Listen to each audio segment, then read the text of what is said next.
Hello, loves. Welcome to the Sacred Ravens Tarot Vision. Oh, I was hoping that the camera I had hooked up was going to be in use. I guess I had forgotten to set that up. So it looks like I'm going to be dealing with this one here. I had wanted to use the Logitech, but here we are. So, welcome. Hope everyone can hear me okay. I'm making sure that I'm able to be heard. I think I can be. Welcome, loves, to the Sacred Ravens Tarot Vision. My name is Jamie Jacobson. I'm a soul work intuitive, transformational life coach, mindfulness mentor, and I work as a life purpose and lifestyle strategist, business strategist for creatives. My fellow creative intuitives are going into holistic business careers. So, welcome. Make sure you hit the like as you come in so that YouTube does us the justice of sharing the video for others to find us. Stephanie, hi. How you doing? Wow, it really looks yellow.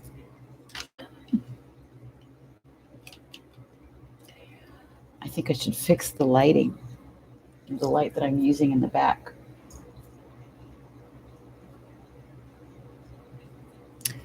Who have we got here?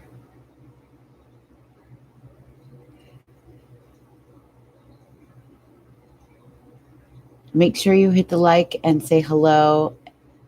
Oh, so okay, so you are in here.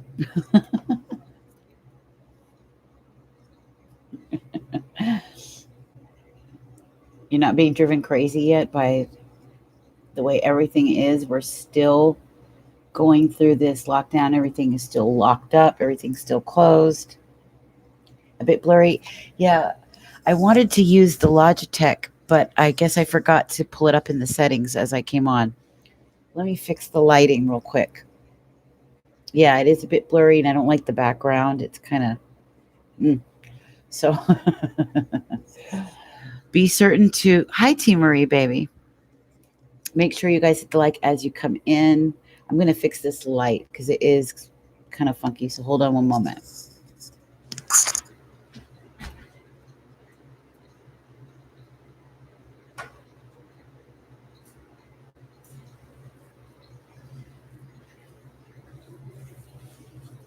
Let me see.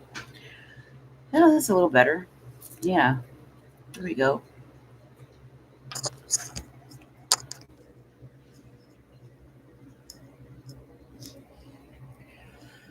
Man, wish I did not forget to hook up that camera. That's okay, though.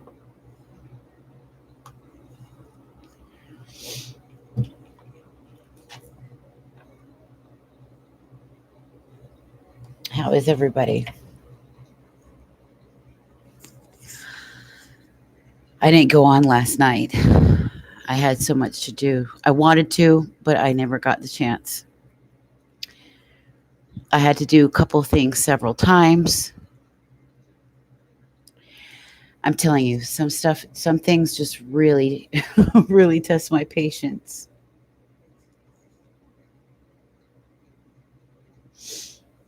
How have you guys been?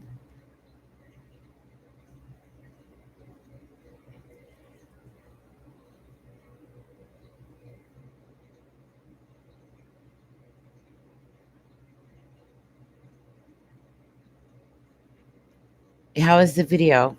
Is everything okay? Am I moving okay in real time?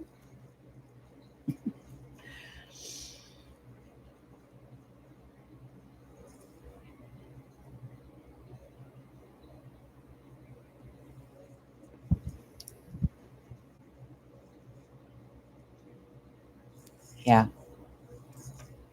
Okay, good.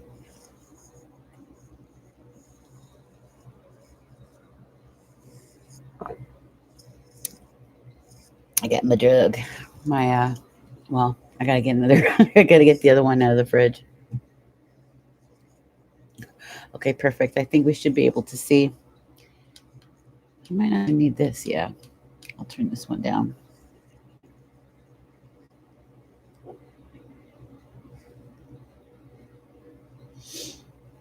Okay. Perfecto. Yeah, I'm nonstop busy up until the last second when I go lay my head down and watching some music that's old, like love songs,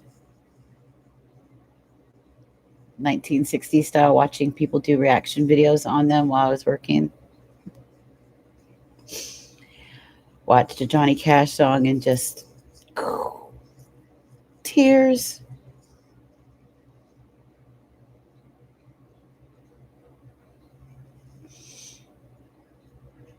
Righteous Brothers, tears.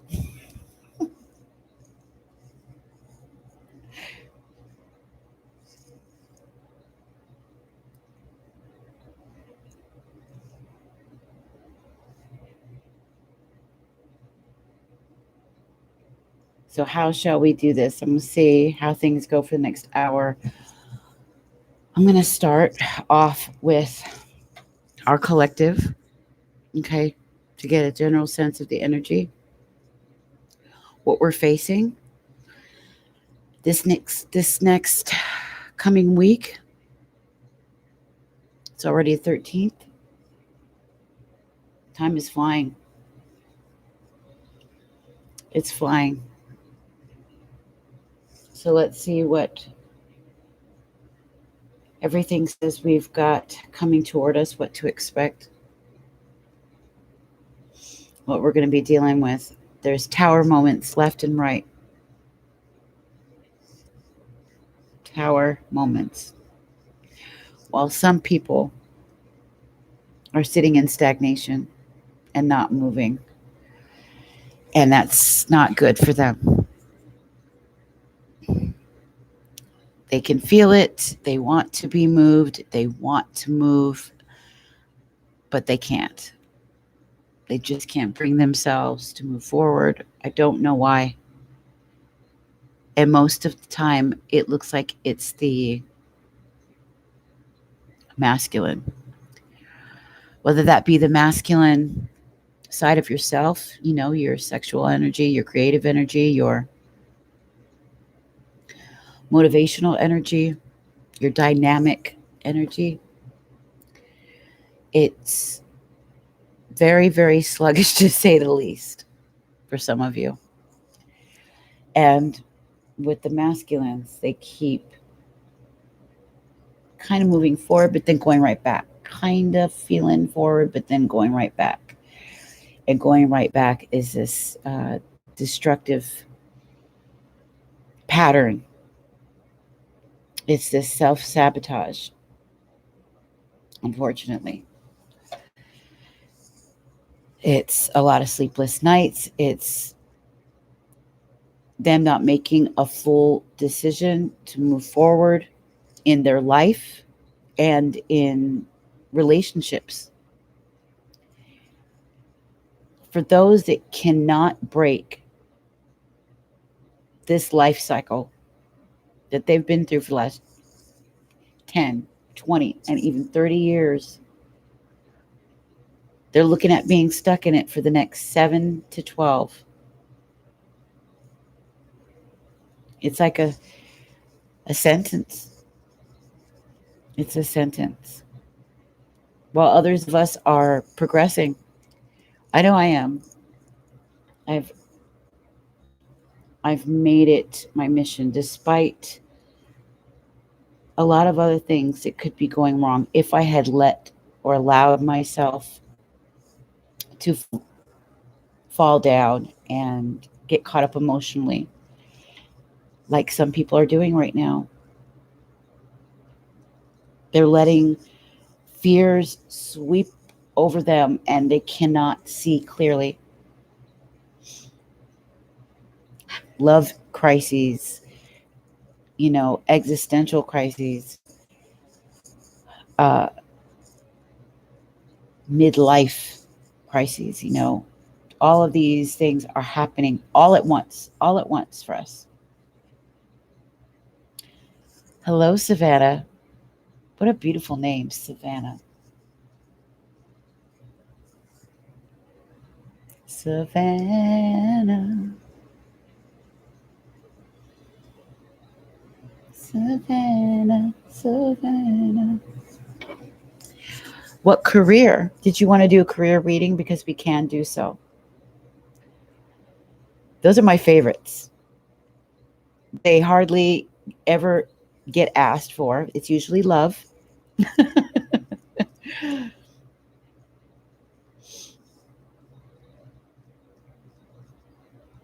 You're welcome. I did put did I put my website up there?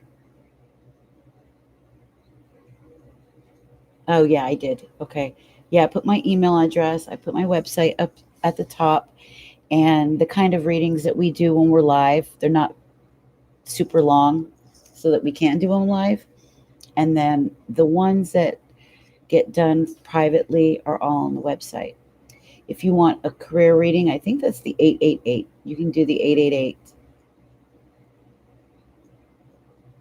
Past, present, future, or your Celtic cross.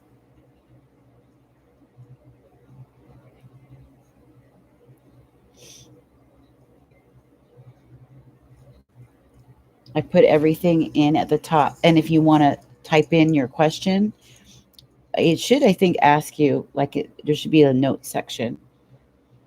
And you can send the question with it and then come back, let me know that you did it, and then you can rewrite your question here if you want to.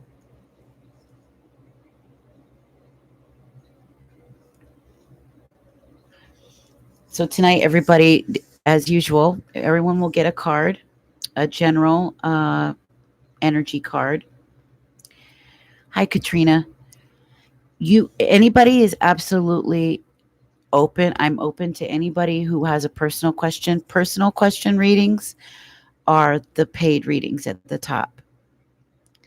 Either the deeper ones that we do together or the deeper videos that I send you. It's on the website, or the live ones, like the 444. It's one card and a free oracle, or the 2-card pull. That's 2 cards and a free oracle. And the love reading, that's the 777. 5 cards with the oracle. The 888 energy update, past, present, future. That's the 5 cards and free oracle. Or the Celtic cross. It's 1111. It's 7 cards with the free oracle. And if you choose, you can even have that private. It's similar to what I do with the ones on my website. Because I do audio readings, I do video readings, and live one-on-one, which is like a coaching and reading together. It's a counseling session, and it's unlimited questions. People like you guys know Janie. Janie and I do a lot of those together. And then when I'm on group, everybody gets a free card, like a free oracle, but it's not a personal direct question. The personal direct questions are always the paid ones. And I always list them at the top. And you just let me know. They are very good readings. I spend time on them. I definitely don't cheat anybody out of a good one. And I have the most amazing, gosh, the testimonials I've been getting from people have really moved me in more ways than one. At a time where I could be just sitting in a broken heart with a pool of tears. But all of you beautiful faces that God brought you to me, wow. Wow.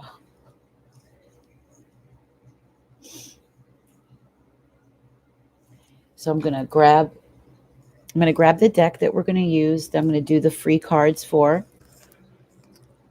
Where all my cards are on the glass shelf behind me. I'm about to cry. What is up with today? It's not even an emotional moon that we're in, is it?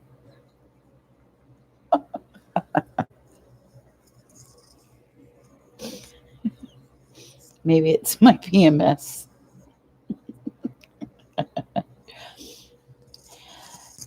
Katrina, I don't know. I guess I thought maybe you heard what I just said about personal questions. If you have a direct personal questions, those are always paid readings, honey. I give free cards. The free cards are general. It's just to get a sense of what the spirit has to say to you. I put them all at the top. Those are the kind of readings I do when I'm live so that everybody can fit. And then I have the ones I have on my website where you go do the bookings. Remember, I'm a certified transformational coach. I'm certified life purpose, certified mindfulness. And I put all those together with the readings. So it really is a very deep coaching counseling session. And I offer direct question that you want answered specifically for you. You can always choose it, but it's the ones at the top. Otherwise, everybody gets a free card. Everybody gets a free general card. Okay?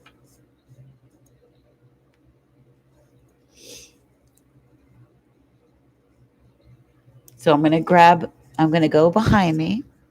Okay? I'm going to grab a couple of decks because I give you a choice. You can choose like which deck you want the card to come from, but the card is general, okay? But you have a choice. You can choose which one.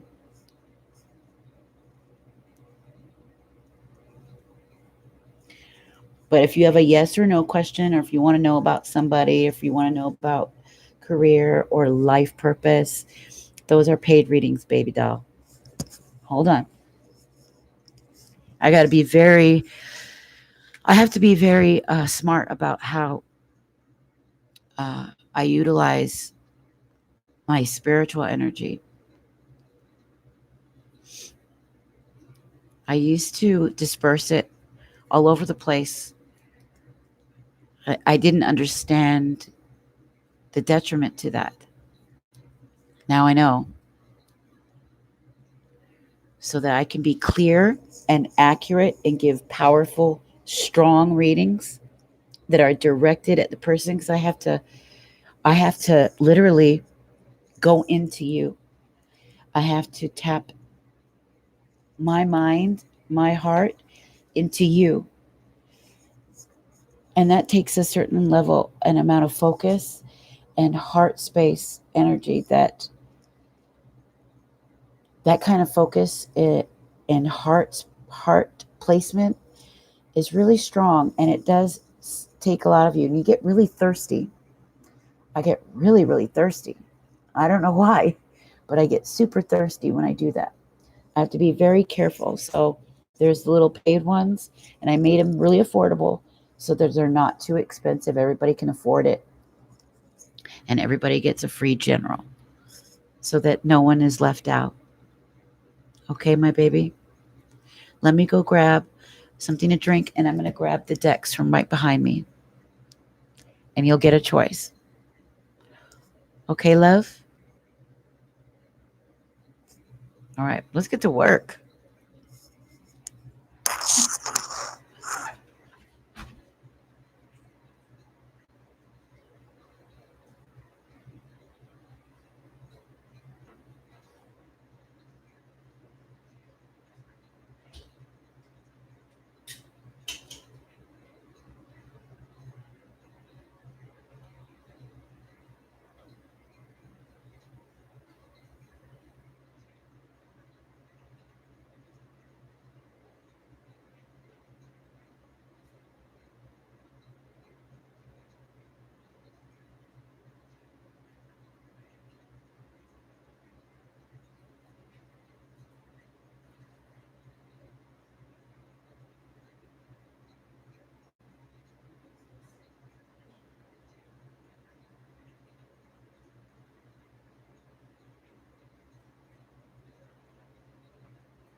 It's going to be one of these two.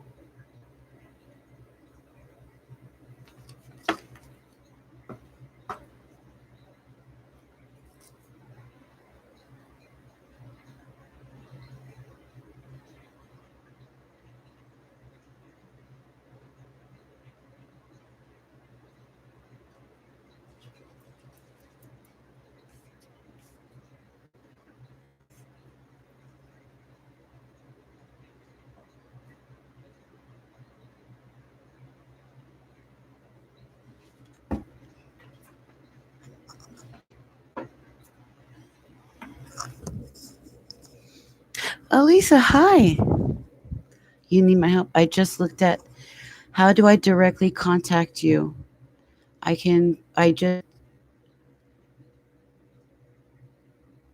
Okay. Katrina, go to this address. I'll show it to you. I'm going to send it to you right now. You can go to my website or go to this one. I'll put it in here.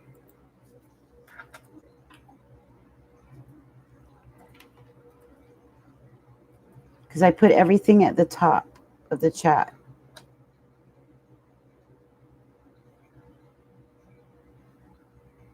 .as.me.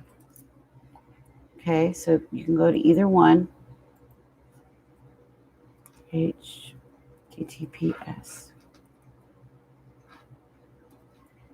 Okay. Right here.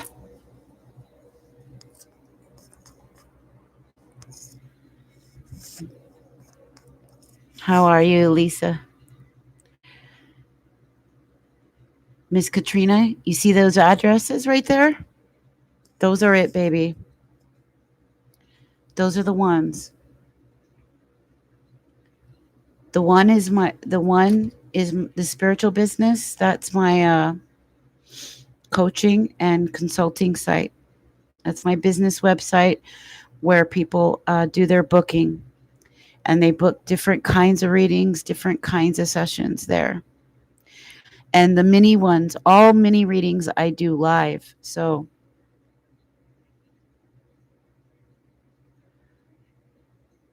oh, Katrina, that is the most beautiful thing to say.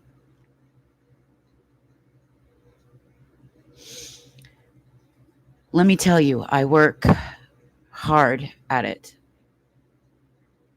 I read a lot. I listen to a lot of podcasts too. I work with the cards a lot. I pray a lot.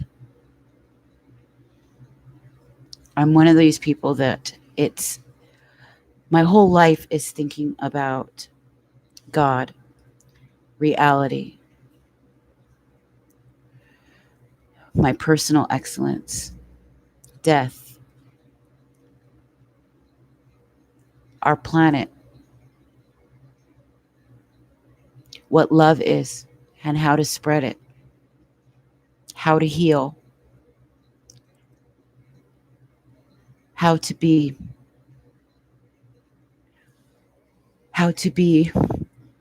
a much more open person and much more vulnerable person with my own feelings, and to teach others why vulnerability is so important.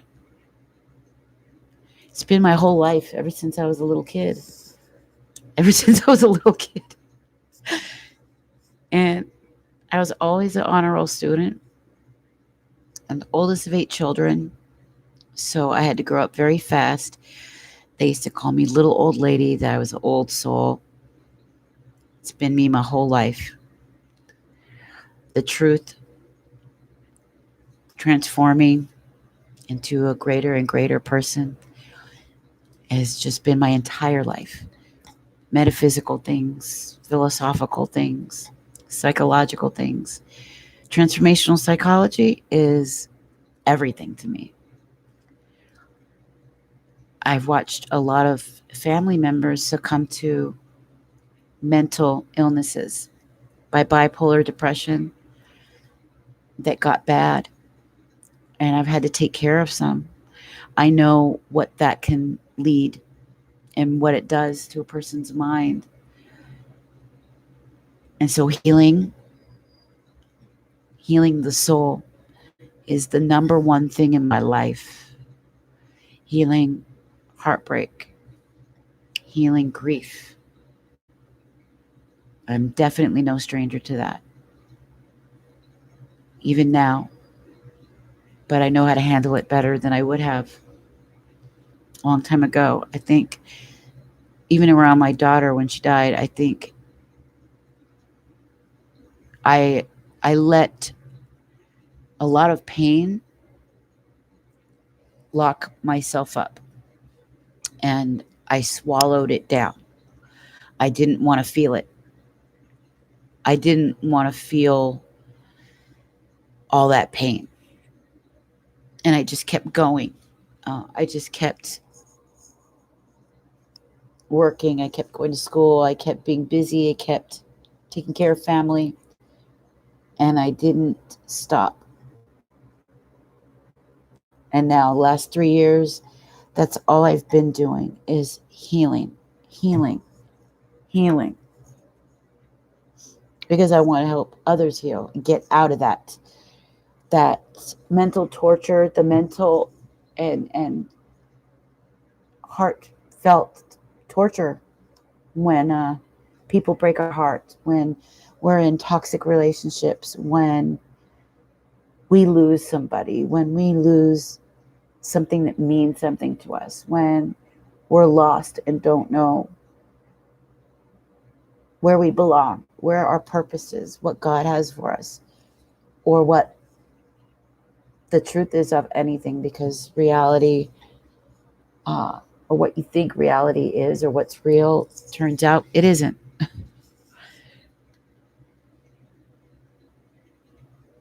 Yeah, we do. Oh, Latina, it's okay. I went through that 7 years ago. She died. And I don't think my husband and I allowed ourselves to grieve the way we needed to, because there was so much tragedy and other stuff happening. And it was survival mode. When you're in survival mode, even if your daughter dies, you don't stop to, you don't, you don't stop to let it go through you. And if you don't do that, it could be a detriment. It can turn very poisonous. It's why healing is so important, and why I talk about healing often and make it such a large focus.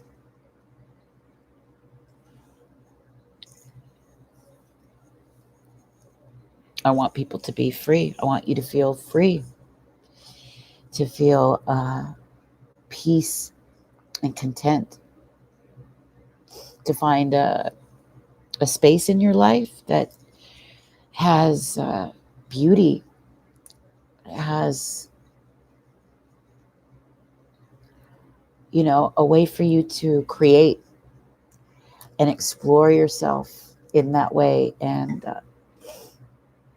to find the greatest part of you, your, without having to conform to anybody else or hide yourself or wear a mask and hold stuff in. Hi, Mr. Cruz. How are you? Welcome. My name is Jamie. This is Sacred Ravens Tarot Vision. It's one of the several channels I have. I have the Sacred Raven Soul Work I just opened recently. It focuses only on the soul work. I'm a transformational life coach, and so I specialize in emotional wellness and intelligence. And I also focus on lifestyle and life purpose. And I help creatives build their businesses in healing careers so they could take care of themselves, have some financial freedom, never have to be at the mercy of toxic relationships. And it takes you through a process of learning who you are, learning about yourself, building on your creativity,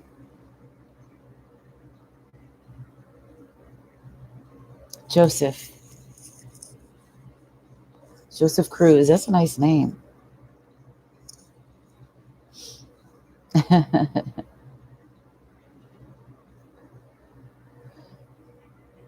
Oh, Lisa, thank you so much for that.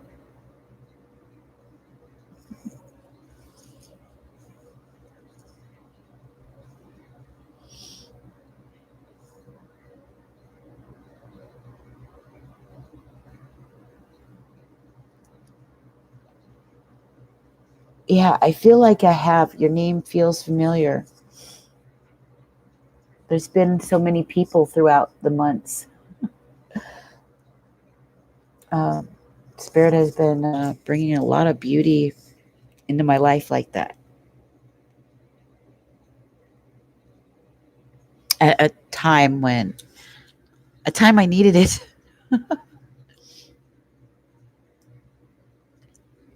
Gives me purpose every day, excitement every day.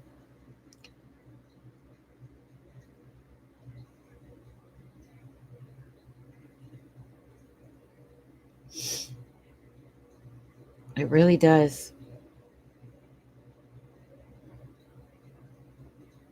And it's been a long, insane journey, but I'm still on it. I'm still hanging on to it.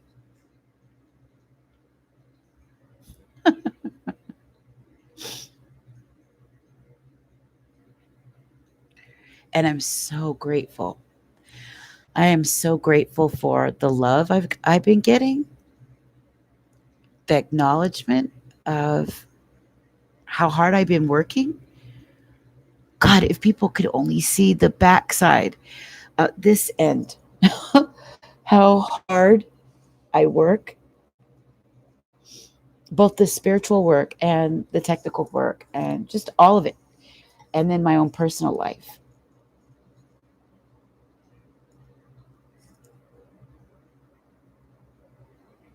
And I've been really lucky with this because I get to do what I love. And at a time when I can't even go work at the shop and make my regular paychecks where I was doing there, I still have this, which allows me to still take care of myself, go buy groceries, put money back into the business, you know, having separated from a relationship of 25 years and not even having heard anything in weeks. It's never happened before in 25. That's a quarter of a century.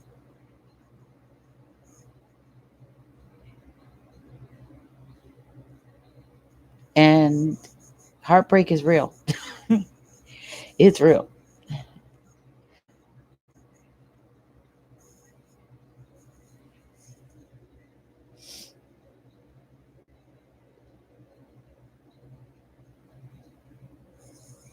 There is hope, honey. Even when you do things that you don't want to do, but you know you have to make sacrifices for the ultimate good. What has happened, I didn't expect any of this stuff to happen with it. All of this being locked down,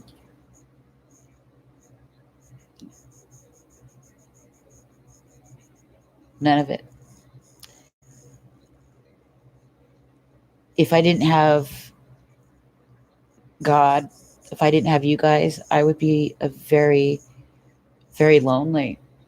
It would probably have broken my heart in a million pieces. And it would have been a really, really difficult journey if I didn't have this work. So 2 years ago, when I started building this, I don't know, I knew something was pulling me to do it. And I just did. I listened to what my heart was telling me to do. And it helped me cope with a lot of things that were happening amongst it.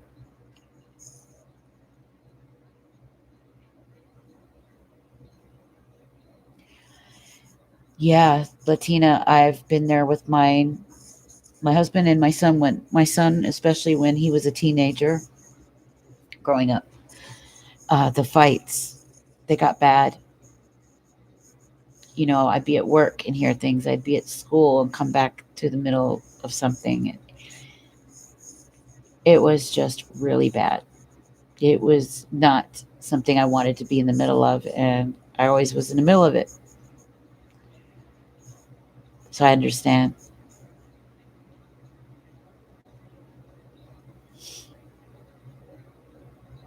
Yeah, Katrina, make sure you book a time slot so I'll see you in the schedule, because there's other people who book as well. So I can make sure that I fit you in, uh, especially for you. Okay. So make sure you go to the site and book it,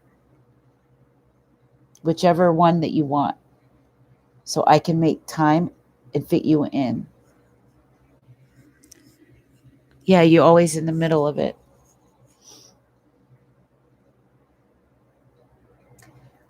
I always a peacemaker from little all the way to my own household, stopping wars.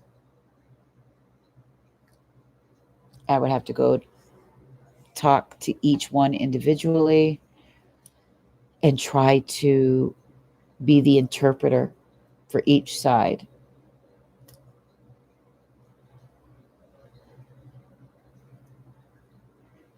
to at least keep my family, you know, and be an example, be a leader for yourself, be a leader for your family, be a leader for others around you. You think that it's not affecting them, but it does. It does. They watch you, they see how you carry yourself, and they learn from it. It does make an impact. Do not allow yourself to get caught up in the fear and the frustrations of it, or else you'll get swept. You'll get swept away. That's one of the biggest reasons why I deal with toxic relationships. That right there. 'Cause growing up, it was like that. And in my own family with my son and my husband, with my son and my brother in law, who didn't make things easier, in fact, made it worse. It was hard. Always been hard. Ugh. If I had to tell you some stories, the stuff, the stuff that I've been through, my life has been for 10. I'm telling you, when I say I've lived for 10 people, I have. And it's only in the last couple of weeks do I even know what peace I finally found. Some peace living in my own energy. There's only one place where I'm not at peace, and that's where things are with my husband and I. And that part I do not like at all, because I'm being forced, I think, to make a final kind of decision that I don't want to make. But you can't sit around and wait on people forever, for people to heal, for people to change, for people to do you right, or else you'll be waiting forever, and it'll affect everything in your life. So you guys have got the Cat Tarot. I just noticed something. These are both decks my husband bought me.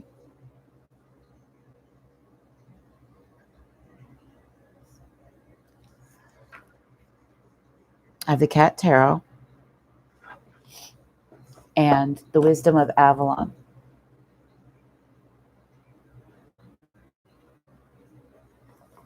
So it is up to you which deck you're speaking truth. Yes. The only peace of mind I get is from spiritual things. Things that inspire me. I deliberately put it in my mind. I do not infect my mind with any horror movies. I don't watch violent films. I don't watch or listen to violent things. I don't need it there.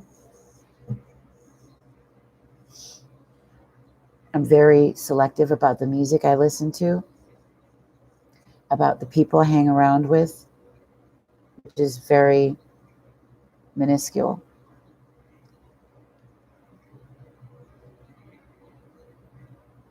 Yeah. I reflect a lot. I write a lot. I read a lot. I listen to, I think, 60 different podcasts on spirituality, on soul work, on transformation, on creativity. I'm obsessed with creativity, on things on intuition, of course. And then just being creative myself. There's a lot to be said there. Being creative allows you to get out a lot of feelings, a lot of things that you're holding back. It lets you have that flow so it doesn't store up and store up and store up. Those things can weigh the heart. Those things can turn into resentments, turn into poison. Those are the blocks. Those are the energy blocks that we create. We create by holding on to the pain, holding on to the stress.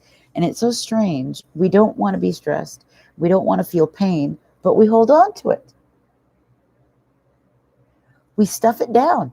We stuff it down and try to pile stuff over it and keep it down. We swallow it down instead of just feeling it, just get it out, feel it, get it out, and then let it go so it never has to come back.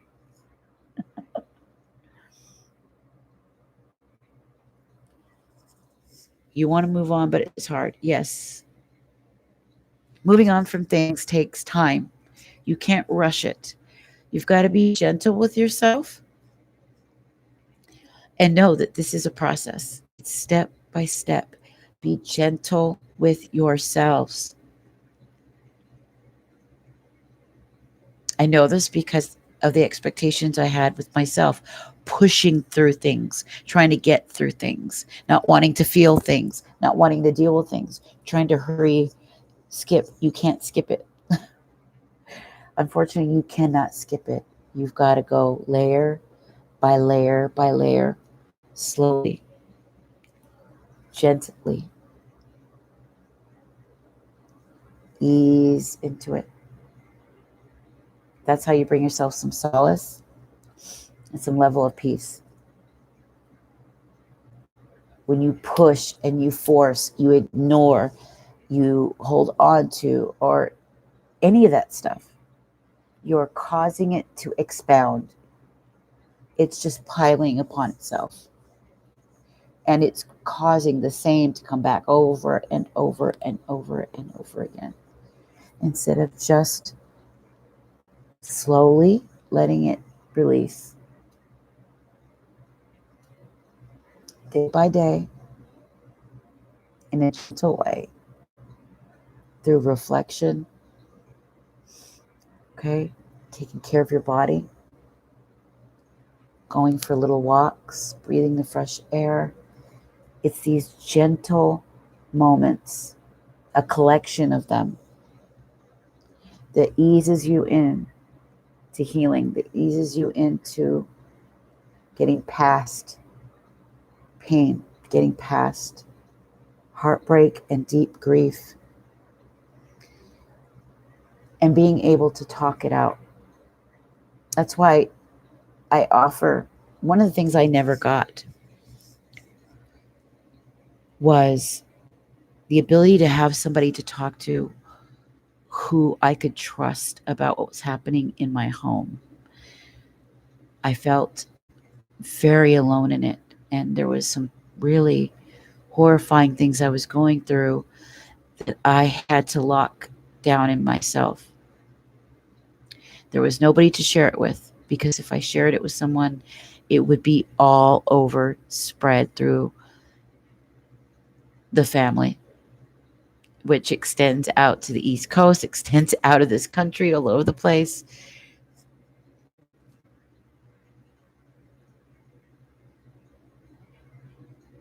There were some things, and it would have really put some people that I was dealing with in a very humiliating place, or a place where people might have even hated them.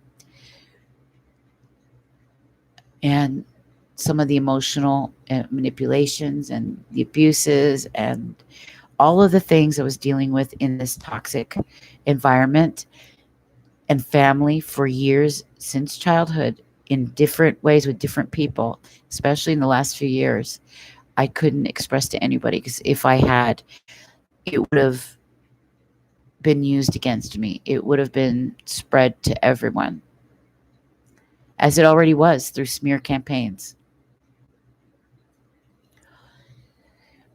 You know what I mean, Elisa? Yeah, because the family, they all talk. And you know what they would have said about you, or what they would have said about your family or your husband or your wife. So you have to keep things to yourself, and it's suffering in silence.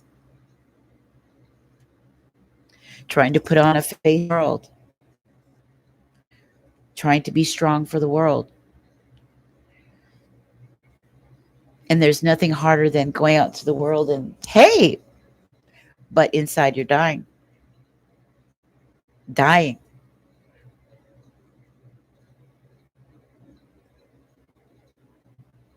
And I personally had to put an end to it,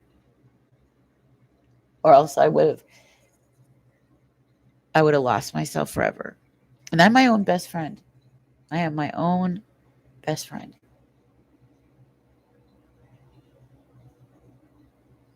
So there's moments where you look at yourself in the mirror and you say, woman, what are you doing? How long are you going to do this? What is it going to take?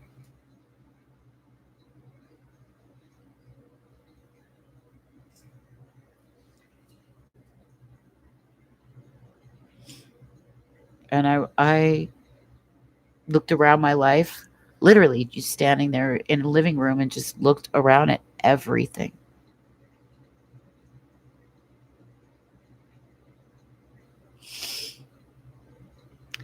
I do. And that's why I love this work so much. It was always a dream of mine, always. And I sacrificed it for other people, for family, for duties, for the drama.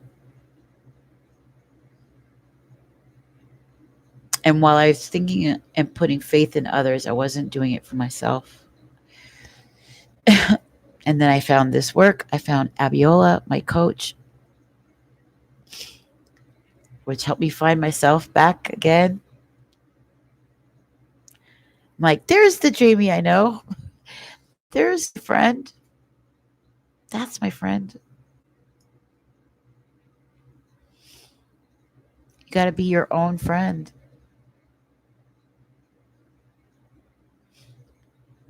Brigitte Lopez. Hello, Brigitte.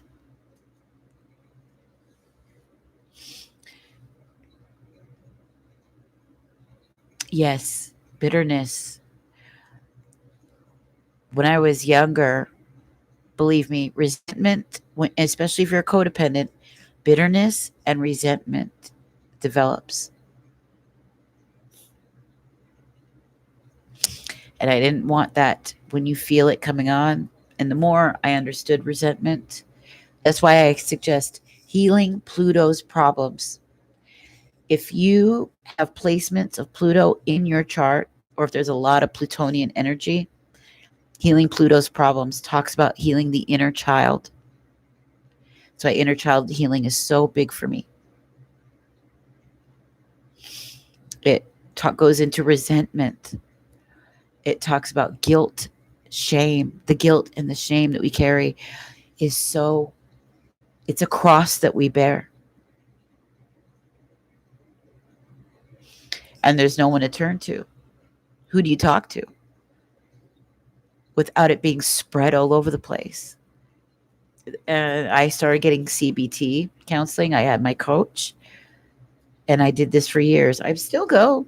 My counselor is amazing. Her name is Joy. She's this cute Asian woman, and we love each other. She's a great CBT counselor. I see her every 2 weeks. I have her, and I have my coach Abiola, who is uh, somebody I look to for transformational empowerment stuff for the business that we're building. Right. And she is amazing. She's inspirational. CBT is cognitive behavioral therapy. Cognitive behavioral therapy.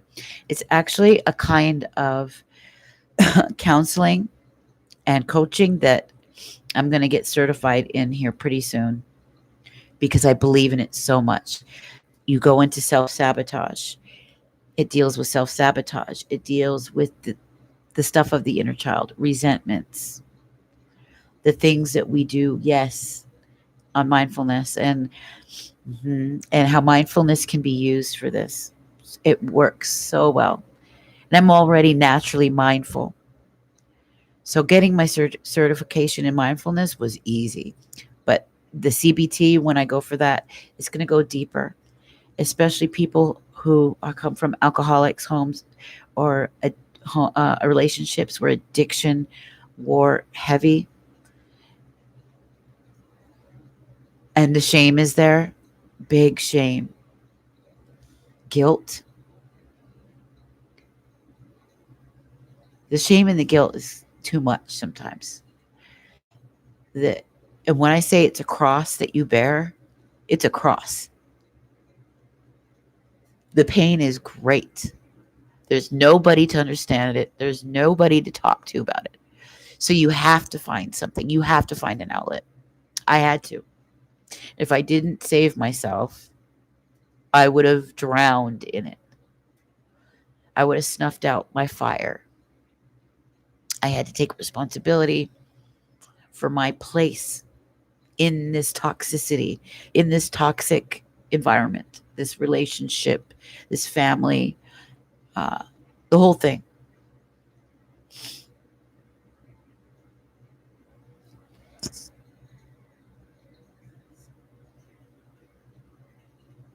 Shame, guilt, and release. Yes. Forgiveness. Forgiveness is not an easy thing. And it's more than just forgiving somebody or yourself. There's a process.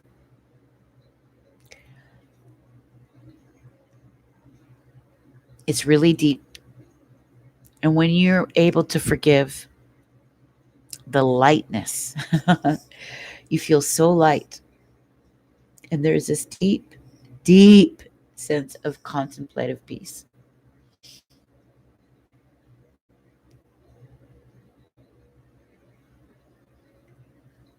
False Devo, hi. So we'll talk a lot about that on the Sacred Raven Soul Work. I'll share with you.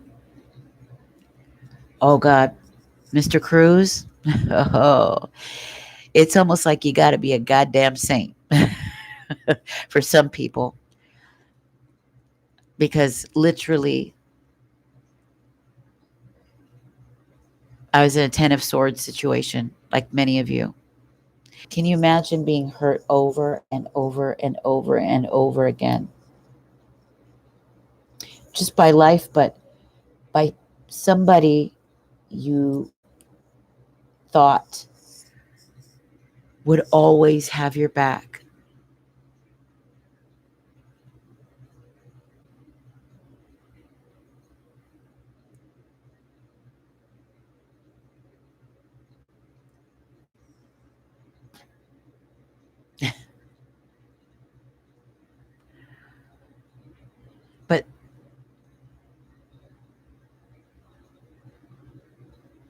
I had allowed myself to be an ice queen.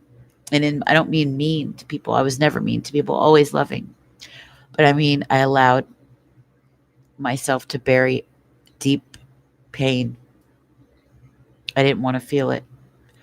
I kept myself busy, and it was the worst thing I could have done. It develops that bitterness, it develops that resentment in big ways.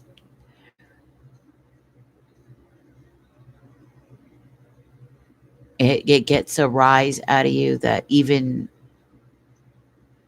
you yourself would be surprised by. But I was like, no, goddamn it, no. I'm gonna beat this, and I'm gonna do it by loving myself. I'm gonna do it by healing myself. I'm gonna do it by sharing myself with others, no matter how embarrassing it is. I had a lot of pride and I didn't want to put myself out there like that because I knew other people had problems. I didn't want people to be like, yeah, yeah, yeah, we're all hurting. So what? You know, I didn't want that to happen either. But I know that there's people that need to hear it. They need to know they're not alone, that it in no way was my life together. It was very toxic, and I was trying really hard to it's like that proverbial, that person with a lot of hands spinning plates, and you're trying to keep all the spinning plates going so they don't drop and crash. It was like that.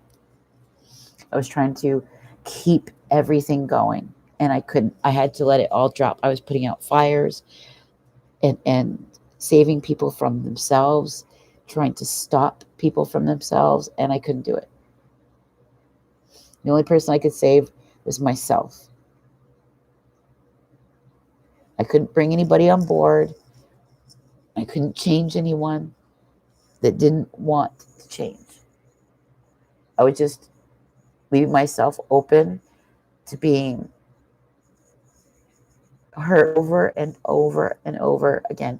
So I was like, lady, are you a freaking masochist? Are you a sadist? What are you doing? So I had to stop it. I had to think about what would make me happy, what would heal me, and bring me meaning, and something I can feel that I respect, something I feel resonates. And it's this, it's the realm of the spirit. It's transforming your life, it's healing your life, it's finding beauty in the everyday life, peace and beauty in everyday life.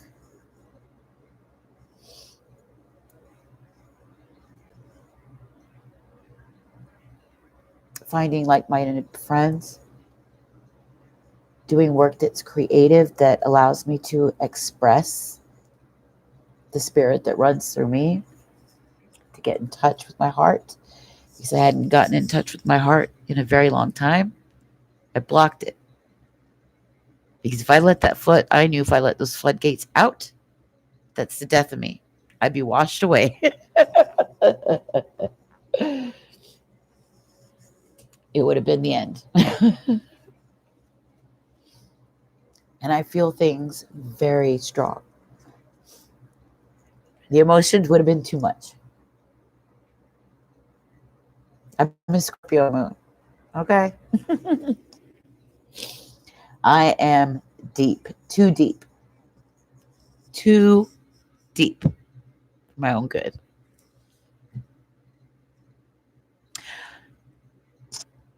I used to wish that, I was ignorant of stuff. Like, I'd watch some people and they looked oblivious And I used to think, oh, it must be bliss to just be oblivious and not see. I can't help but see. The spirit shows me a lot, a lot.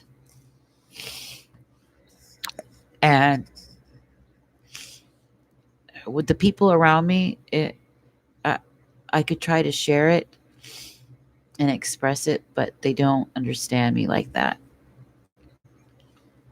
So that's where you guys come in. I can share that. When you're in this world and you can see the truth, or when you operate from the realm of spirit, it's a painful place to be. It can be very, very lonely. Unless you're sharing it with somebody, it's a very lonely place.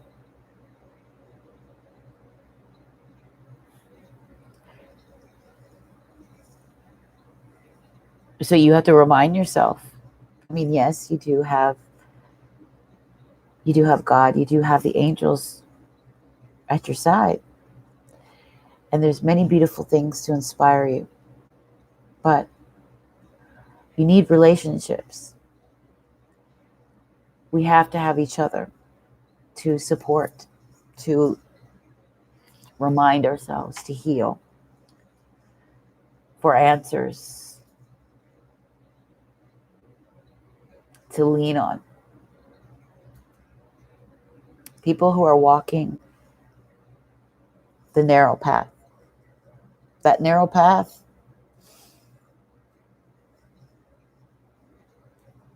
you got to be a brave and courageous person to walk that narrow path.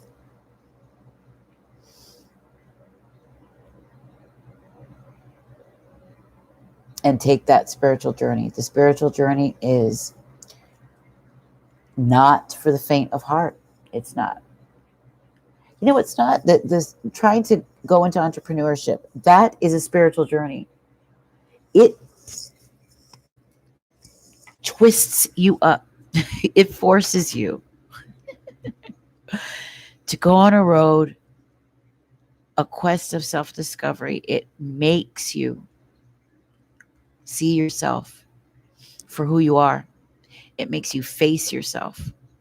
When I got in this, I did not expect that that's what's going to happen.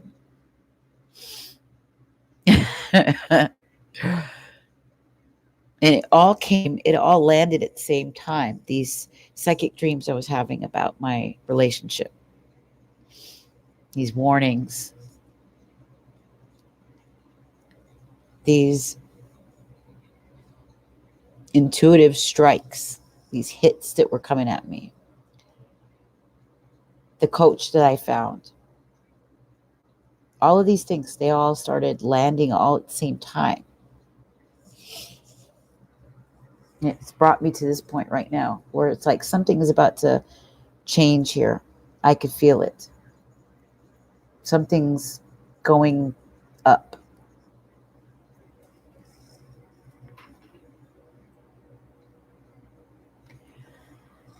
Yes. Because when you're operating from the realm of truth, that in of itself is a burden. You really are. It's like Jesus said, pick up your cross. Pick up your cross. You're not going to be understood. You may not even be liked. Nobody likes the truth. They want their ears tickled. They don't really want to heal. They don't think that there's anything wrong with them. So you can't make anybody heal. You can't make them see unless they want to see. That's why it said, do not cast your pearls to swine.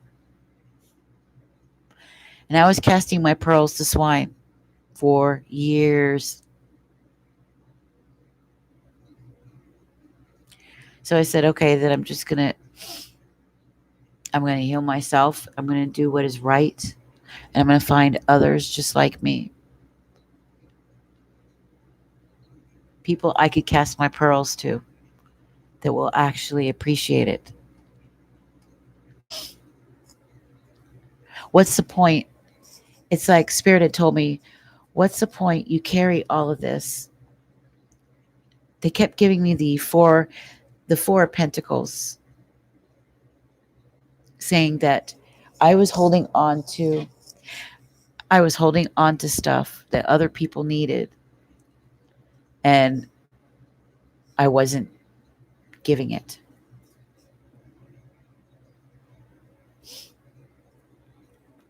I've been on the spiritual path for many, many, many, many, many years.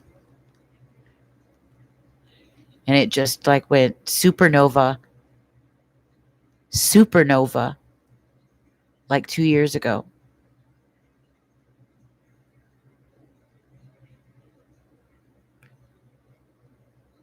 Yeah, you're right.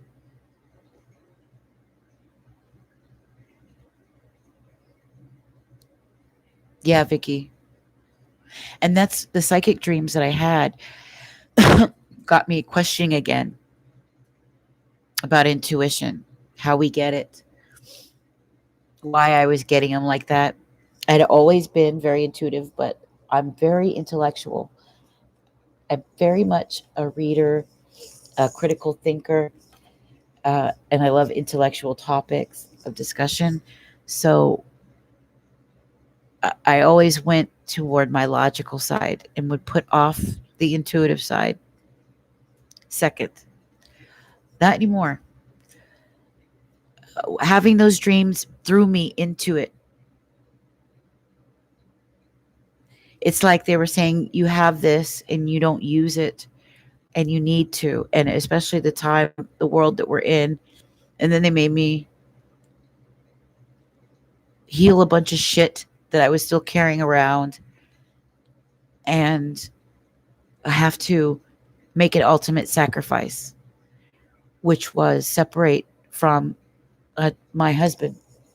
And even then, I didn't think that this would happen between us after the fact.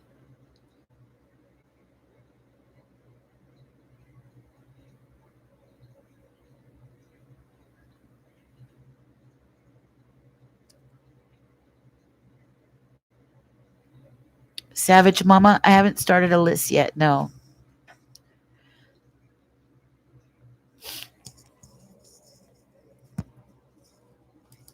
I can't believe it's 1 o'clock. Is it?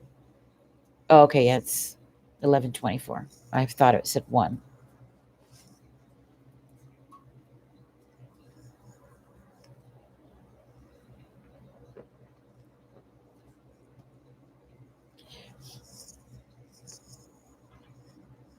Pavitra.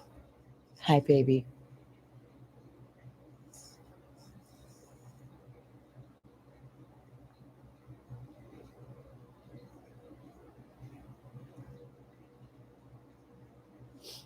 So, shall we start? I wanted to do the collective read, but the collective reads get really deep and it would probably take too long. I'm always on here 4 hours, 5 hours, 6 hours.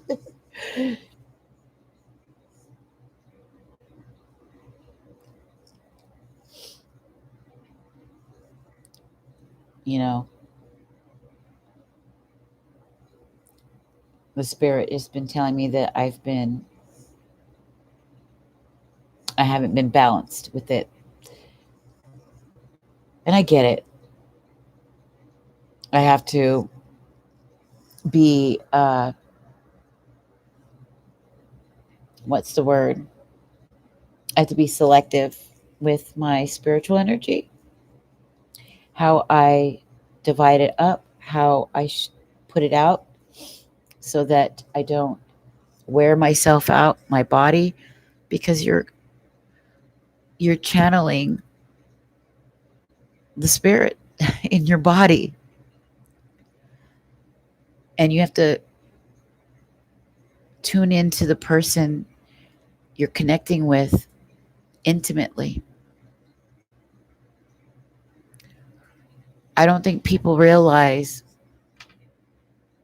how much it takes out of you.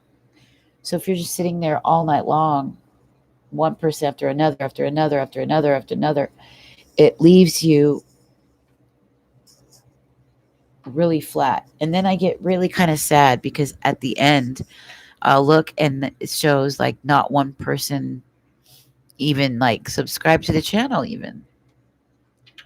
So I'll be disappointed because I put so much, I worked so hard, but then it's not evening out. Yeah, and leaving right drained. So they kept showing me over and over the Four of Swords or the regeneration card or the card the revelation card. Do I have it here? No. I think I put it away.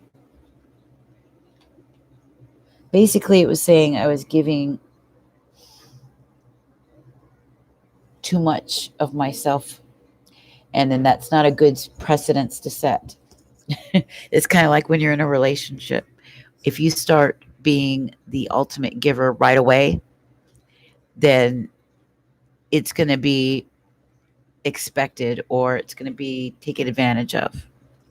And the reciprocity won't be there.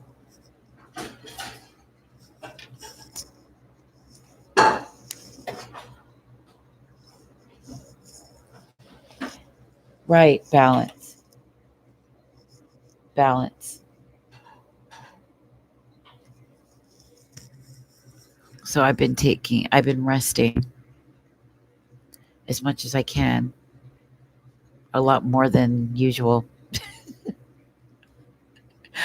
Like yesterday, I didn't get on at all. I just used the whole day to reflect. I did catch up on my reading, so I had a bunch of readings to do for people, and then fought and battled the technology because it kept screwing up, and some of them I had to redo, but I finally got it.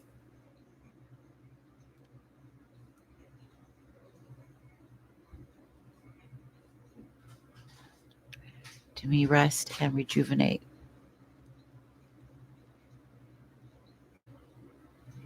Yeah, I'm gonna wait. I'm gonna wait till my friend goes back to his room, and then I'll start.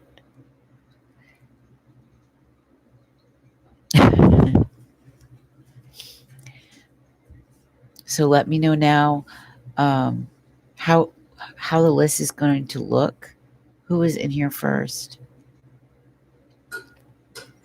Savannah, Stephanie, T. Marie, and Katrina, Elisa, Mr. Cruz,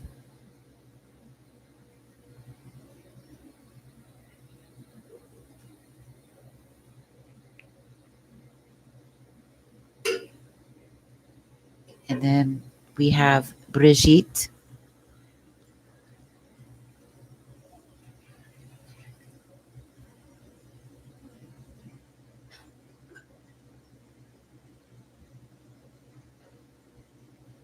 Pavrita, Savage Mama, Salma.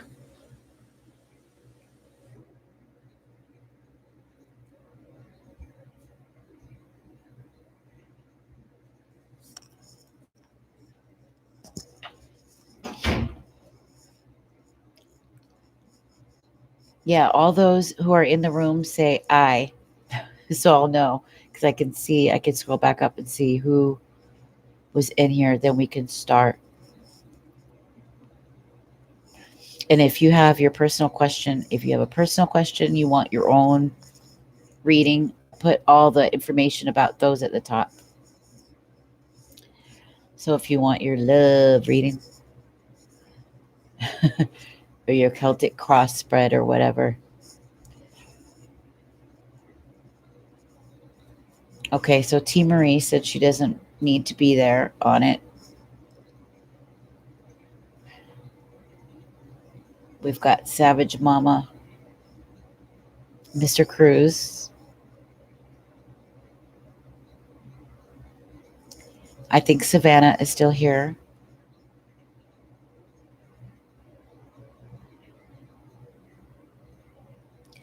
A lot of S names. Salma, Savage Mama, Sexy Latina, Savannah. Miss Latina was one of the firsts.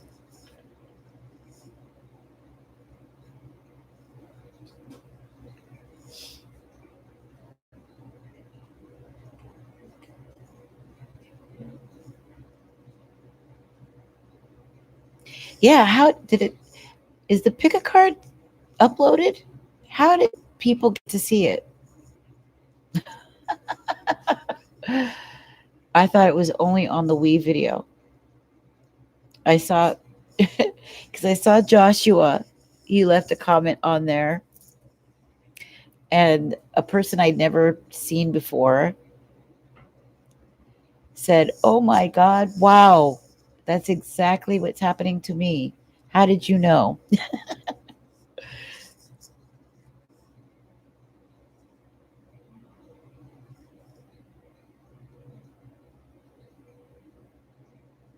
Yeah, I do come on late. I hate that. But usually it's because I'm so busy. I have other readings, I have people's readings to catch up on, or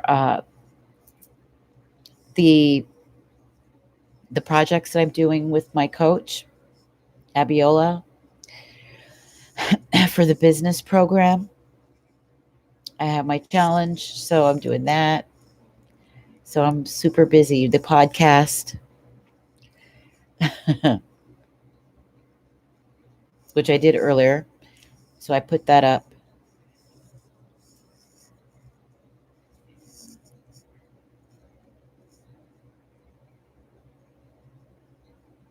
Thank you, T. Marie.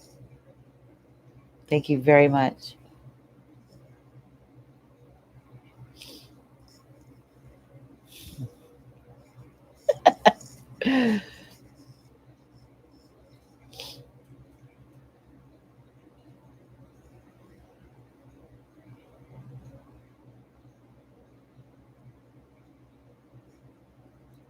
Okay, so we've got Latina, Mr. Cruz, Elisa, Vicky, Savage, Selma, 88. Hi, where have you been? Blue Kittens. So we've got Blue Kittens 5, and 88 has a picture of a little cat face. What's up? Because look, this is one of them. So there's a cat theme going on. Did you see any of the things I sent you on Instagram? Oh, I haven't checked into Instagram today. I'm going to after this because I have 2 things I need to post. I have my Instagram posts. Yeah. It's a kitty theme. What's up? My favorite. You did? Okay. On which one? On the Soul Work page or the Tarot Vision page?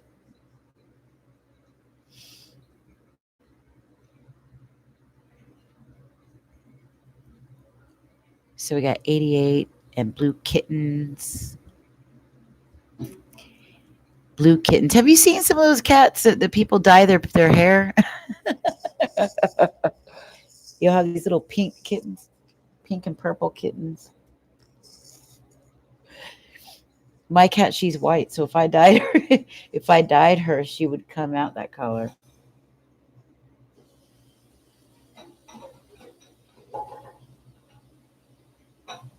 Yeah.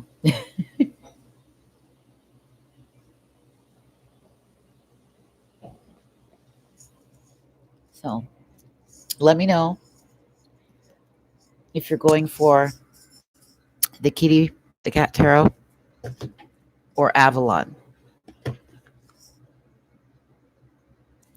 Type in the one that you're doing.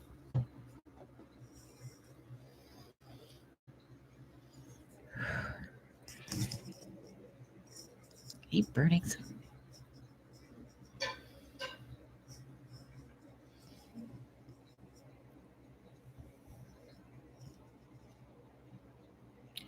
Yeah, Avalon. Wisdom of Avalon. Or the kitty tarot. The cat tarot. Cute kitty. I don't know how to wink. I always wanted to wink. Like my old Barbie. When I was a little girl, I had Western Barbie, and when you pressed her back, one eye would close, and I always wanted to do that. I can't. And then say something like, "Riz from Greece, eat your heart out." You guys are you don't know how it's just like, yeah, I've always wanted to. It's so cute. It's a cute flirt. Like, hey, baby, get some shake. Can I get a shake with them fries? Or some fries with that shake?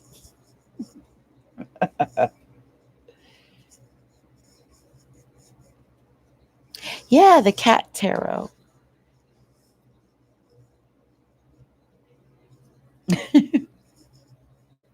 So we use the cat tarot or the wisdom of Avalon. It's about animals tonight. These are the two that have,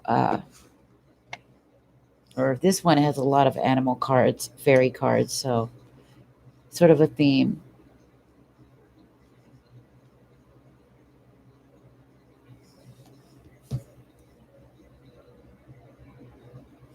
He did. Oh, he said that? You're kidding. You mean the can I get some fries with that shake? Is that what he said?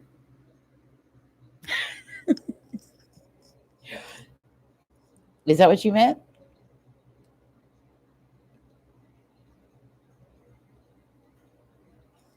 Okay.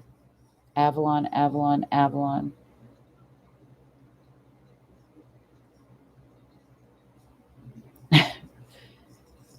Because one of the things I said to Chris, I was 18. So ancient history. I was 18. I was an exotic dancer. He worked there too. We both came from very sheltered families. Mine was even more sheltered than his, way more. And my name was Jasmine. In fact, the first time I met him, he thought my name was Jasmine. I remember his eyes, and I was shocked because I used to tell people that was my name because I wanted to be Princess Jasmine. And I remember telling Adrian, the guy I was with at the time, how shocked I was. But later, after Adrian and I had split up, and I was going on to meet some dude who's apparently was supposed to look like Johnny Depp. Okay, well, yeah, he looked like a Johnny Depp, all right. Like a messed up, like a weird Johnny Depp. But but when Chris was walking, right, this is right before I went to go meet this guy. I had to go meet him in Renton. So we all had to go from work on the same bus, me and my friend and Chris. And Chris was being his grumpy self, like he still gets quiet and weird. It's like two people. And that's why I tell him they should have named him Oscar like they almost did because he's a grouch. Uh, I asked him, I was flirting and I asked him, can I get some fries with that shake? I don't remember that to this day. Yeah, black leather. Yeah. Everything with Harley Davidson. I was the leather queen, biker girl. My hat came down. I'd pull the rim, red lips, black tall boots, and sometimes I'd wear a wig, but not all the time. When I did buy this blonde wig, damn, I look good in that. I was like, woo, I looked good. It matched. It matched. And I won the best buns contest. I did I did the what song was it? For Whom the Bell Tolls would always be the very first song for me of the night. It'd be For Whom the Bell Tolls and Metallica's Wherever I May Roam were the first set. And yes, I was badass. And I won the Best Buns contest dancing to ZZ Top, Sharp Dressed Man.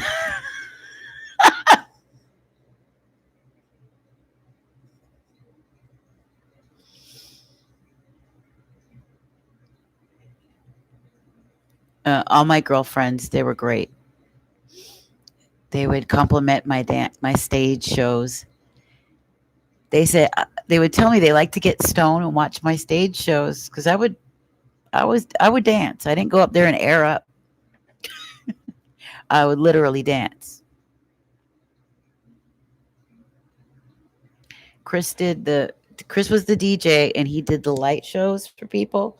So I would get some hella good light shows on the weekends. And yeah, I would just be busting it.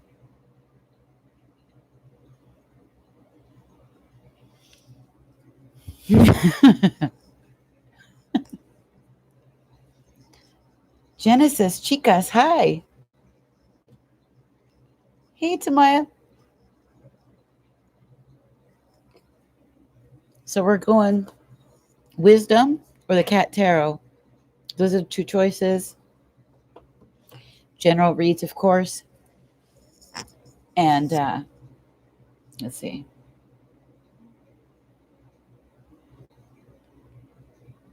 Yeah, that's right.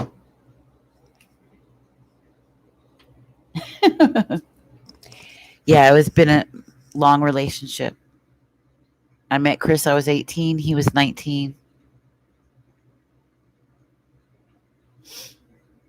Now I'm 43. He just turned 45 on the 1st. He still looks young.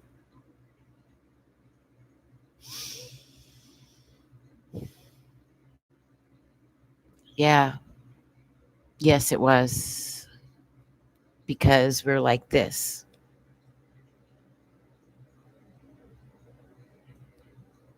We were friends before we had the relationship, and we were friends during. So it was very hard.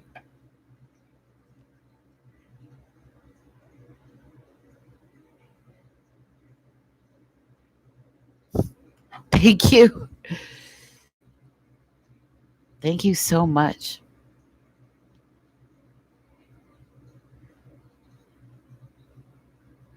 I can't believe how old I am sometimes. I cannot believe it. It goes so fast. It goes so fast.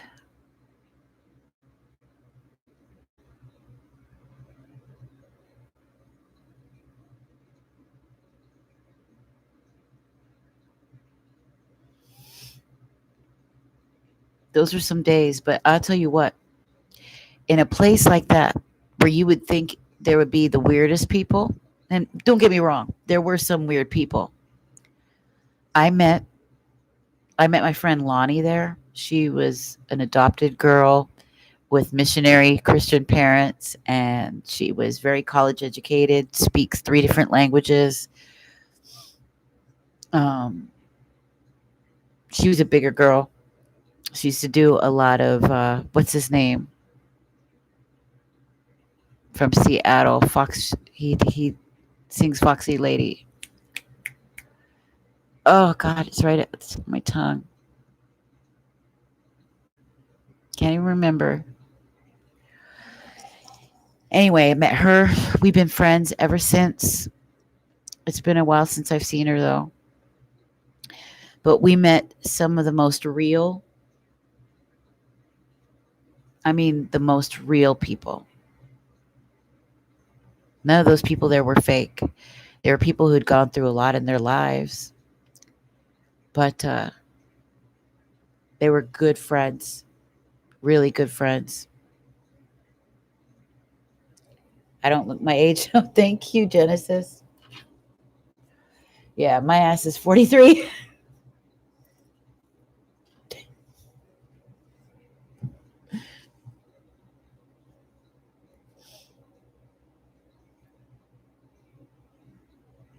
Jimi Hendrix. Yeah, he's buried up here in Seattle. And boy, has Seattle changed. All that subculture that was here in the 90s when I was a dancer, gone. It's gone. Now it's all these uppy, yuppie, hipster style. It's just taken over by them.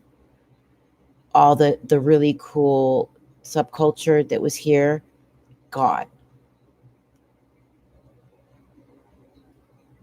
Now it's just ugh, these hipster yuppies that are all about Amazon, and I don't know.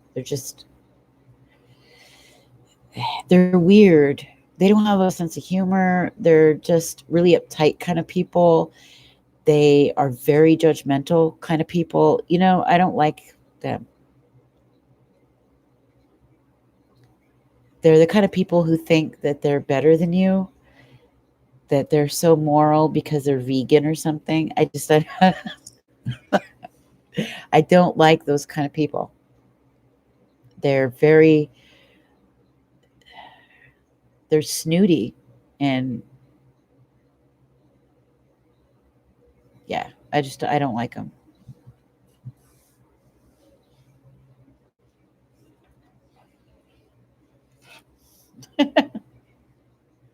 It's true.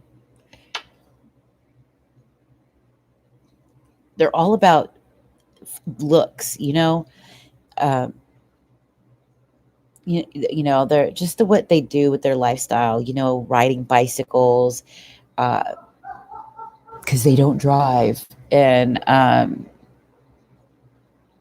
where they shop, how they dress, the name brands that shows that they're this hiker type, with their backpacks, and ugh, I don't know. It's just very shallow. They're very shallow, but they'll think that they're actually, so moral because they're doing some sort of local Seattle work around. I don't know. It's just irritating. It's just shallow. It's not coming from a real place. These are weird, uptight people that have no sense of humor. They think they're super spiritual, like they're such social justice warriors, and they're not. They're just narcissistic people.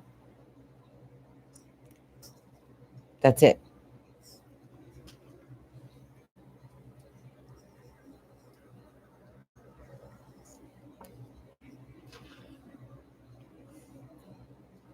No, the list isn't closed. I'm going to start now. Actually, I should probably go pee. Let me go pee, and then sorry, but that's too much information. But hey, we all pee, and then we'll start. I've got the Cat Tarot and the Wisdom of Avalon. They match. I like the way they look. I don't know what made me choose them to, but let's do it. And if for those of you that want your personal readings, your own reading, I put it all at the top. They're good. I would never cheat you out of a good reading, and affordable. So, yeah, let's get this started. But let me go pee real quick. My phone somewhere.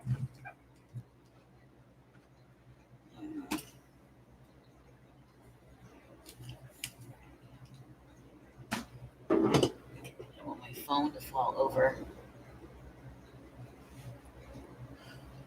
Be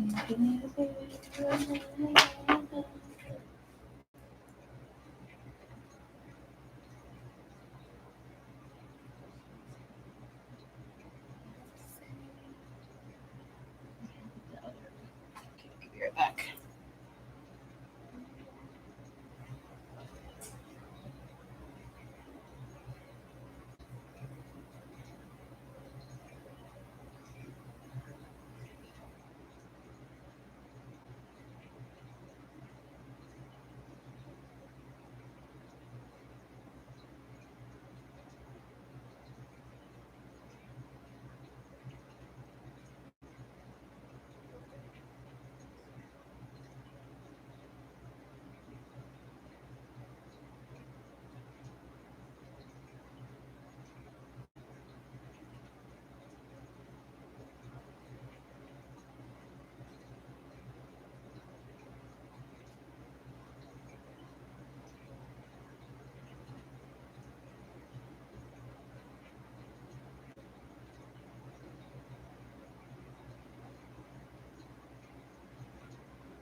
My friend left the stove on.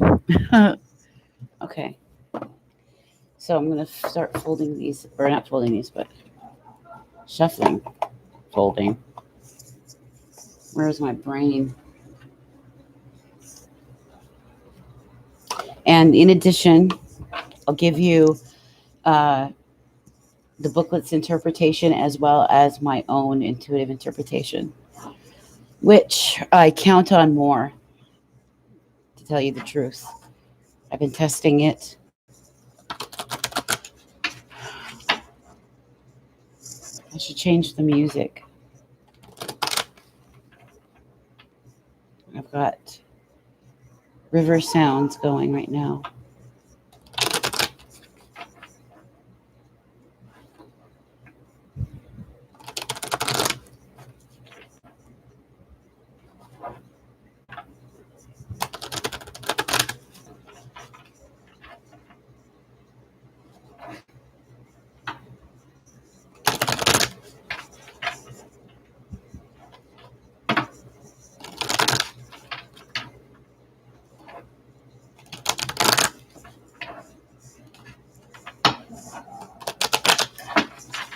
Okay, so who's first? Latina, the sexy Latina. Let's get that one. Miss Latina. She wanted.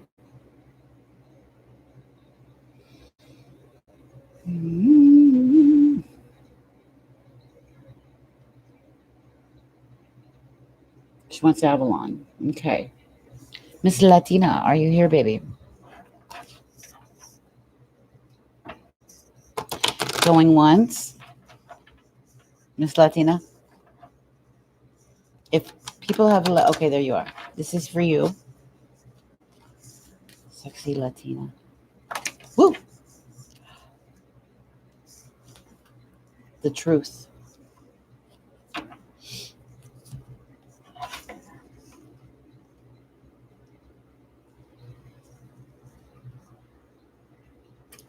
You've been seeking it for a really long time. For a really long time. It's slowly, because a tower has fallen. A tower has fallen. And it's ready to open up. The truth that you've been looking for is coming. And it's not coming in harsh. There's something about it that feels like it's easing in. The truth of a situation is about to be revealed. And it's not coming in harsh. I can't explain it. It's soft. It's like budding, like budding. That thing that you've been looking for, that answer.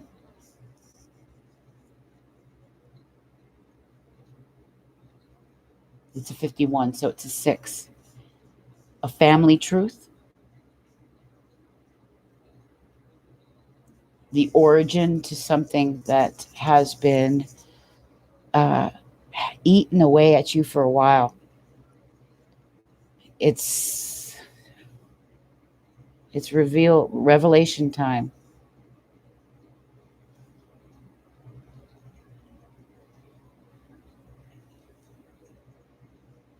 Yeah,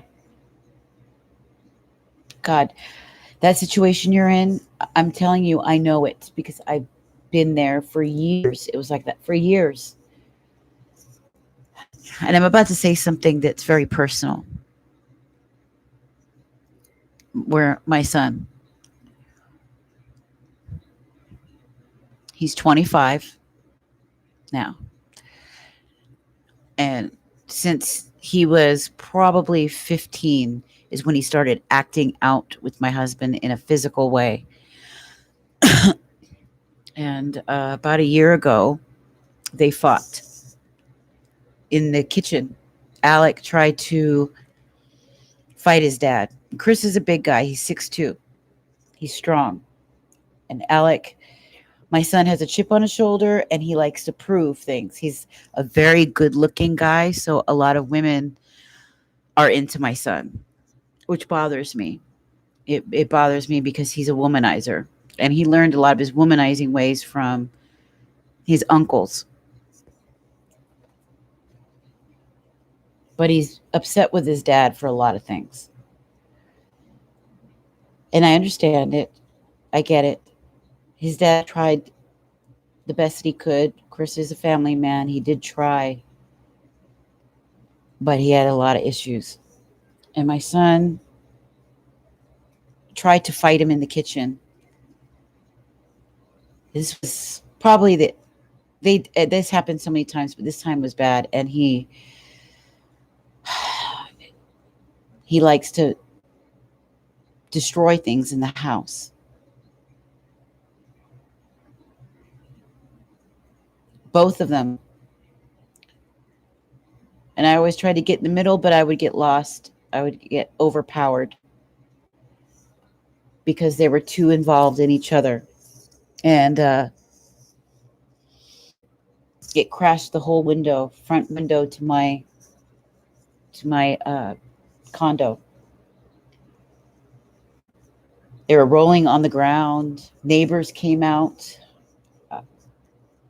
And Alec did it on purpose. He broke the window on purpose because he had already done it a year and a half before. It cost us a lot of money to fix it. This was a building that was built in the 90s, and these windows were double pane, special windows. And they got in a fight, and they were rolling on the ground. The whole world saw it. It was embarrassing. This time, of course, the police came, and this time I had to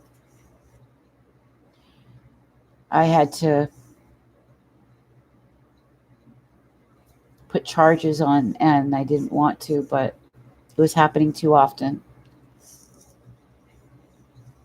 So my son is in jail because of it. His anger problems get out of control. And nothing I could say or do could help. I did what I could. Anytime, if you need your God lecture. So when I see the number 6 with truth, I feel like the number 6 being a number of family, of home, of nurture. The truth is in association with that. There's something there that needs to be looked at for you. 51.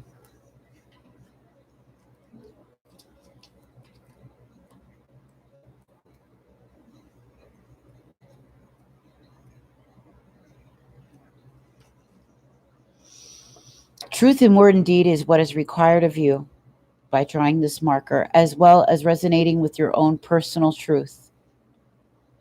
You see, we have objective truths, we have scientific truth, we have philosophical truths, but we also have personal truth. In every person, there's a vibrational energy that's accessible by slowing down and searching within to inquire, is this real?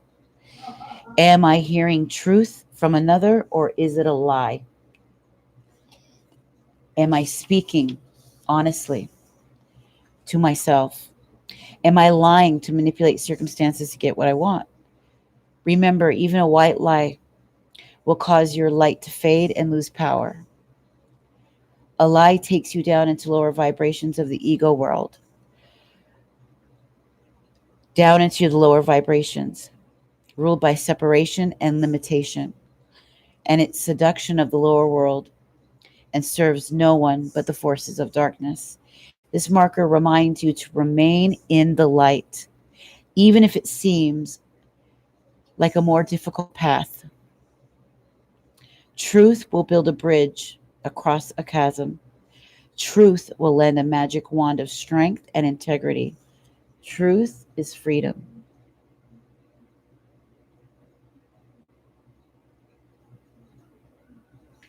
There may be some things that you have to admit to yourself about you, about your family, and about what you need to do next to heal it. I wish, I know everybody's having a hard time with money and things like that. I wish you and I could, go deep, like one-on-one with it. Because I had to go through that whole thing, the whole process. That's why I took CBT. That's why I got my own coach. It's why I became a coach and did all the work, got all the certifications and did the work in my own life to heal it. And some things I had to walk away from, and I didn't want to. I thought I could fix it, but you can't. The truth of the matter is, you're not a savior, and you're not the martyr. You can only do so much. And at some point, you have to put down your wands. You have to set down your burdens. And it's hard because you'll love your son so much, you'll love your husband so much, and you want them to be free so that you could be free. But it becomes very apparent that this is something you have to give to spirit, you have to give to God. And what you need to do, number one, is heal yourself and love yourself in whatever way you can, because it's robbing you of your cup. It's emptying your cup. The truth will set you free. The truth will set you free. Yeah. When you start to learn about toxic family dynamics, it opens you up to a whole thing. Codependency, yes, big time. I have a book called Should I Stay or Should I Go? It's a great book. And some of these books I've really thought that, on Sacred Raven Soulwork channel, that maybe once a week we should start looking into these for answers, for healing, to help through our process. You don't have to read them yourself. I will read them and just go over it with you guys. Whoa, I wasn't ready yet. This is movement. You're welcome, baby. Okay, so who is after Latina?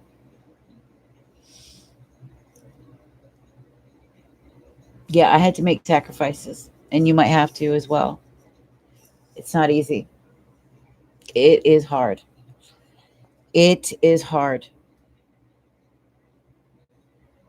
But you have to make the sacrifices if you love yourself and if you want to set your family free, if you want them to start to see what it's doing to you.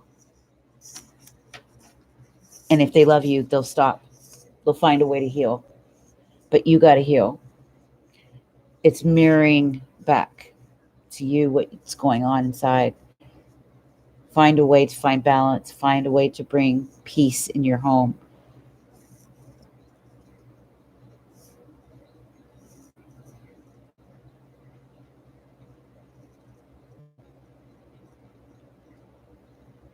Let's see, we've got, who's next?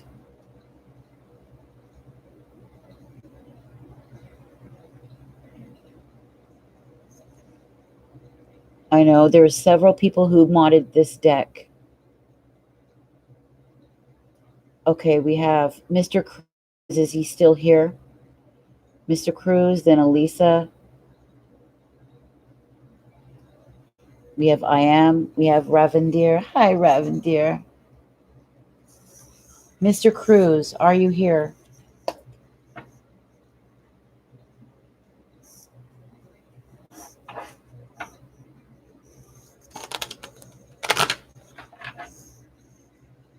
We have Rimsha. Hi, Rimsha. Be sure you hit the like as you come in, and if you want your card, you got to subscribe, baby. Subscribe to the channel so that you can be part of the group and receive in the future.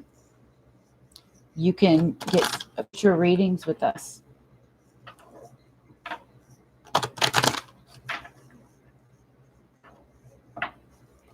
This is a very tight-knit group of people that support one another. This channel, this whole channel is meant for us to find ourselves, for us to find love in our lives again, to find balance and peace in our lives again, contentment, so that when you lay your head down on your pillow at night, you find some peace. It's for us to bring some spirituality into our world. Think about it, what it means to be full of spirit. You're full of life. It's to be full of life. Passion again. To live passionately. To be a creative force, a dynamic force for others. To take up leadership. To not just be a martyr or a sacrificial lamb for your relationships, for life. Sanchita.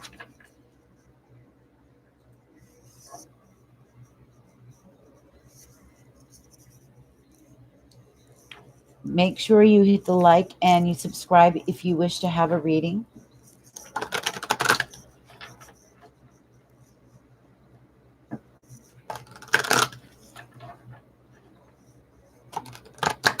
I can see all who subscribe. I see you. I see you. And then you can get future readings too. And you will also be in line to win yourself a free deck. Okay, I have a brand new box of Wisdom of Oracle that I wish to give away, and with a gift. So you get a little present plus this. subscribe, and share with the hashtag Inspired Intuition. Inspired Intuition. Share, like, and subscribe. You'll get a brand new box. It's in the plastic. It's sitting right behind me on my shelf.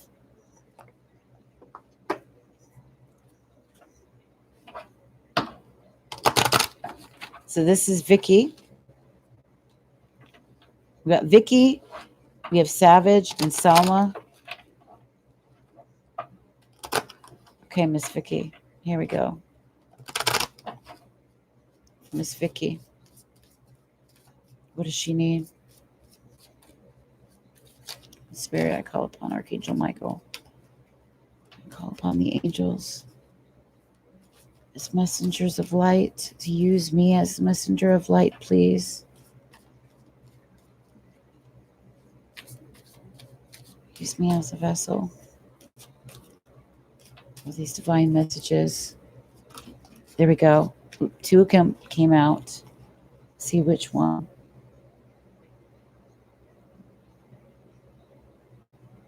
It's this one. Communication. No, questions, personal questions are paid readings, honey.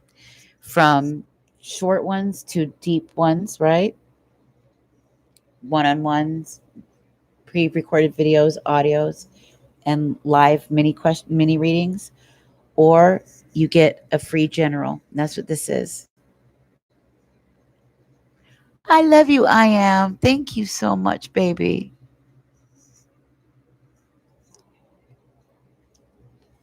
Yeah, this is about communication.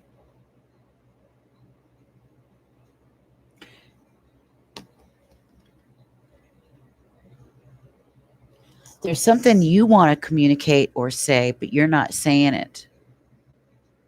Or maybe you're holding back a little bit.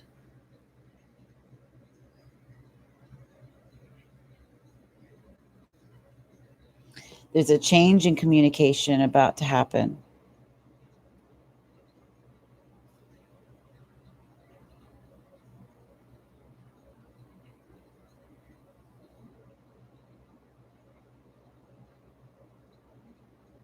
Something's been feeling like a whirlwind.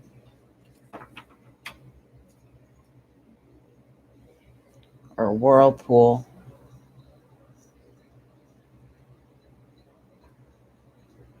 But a blast of communication is coming through.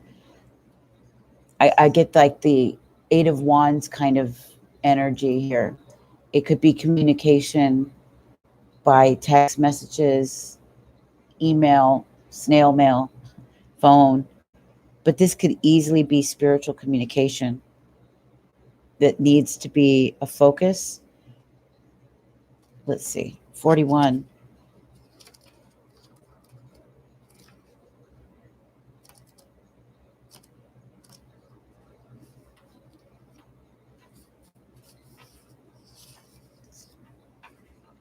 Are you clear and straightforward when you communicate with others? And do you have difficulty asking for what you need?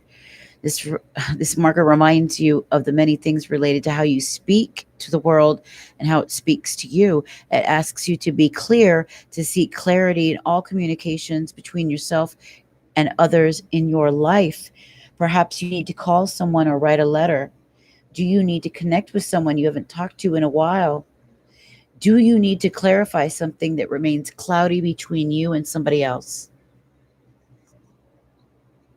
Drawing this marker indicates that it's timely to do so. For communication at this moment is highlighted in all areas of your life. No wonder I felt like it's a whirlwind and all around communication. It's not just about talking at someone or something. In Avalon, the sacred wisdom was gained by developing receptivity and learning to listen. Your spirit guides, angels, and other helpers on your path are always trying to get your attention. Are you open to their messages? Ask and you will know. Look and you will see. Listen and you will hear. Sense and you will feel. That is like the Messiah's message. Knock and the door will be open. Ask and you shall receive. Seek and you will find.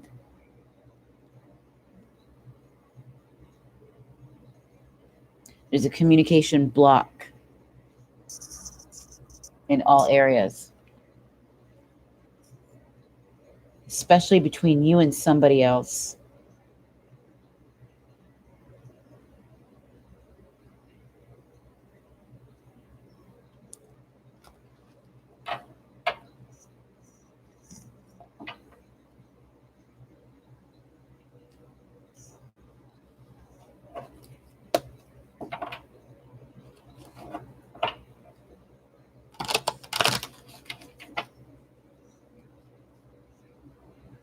Who is next?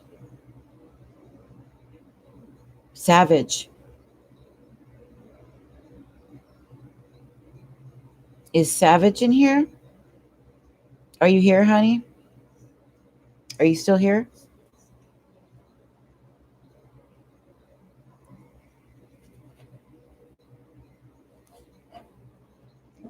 Right. There's a lot of foggy, and it's like when you're in a forest and you have all these, you got to clear out areas to find a clear path. It's like that. That's what I see. Like you're needing to pull bushes apart to get a clear path to see your way through. Elisa? Okay, Miss Elisa. Elisa. I think Savage is left anyway.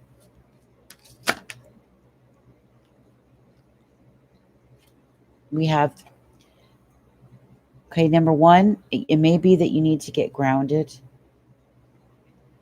All right. Deception. Self-deception.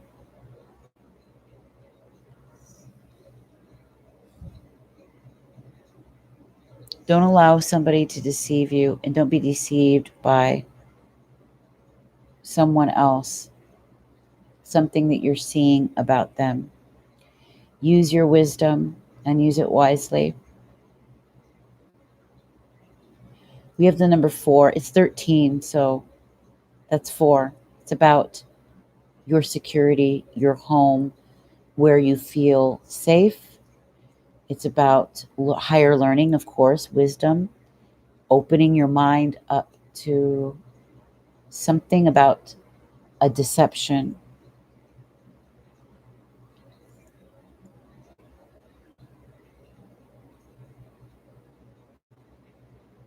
Something you've been closed off to. You see it, but you're closed off to it and not openly, like accepting or admitting or seeing.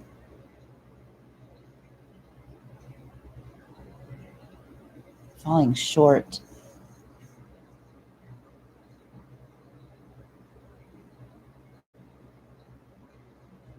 There's a lot of fogginess here. See how right here is where the clear of day is, but there's all this fog around the owl here.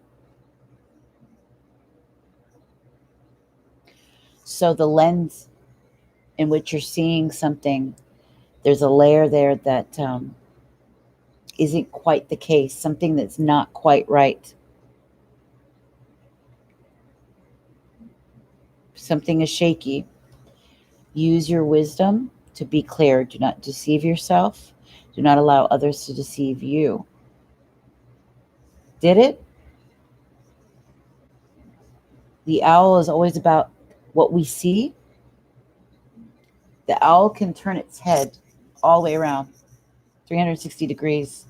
It's about being able to see from behind you, on the side of you, above you. Make sure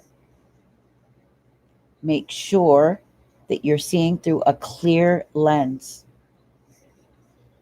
that you're not looking through a foggy lens. This is on the world scene. This is also between you and yourself and you and a partnership that's mirroring it.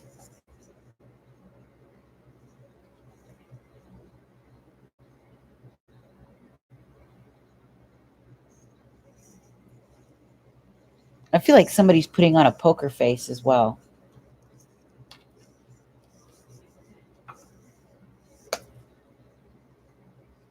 Somebody's got a big ego.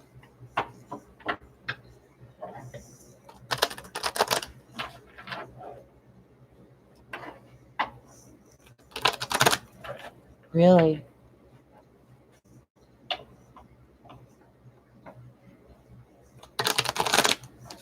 Well, a tower is coming. It's coming for all of us. Big tower. So if you don't see now, you will. You will.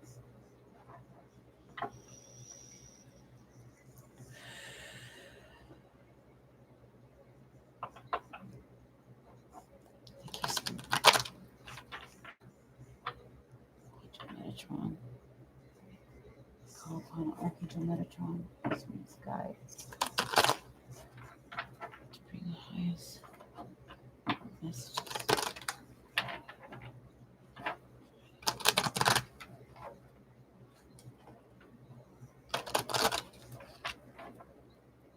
It'd be an open source, an open book and channel.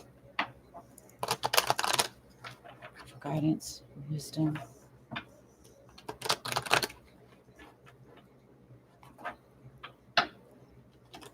Pure light.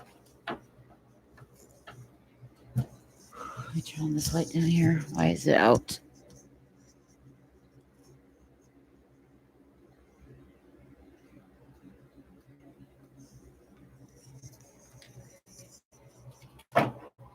Who's after Elisa? Someone was sly to you?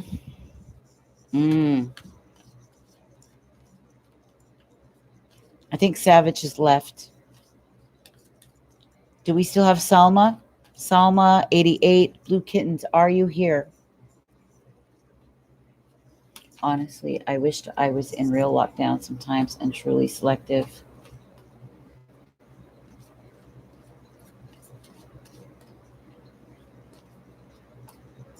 It may be time that you go undercover or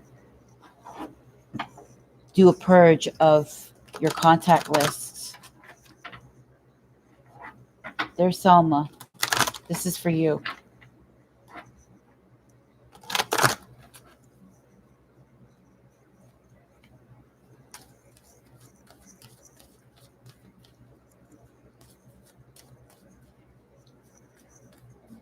Bella Mo, hi, sweetie. Welcome to Sacred Ravens Tarot Vision. I'm a soul work intuitive and transformational life coach. Okay. I specialize in mindfulness and emotional intelligence and wellness. And I work with creatives as a lifestyle and life purpose business strategist for those going into creative careers and holistic businesses. I do writing for them as well.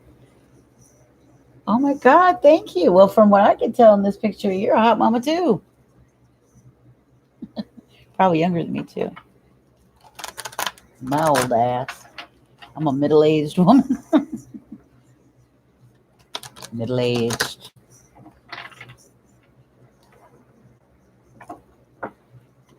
I'm gonna try to hold on to the look for as long as I can,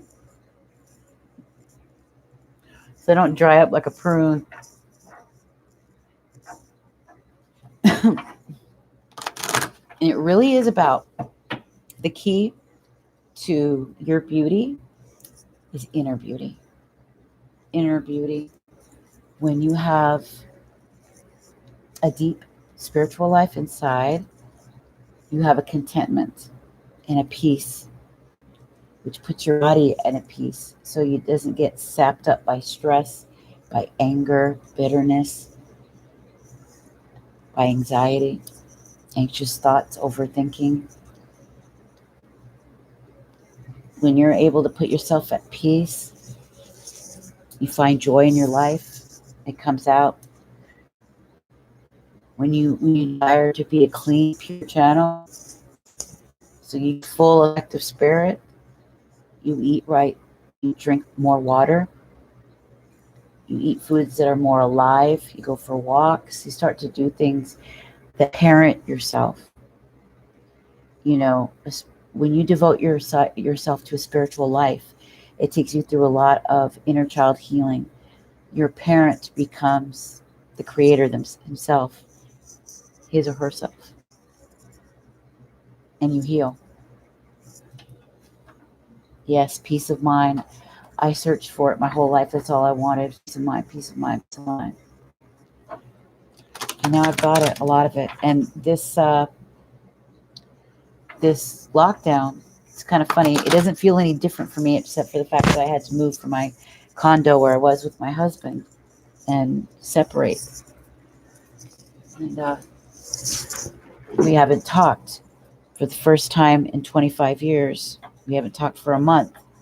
So I don't know what's happening. I don't know anything.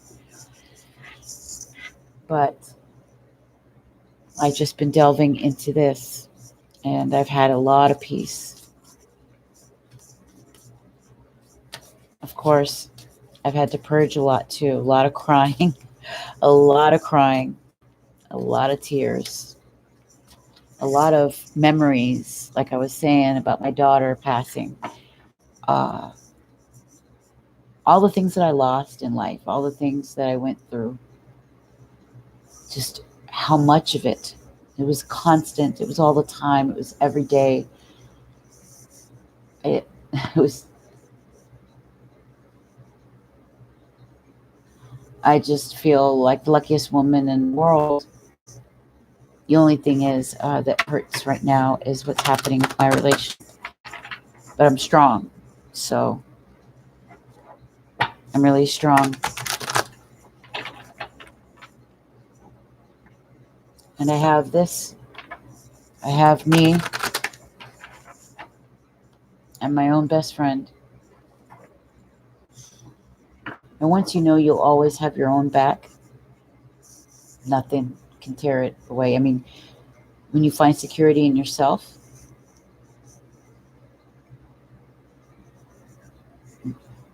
home is inside of you. So you'll always, it keeps your youth. When you're passionate and creative, you can use that sexual life force that's in us, that tantra. It gets utilized instead of going to bed with somebody, right? If you can't, or if you're celibate, you transfer that energy into something creative. It keeps you alive. It keeps you young and glowing with the spirit.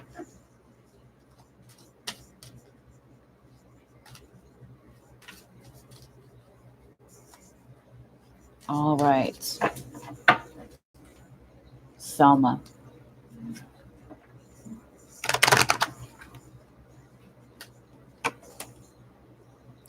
Loyalty, sincerity, unconditional love. Number 19, which is a 10, which is a 1.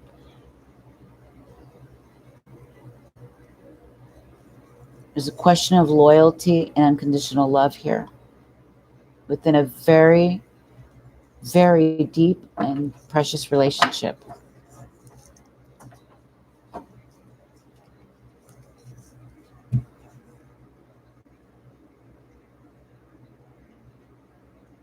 Thank you, Bella.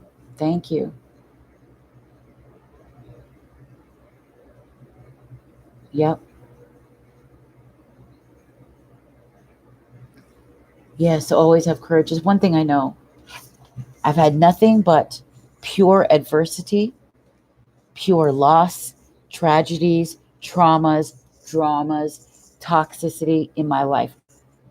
all throughout my whole 40 something years. And now Spirit has said, it's over. It's done. And I had to do it to mold me into the person I am now and help people get through their losses. I knew it was coming. I've always known since I was young. I tried to start in my mid to late 20s. It wasn't time yet. It wasn't time. I even started a little blog as Mind, Body, Soul. I had my vision board for it. And I dreamed of working with people and helping them find themselves, find their unique purposes in life, find healing, find strength. But I wasn't ready yet. I had to go through another decade of straight up bullshit. The worst decade of my life. It's a dog. This dog represents unconditional love. Unconditional love. Sincerity.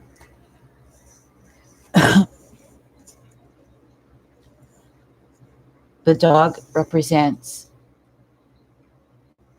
that person who will always, always be at your side, who will always love you. It represents authenticity, true sincerity, being genuine.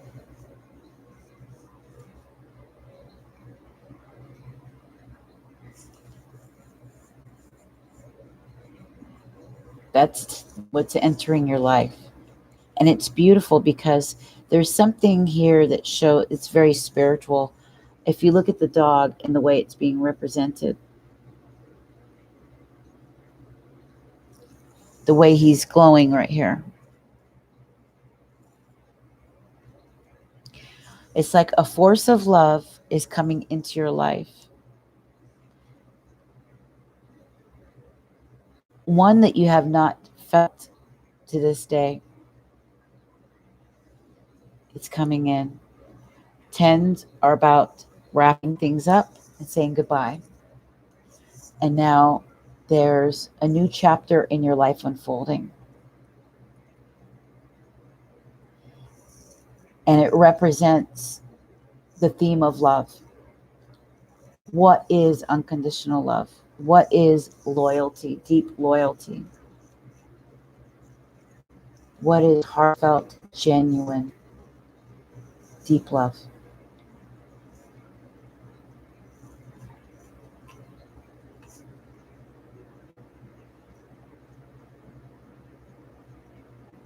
It's coming for you.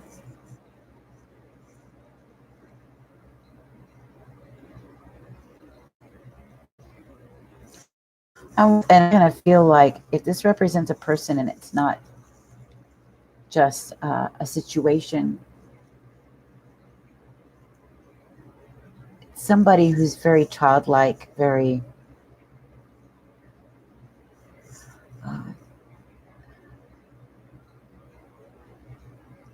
wide-eyed.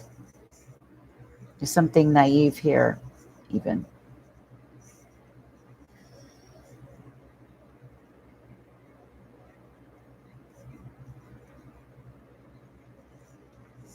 Somebody bright-eyed, wide-eyed.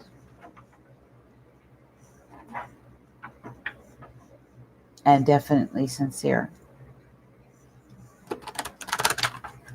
They're not in your life yet. They're coming. 88. 88, did you choose the Avalon or the Cat Tarot?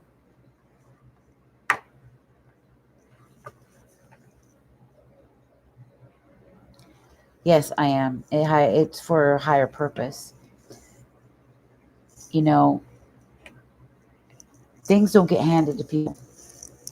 When there's something great in you, God sees something great in you. And you go through these things in life, these trials that toughens you up. They're badges of honor. These scenarios, these situations, we go through all this pain, it's a badge of honor.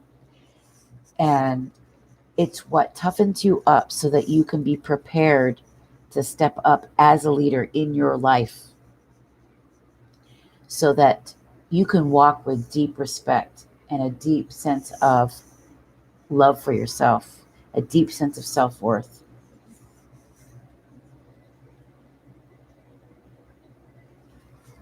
Yes, that's how the dog's eyes appeared on the card. Something soft, like a soft, a tender-eyed person. And if it's not the person, then it's representing a situation, maybe your own spirit. It's hard to say because it's one card, but that's what I felt. You're welcome. And 88 wants the cat tarot. Yay! The cat tarot. So cute. It's for 88.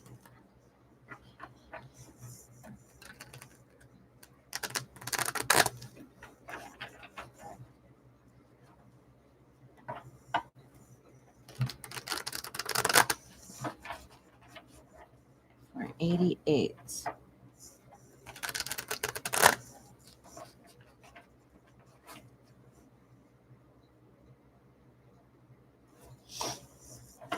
If you guys like or appreciate any of this, please share it. Subscribe.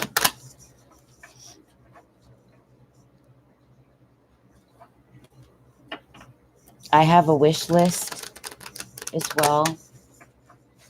I love oracles and tarot so much. Want to hear something funny? I was 2 years old. My grandmother was at the house. She had the dual burner stove and she was boiling water. Thank you, Salma. You too. And I was 2. And I was walking through the kitchen with some toy. And the boiling water fell on my legs. On this leg, the right leg. And I'll show you. You can't really see it, but I'll show you where it happened. And you can still see the scar up close. Right here. It fell on my leg and it peeled like chicken skin. Right? And I was taken to the hospital. I remember this so much. It's crazy.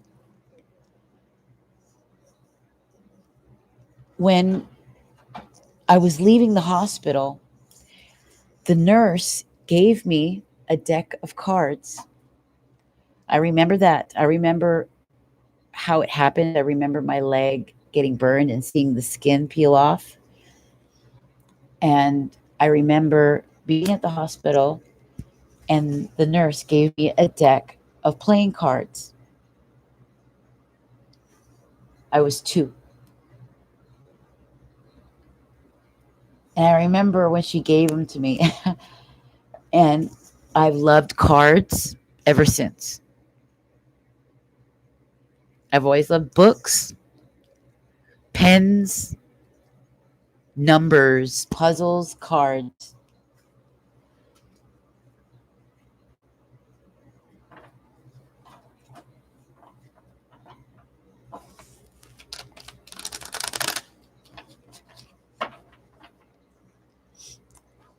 I used to play with Uno cards, all kinds of them. To this day. So I love cards. So I do have a wish list. And if you like what's going on here and you can't get a reading, but maybe you want a tip, you can do that too. Leave me a note. Okay. This is for 88, 88, 88. 88. Almost. Something almost came out. 88.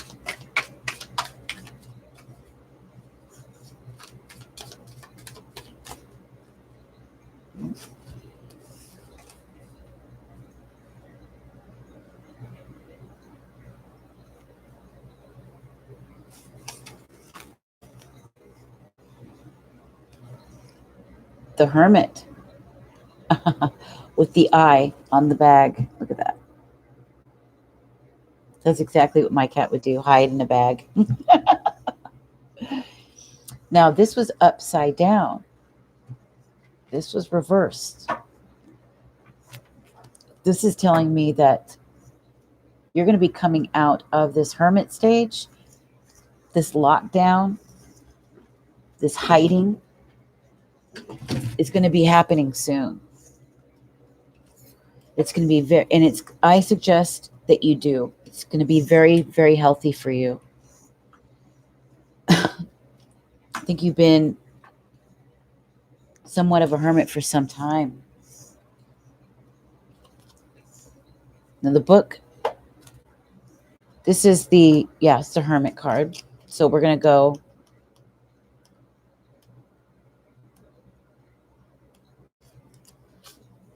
The Hermit is a number 9, right? 9s are about endings, cycles, wrapping up and out. The Hermit card reminds us not to be scaredy cats. The world needs your wisdom. Come out of your cave and share it. It's time to step up. You've been here for a while now. In what way can you come out and share what you've come to know?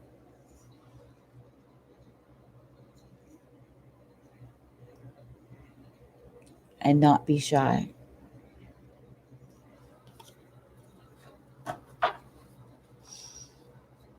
Many of you guys are wounded healers. And so I cannot wait for my program to begin.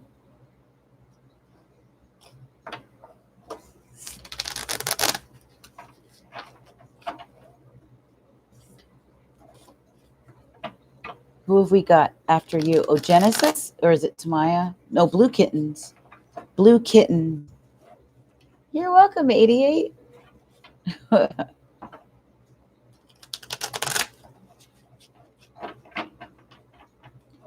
Yep, wounded warriors and healers. And that's why I've been busting my ass off, because that's ultimately what I'm trying to get accomplished. Is show all of you how you can become it. Become a healer in your own right, using your special skills and defining your spiritual gifts. We all have them. They appear in different ways. Some of you have the gift of storytelling. Others have the gift of translating vision onto canvas. Others of you have the gift of speaking, okay, and uplifting. Others of you have the gift of writing, channeling spirit through your writing. Others of you have gift like this, being able to channel information. Has Blue Kittens left? If Blue Kittens has left, then we're skipping on. Blue Kittens, 1. False Devo, are you here? False Devo. Are you here? Did you leave? If they left, because you know how it is, they'll leave and then they'll come back and want to go back on the list. But the list will be done. Okay, False Devo, this is for you. What card did you want? The cat or Avalon?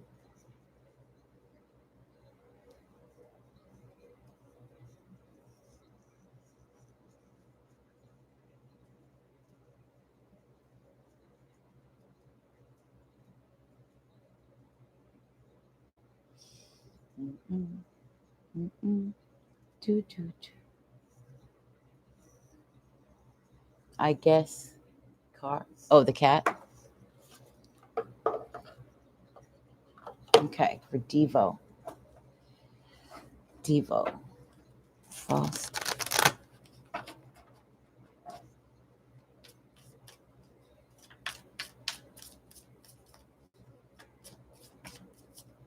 Spirit, they need to know. Stevo, false Devo. False Devo.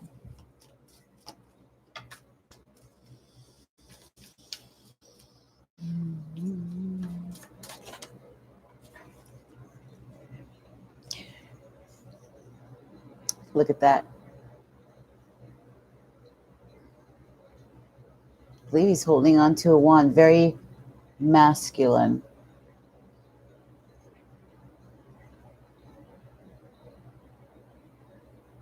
It's a 7.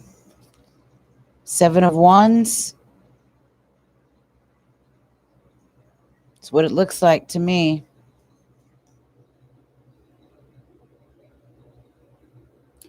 Being very protective of yourself, ready to defend. What do you need to defend? A belief about something? Something that you hold dear?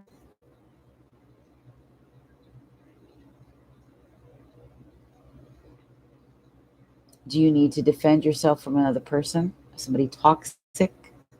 Whatever it is,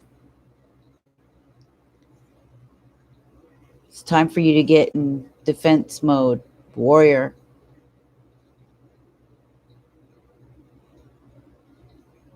The number 7 is very spiritual as well. It's about investigation. It's about looking deep. It's about observation, meditation. So there might be a belief that you're defending, something you know, something you feel. Okay. You're a bit stoic about it.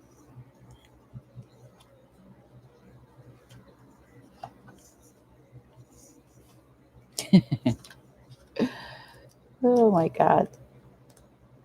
So here we are. Let's see.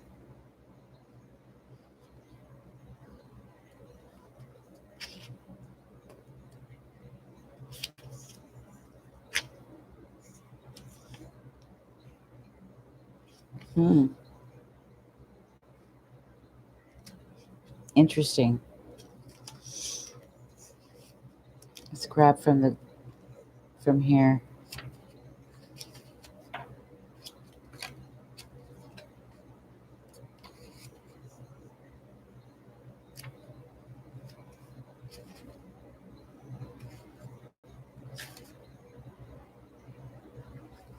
Babe.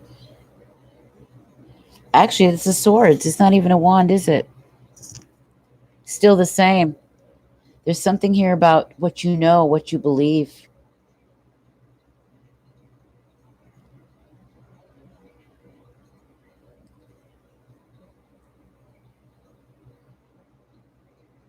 You need to defend yourself from something that could be done behind your back.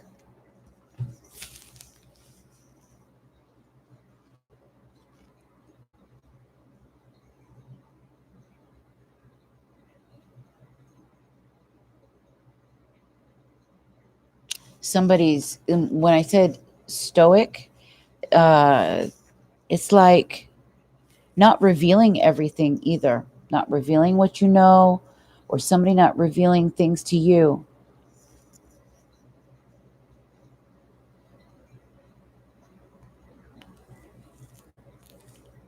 Someone, not necessarily you, trying to get away with some mischief, perhaps trying to fake what isn't rightfully theirs. The only way to ease the pressure by dealing with the situation is head on. So this is, be alert to other people's deceptions. Be ready to defend yourself. Defend.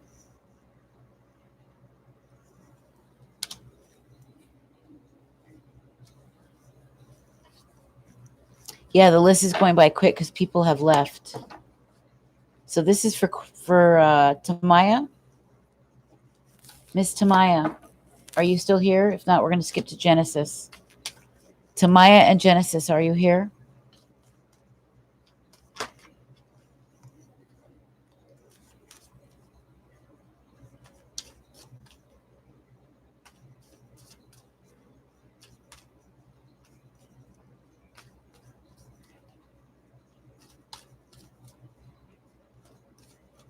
Tamaya? Tamaya's gone. Genesis, it's your turn. Avalon.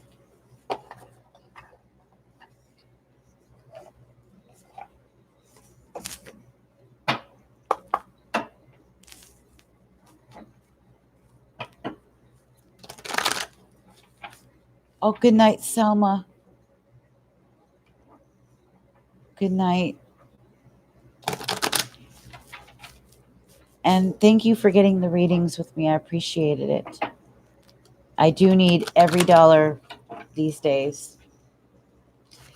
I'm not with the old man anymore. So, the two of us together is one thing. Now I'm on my own. So it all helps. Plus, we're all laid off. So I appreciate you getting readings with me. I appreciate those of you that have been leaving little tips as well. Even the little $2 helps. And I appreciate it. So thank you. Genesis. The decks is the Avalon and the Cat Tarot.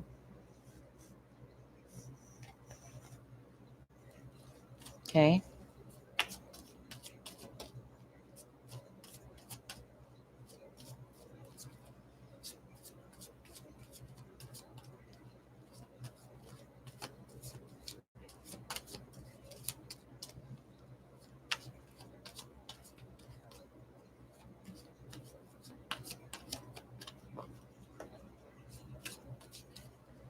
All right, Genesis. This is for Genesis.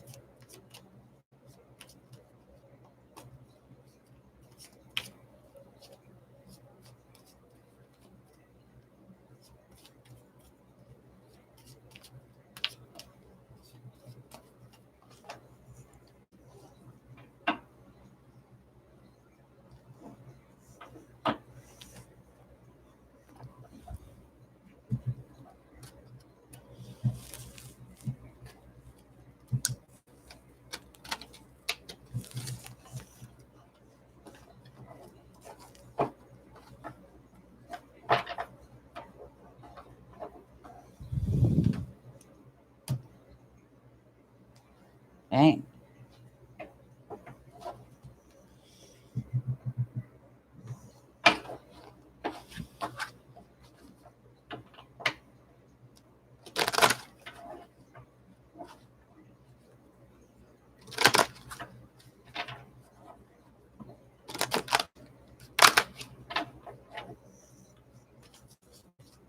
Genesis.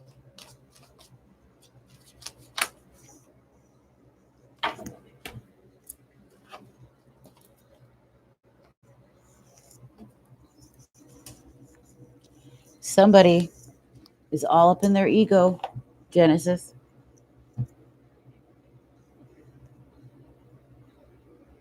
Somebody is really being stubborn, not being cool, being angry,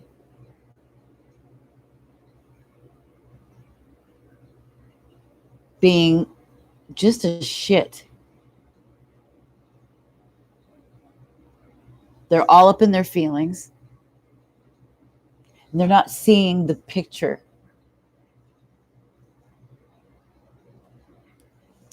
Yes. Yes, Amy.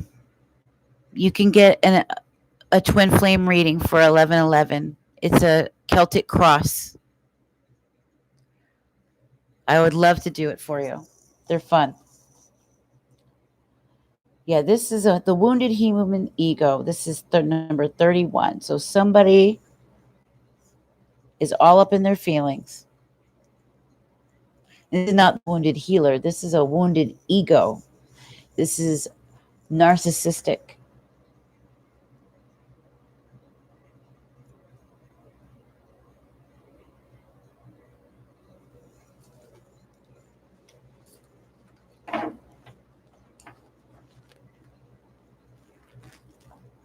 Okay, sure, Amy. You got to have a toxic marriage, Genesis? Yeah. Well, that person, that's where they're at. That's,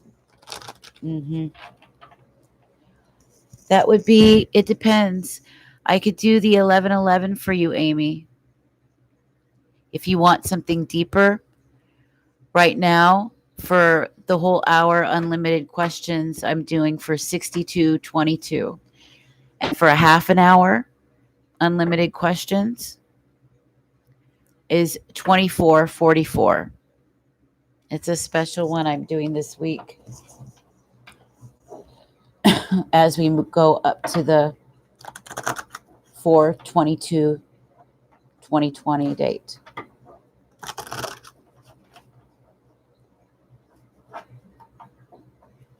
So yeah, an 1111 for a Celtic cross.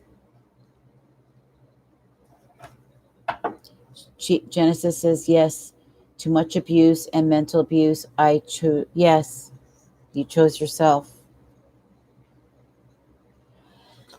Here's what's very crazy. It's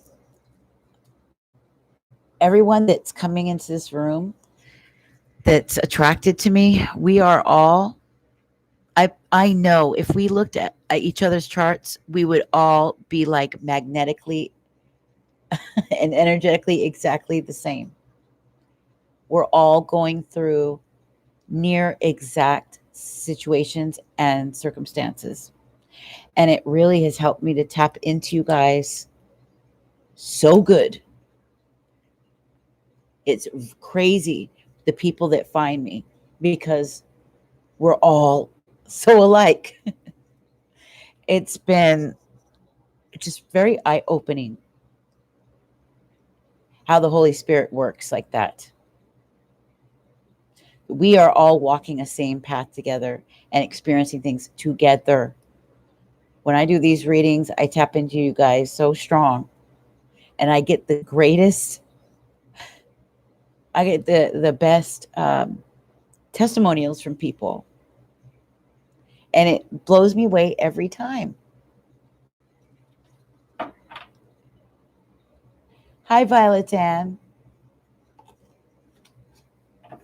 Oh, you did? Okay, Amy. Thank you so much.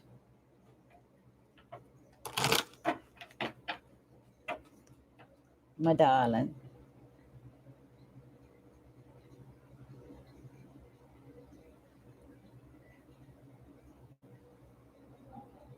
Okay, so either Avalon Oracle or Cat Tarot. Was that Queen? Is Queen Bean still here?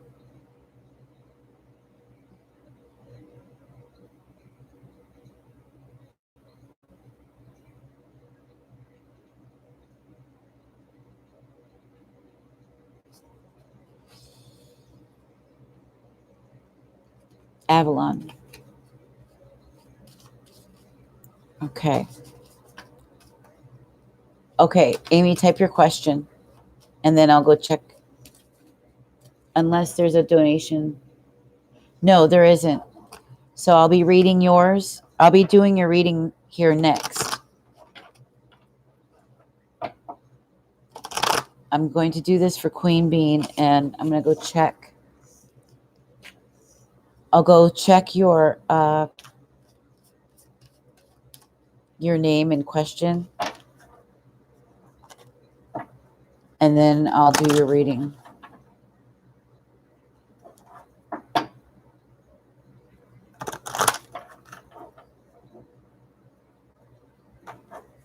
Queen Bean.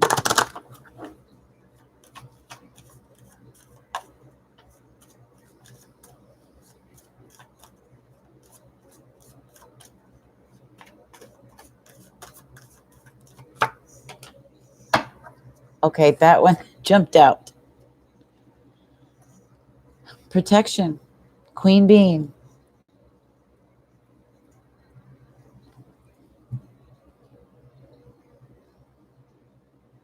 You are being very protected right now. I think you're worried about a lot of stuff. You're worried that things are going to go wrong. You're safe. This is a card 11. This is card 11. 11 is about powerful insights, powerful understanding. A lot of stuff is going to be, you're going to get a lot of epiphanies this week. You are protected in a powerful way.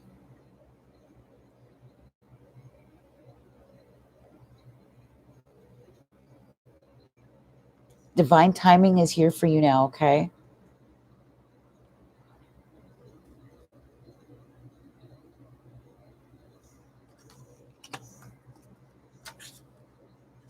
That's not it.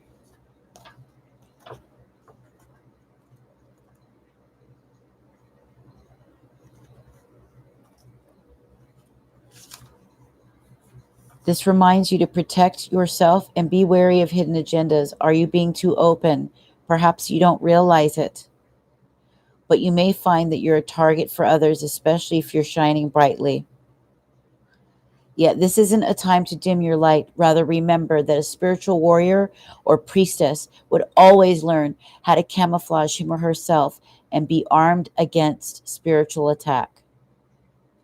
Somebody might be near you, watching you, or who is in your life that you need to protect yourself from as well. They do not like. There's something about you that's honestly beautiful, that upsets them. You're going to be protected though, and take measures to protect yourself from them. Some kind of boundaries need to be set up. Be very careful. Yeah. A tower is coming for you. Oh my God. Is at the bottom. Yeah.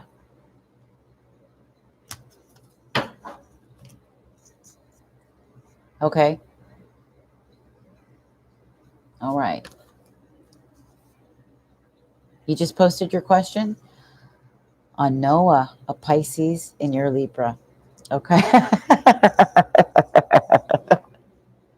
I don't mean to laugh, but this is just crazy. It's mirroring my own situation. Okay. And sign. He started to consider being long term with me. Or has he started? He has told me he loves me already.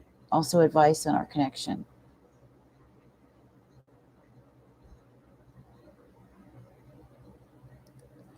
Karsha, hi. Make sure you hit the like if you haven't already. And for sure, you want to subscribe to the channel.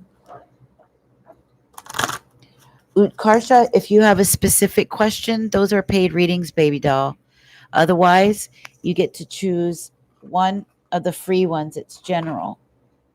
You can choose this one or this one, and it's just general.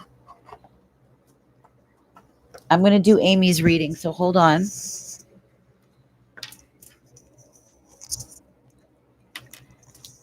Welcome to the family. I have a strong leap. My rising sign is Scorpio, but it's right on the cusp. It's strong Libra. Sometimes they say Libra, other times they say Scorpio, but it's definitely Scorpio by 12 minutes. Libra's on there strong. So I have all the unfortunate Libra traits. Being too nice is one. It's a strong, my first house is strong Libra. Yeah. And I have strong Capricorn in my 10th. I have Leo Mars, Scorpio moon. So you see, everybody in here is, yeah, the first guy I ever liked said he didn't want to go out with me because he thought I was too nice. And I hated that ever since about myself. But I've accepted it. I've just have been stronger. I know. Isn't that stupid? He said I was too nice. So clearly he knew he was going to be hurting me in some way. He just, some guys are like that. They'll want the good girls and they treat them like shit. Like shit.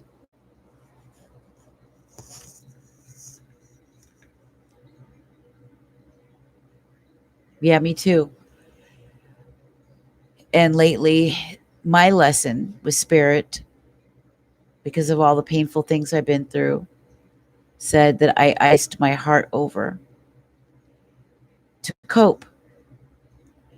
And in order to do my spiritual work, I had to be cracked open.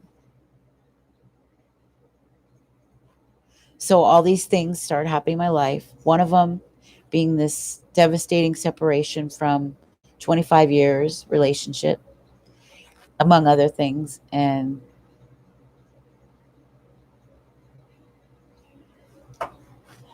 that's where they want me. It's where God wants me. So that my heart is open and I don't lock it up and shut it up and stuff it down and try to stay strong and not be vulnerable. Because the second you're vulnerable is the second people see an opportunity to attack or use it against you in some way. Plus, the floodgates of emotions are just too strong. It's way too goddamn much. If you feel a lot and say you're a seeker like me,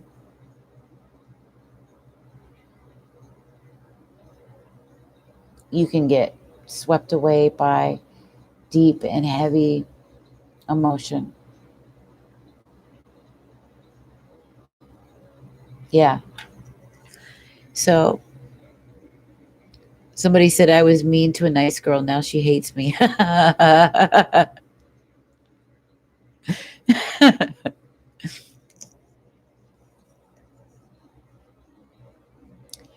You can go to astroadvice.com, set up an account, and it will tell you, honey. You just need to go. You need your birthday and your birth time.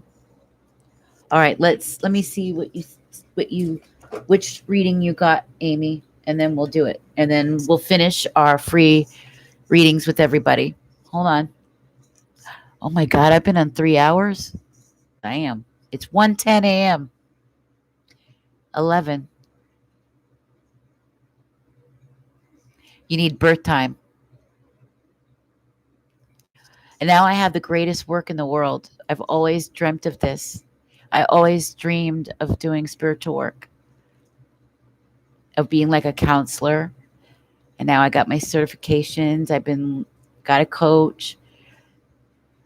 She was the greatest money I ever invested. And here I am building this up. And I love it. And it saved me. It saved me. So hold on. Okay.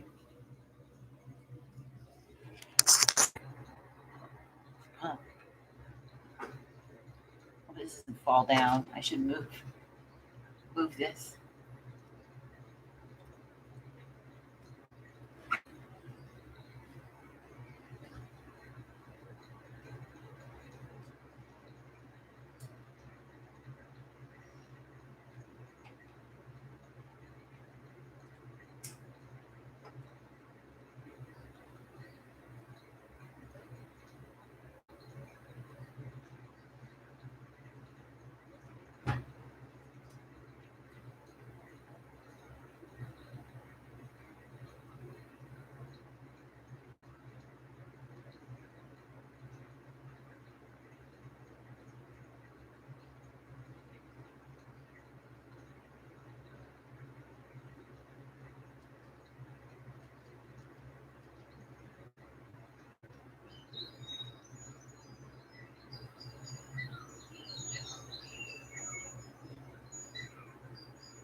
Okay, did it. These right here.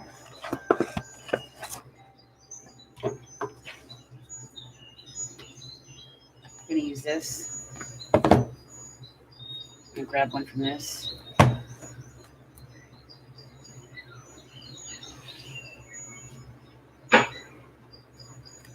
And grab this.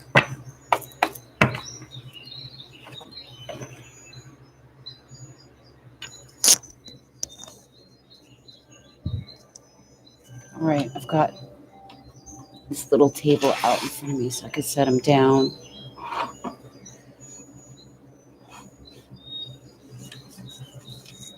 And do them on this. I'm going to lay it down here as I pull out the cards for the Celtic Cross.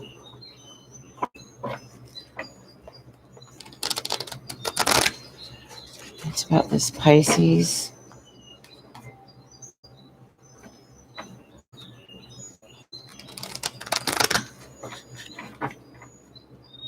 That's your dream, I am. They're not open. Oh, I know people will judge me because my spirituality is not your typical. It's not typical. I love metaphysics, and I do believe in a creator. I do know that creator has a name. The I am, the one who causes to become, Yahweh, the one who causes to become, who manifests to become, the one who chooses to be.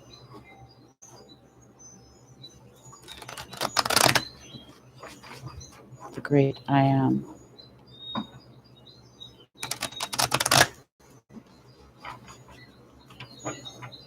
I know that people will never understand the cards. They'll look at it as evil, but here's the thing. These same symbols and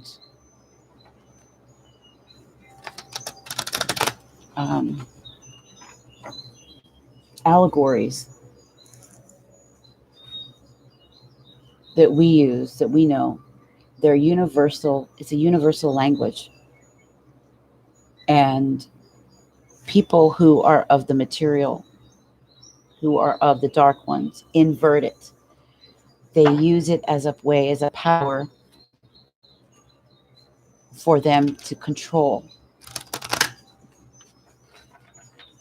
They use it and pervert it. For us, we use it for light, for the power of spirit, spirit of love. It wins all.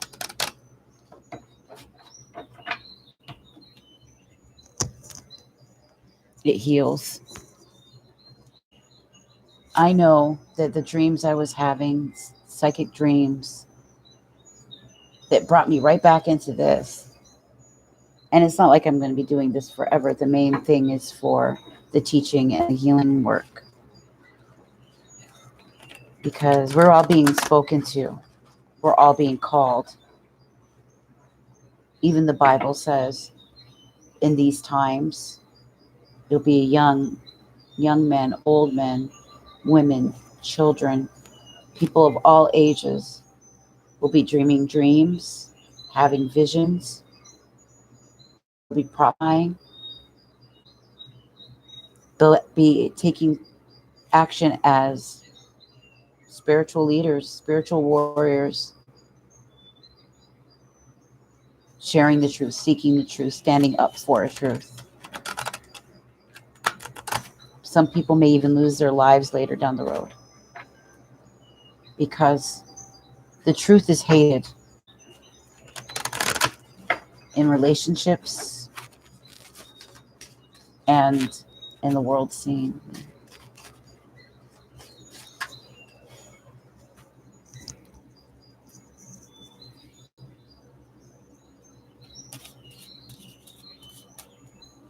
That spirit lives in us. We can hear it if we stay quiet long enough to listen. Cheyenne, hi. The readings, how much? The cheapest little reading, I do them all with the angel numbers, right? The numerological numbers. It's $4.44 for 2 cards, 3 cards, because they each have a free one that goes with it. 3 cards is $5. It's called the 2-card pull. And then the love reading is $777, 5 cards plus a free oracle. Then the 888 energy update, past, present, future, has a free oracle. It's 5 cards, 6 cards together. And then the 1111 Celtic Cross is 1111. It has 7 cards plus a free one, so it's 8 cards. And then there's much more intimate and deep readings. There's one-on-ones. I'm a certified coach, certified in life purpose and mindfulness, in transformation. Okay. And as emotional intelligence and wellness specialist. So I mix them. You send it through. I put all the information at the top, but here I'm going to paste for personal questions here. And then my website for my business, the Sacred Ravens coaching and consulting website, is this one here where you book things and you can look and see what's on it. One lady, her name is Janie. She and I meet often. She likes to see me often. She's beautiful. And we do a lot of one-on-ones, and she gets, I give you unlimited questions, and I help coach you through it too. And soon I'll be having classes, because I do lifestyle and life purpose strategy as a life purpose strategist for business. So I'll be opening classes for that soon, and I do one-on-one life purpose coaching. I have an 8-week program and a 16-week. For Amy, tell me about Amy and this relationship with the Pisces. Amy and this relationship.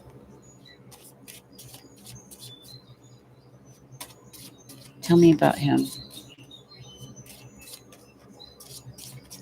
What was his name?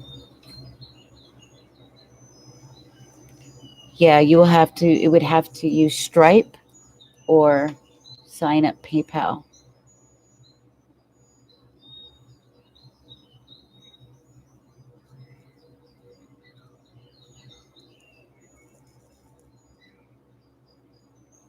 So what did she say?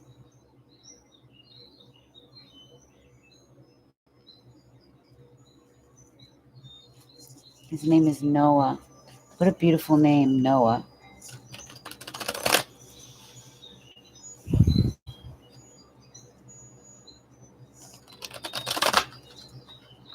Noah.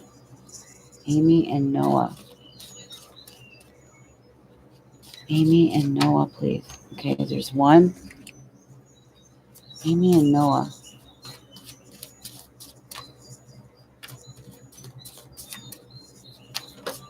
There's 2. Amy and Noah.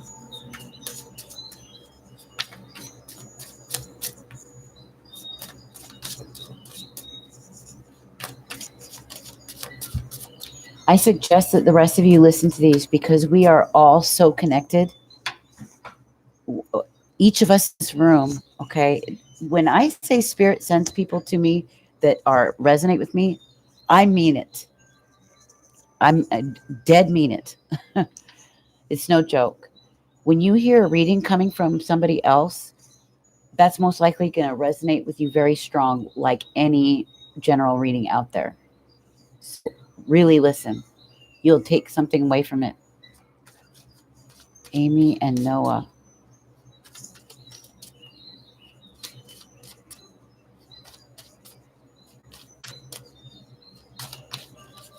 What's above her? What's above her? There we go.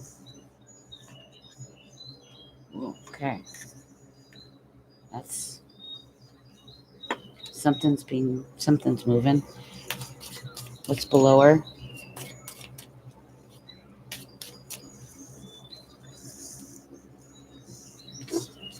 Above her? What's below her? This situation. Noah. There we go. And what's behind her? It's behind Amy and Noah.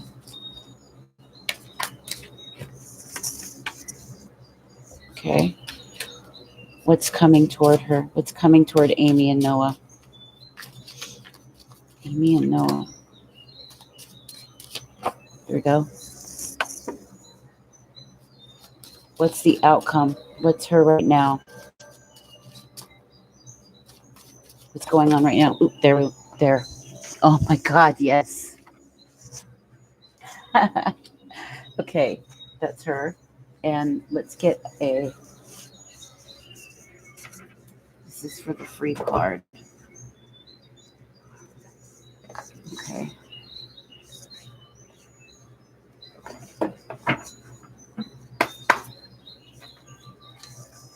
Let's get a final.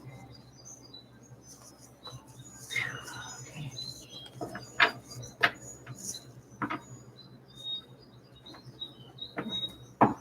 Get an overall. Amy and Noah in love, please.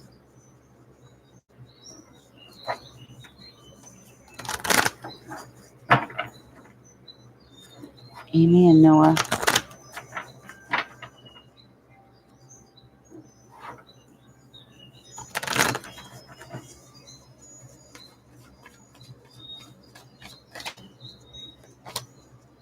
Deep knowing.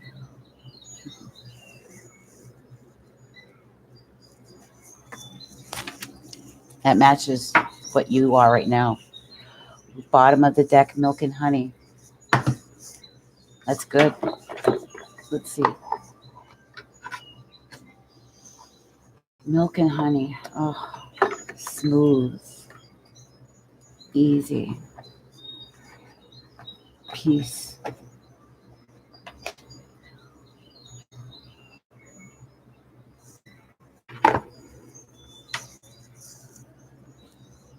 Okay. The current situation, we have this Page of Wands. It was reversed. So this new spark of life in this relationship that you were kind of hoping for in a particular way that would develop. So you're asking, I feel like he's probably got some Sagittarius. There's some fire here. It may be you. But this is the central to the question. This spark, this passion, this new opportunity for love. Okay, that's central to the question. What's crossing you? We have the Nine of Wands, and we had it reversed. So a lot of defensive energy, where this upright side up, it would be like more like protecting or protective, setting things down. But here, when it's upside down, I feel like walls are put up. And this is the obstacle. We have what's above you. Third place situation. It can also be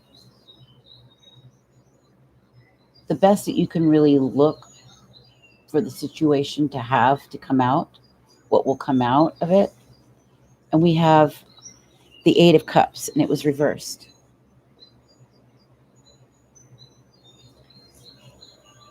Somebody is having a hard time walking away from something. Because when the Eight of Cups is upright, that's walking away from each of these, already having gone through all these cups and going for the ninth. But there's not really movement here with it in reverse. There's sort of a pause, and it may be because of this lockdown. There's a pause. It is.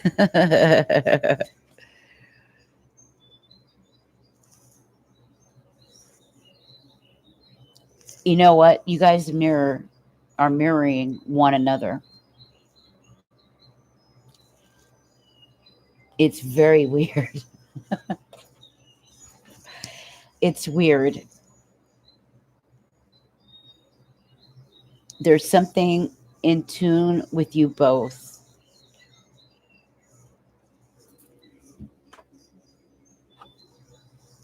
Okay, what that's below you, this is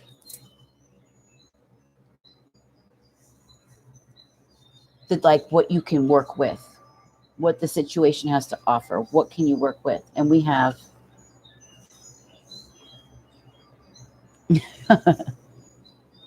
the Two of Cups,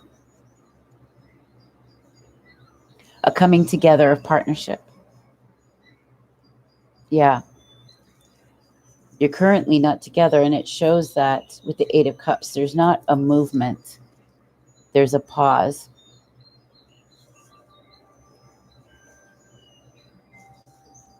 This is the hope. This is what is possible to come together, this partnership. Okay? This is what's beneath you. Yeah, isn't this a beautiful card? I love the Crow Tarot. After all, I'm the Sacred Raven, right?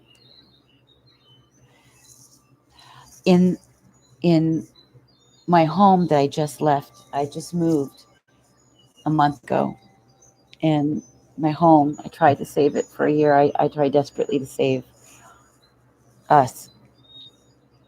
I would always look out my bedroom window. And outside my bedroom window, there's these trees. There's a gate that kind of sections off my condo complex from the condos behind us. And there are these trees there where all the crows would go to. And every day, throughout the day, I like to stare out the window with the crows and watch them. They always went to that tree in front of my window. So this is ultimately what you're hoping can come together. This Two of Cups. And there is something here, very Leo. Leo rules the heart, right? We've got the Caduceus, right? Watch out for heart ailments, by the way.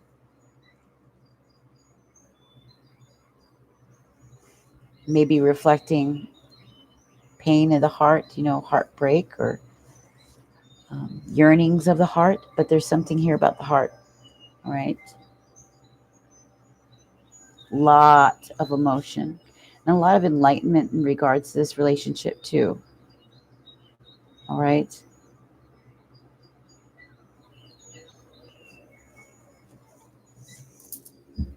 Now, in your past, standstills, right? With the Eight of Cups upside down and with this, it's showing we're in this lockdown. Everybody's in rest mode, spiritually, mentally, physically. We're all in this Four of Swords sort of thing where everything is on pause, taking a rest. We're all going in our minds. We're thinking, we're reflecting. We're having a lot of memories come up. The world is experiencing this. And it's been in your recent past, of course, right? The Four of Swords is about deep rest. And it's all mental stuff. Needing to leave behind a lot of things from your past that doesn't apply anymore. got two people who are separated by distance.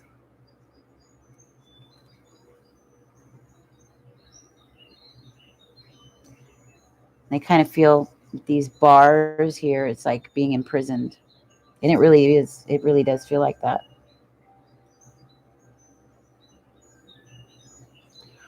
Notice he's got one sword here. The sword of truth is all about inspiration, intuition, various insights we get. And we've got three swords right above it. The three of swords is generally about heartbreak and things of the heart. So we've got a lot of stuff coming about love and the heart, relationships, and the distance within our relationships. How we're going to move forward with these relationships, with the love in our life, with the what do we feel in our heart. It's really trying, Spirit is really trying to come in and help us to realize what it is and who it is we love and to reach out.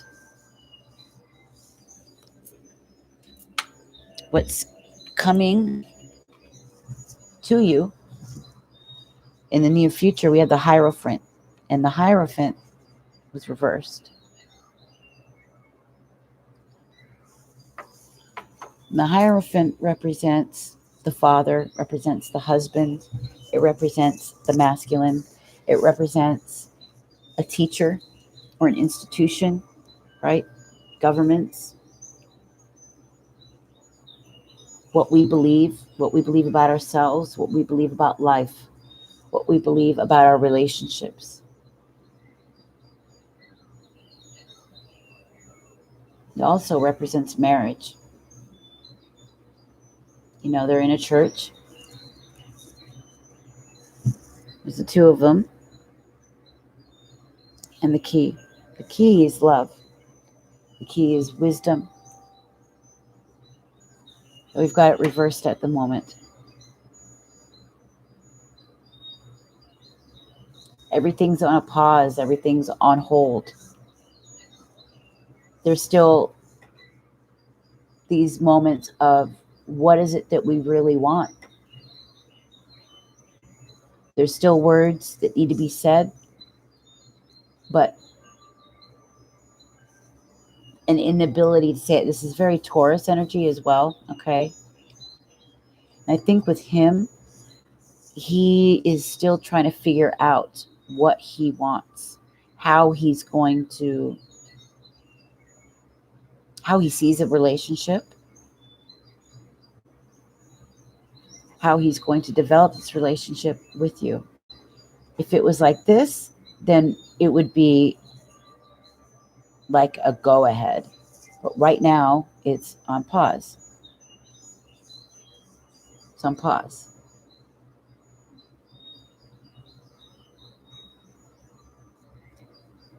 But the doors are open and ready. There's crystals here. Things will soon be crystal clear. And it will be, I don't know if you can see it, but right behind that bird here, who's standing on the podium, it's like to join the two. We have the representation of the dove spirit.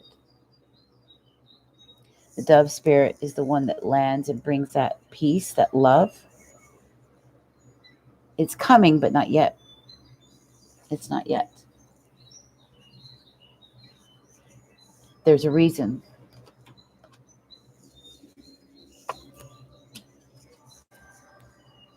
We finally have the high priestess. This is you, or the situation, okay? The high priestess is also a Pisces.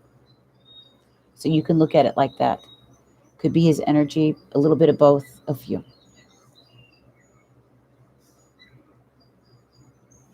Notice the veil.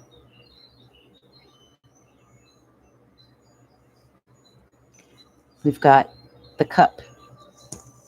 The cup of love is there. We have the sword of truth, breakthroughs. It's going to be a breakthrough in love. That pentacle says to me that it will be demonstrated. Okay. It's going to be demonstrated. We have the moon. It gives us a sense of how the feelings are going to be developed, how it's going to be realized, and it's through the use of one's intuition. Next, we've got deep knowing, wisdom, with the owl being able to see.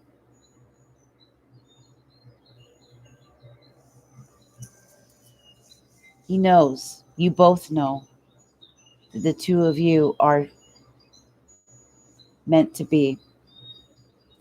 This veil represents marriage. We just saw the Hierophant. That also represents marriage, blending together. It is through you guys, either one or both of you need to see eye to eye with this. And it's going to be in here and in here in alignment. We've got the little moon and a bigger moon. And it also kind of makes me feel like, there's this space, there's distance right now, there's space in between you two, but you're still tied. You're still energetically tied.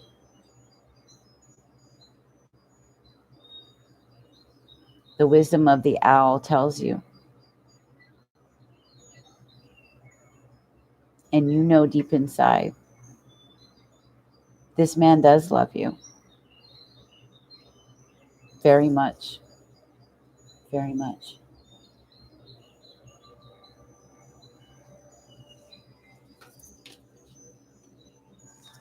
I'm going to read the deep knowing card to you. Yes, Pavitra. No, you didn't miss your turn, Sanchita. Hello, Harshita. Deep knowing, 43. Very spiritual card. 7 is a very spiritual number.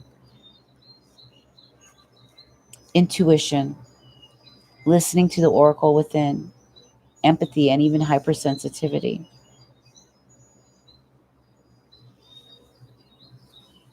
It's perplexing that people taught to ignore this natural capacity to navigate their journeys, to access their inner guidance. Know that you have an ability to read between the lines and find all the truth that was missing when the story was told. This deep knowing allows you to open the door to wisdom far greater than what was available to you in the limitations of human experience. You're given information that many make no sense whatsoever to the logical mind or the five senses, but which is 100% true and accurate and correct. The trick is to listen and then act accordingly. You're now invited into this sacred dialogue of deep knowing, so tune in and trust your vibes. They will be right. Ask and you will receive answers from unusual sources, me including. Yeah. Here's your relationship message. There are occasions when you just know, deep in your heart and soul, that a person is going to play a meaningful role in your life. Someone crosses your path, and then suddenly, out of the blue, you're connected at a level impossible to describe. That feeling marks a moment in time etched indelibly onto your soul.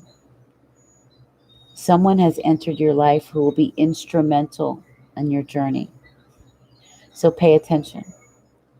Two hearts are calling to each other to begin an alchemical process.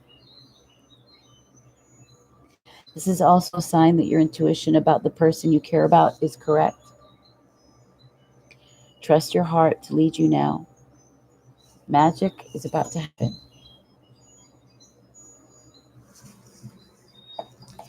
You guys may not be in action mode with your love, but it will be. And I believe this is the person you probably will marry, if not have a very long relationship with. And they do love you very much. For these two cards to be the final answers, the High Priestess with deep knowing.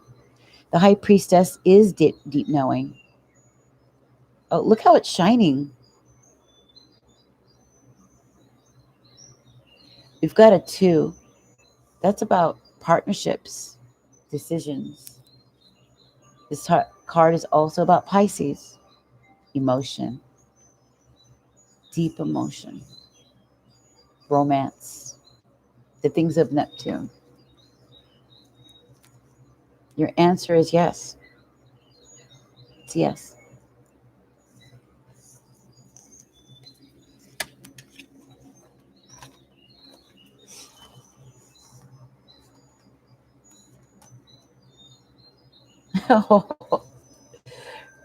Thank you, Amy. You're beautiful. Thank you. I get people say the kindest things to me.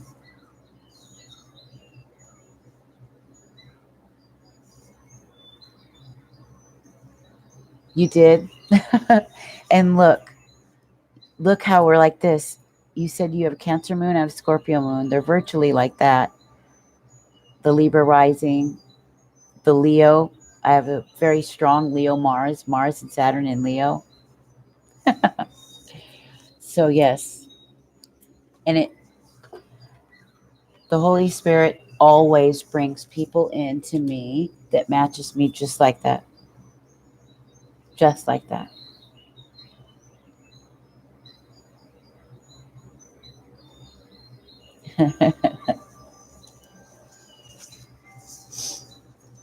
I'm so happy I got to be the one to read for you.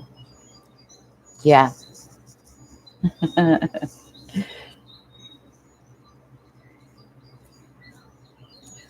And it's really happened at an amazing time too. If I didn't have this work in my life right now, then I would be living in really with a broken heart because of the way things have happened.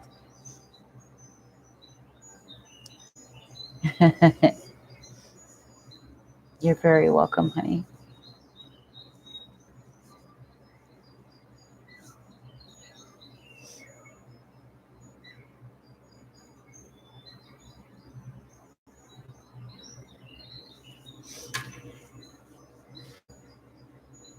And there's a big tower moment coming this week. So get ready for that. I don't know how it's going to appear, but it's coming.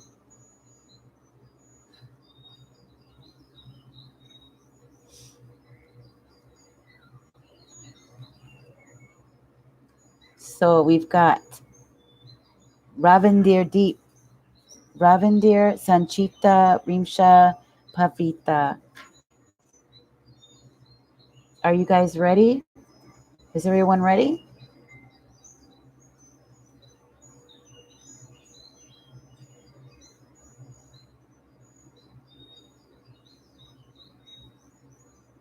Yeah, and welcome to the family. This is such a great group. We talk about everything.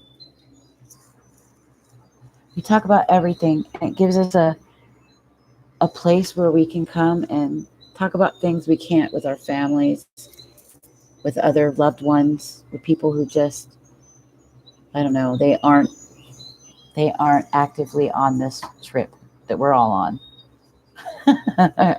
And it's a trip. So we have Sanchita.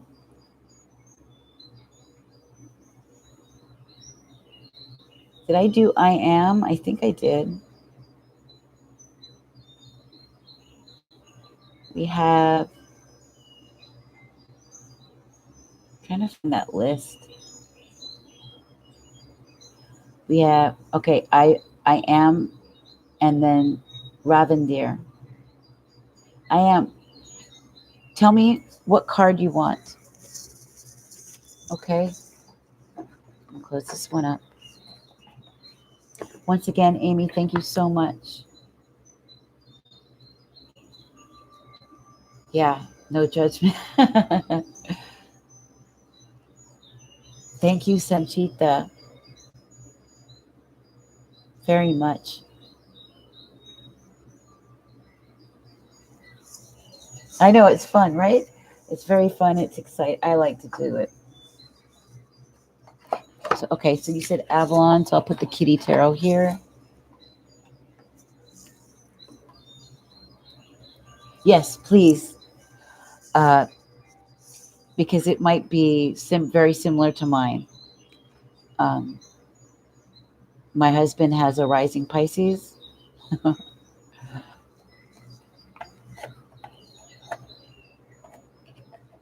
And we're in separation right now. I haven't even heard from him.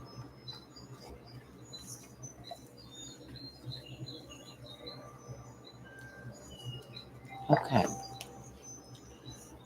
All right.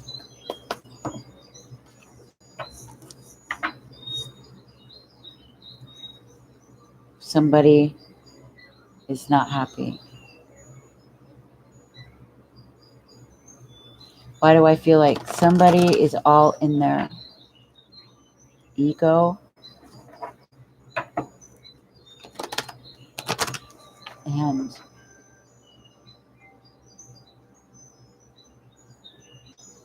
they're not in the right frame of mind that I would want them to be.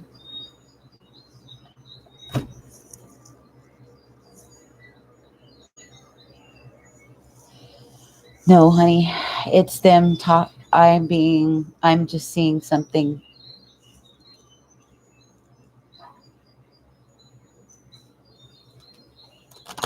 It was at me.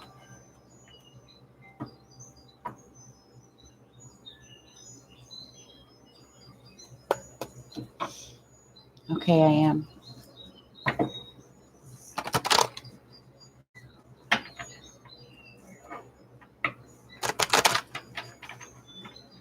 Hi, Zara. Good morning. You're so beautiful, too.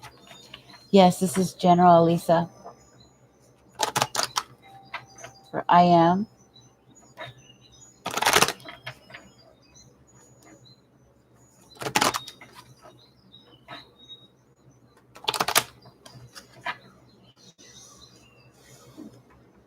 You know, some people,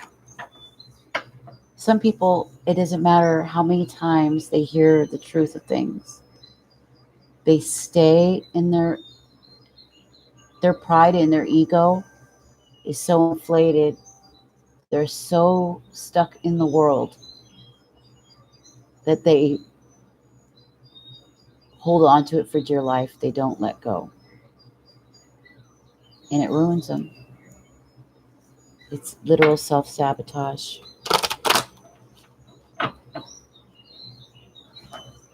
That's a message for somebody. Why are you self-sabotaging? Why are you setting things on fire? Why? And how funny I'm saying this. At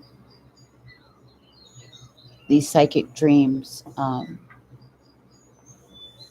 it just occurred to me what I was saying. Why did you give it up? Why did you do that? I kept saying.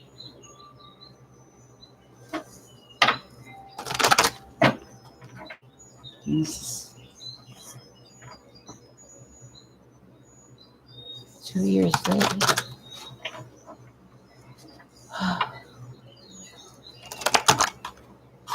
I am.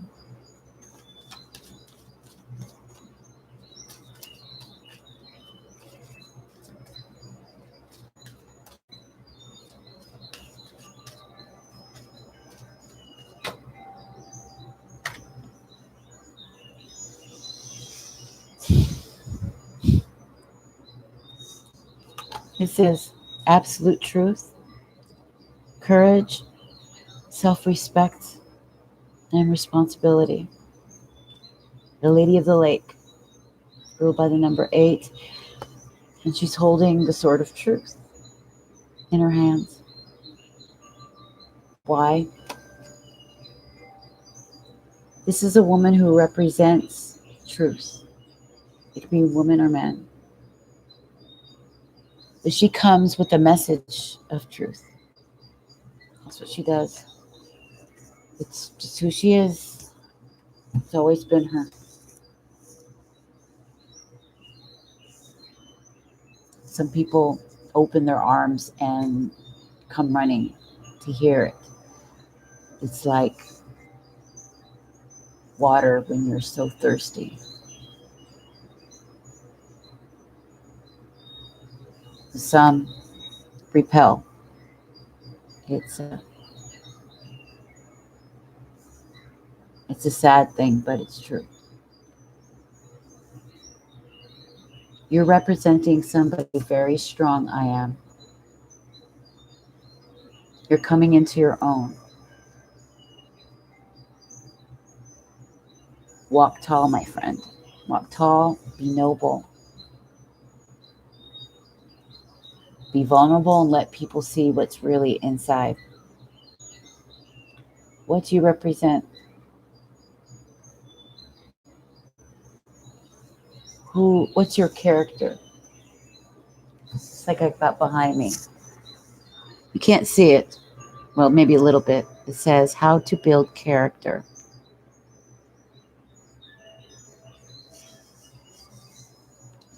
This woman has character.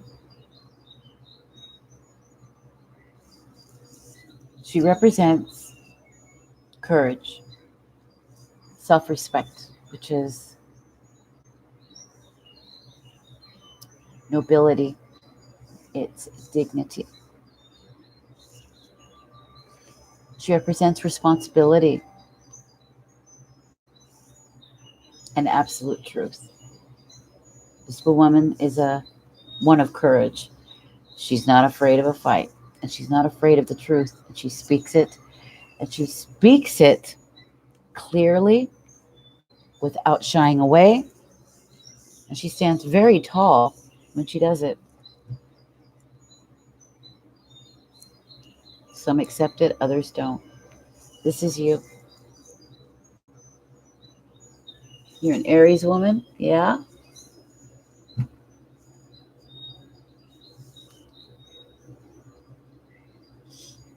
There you are.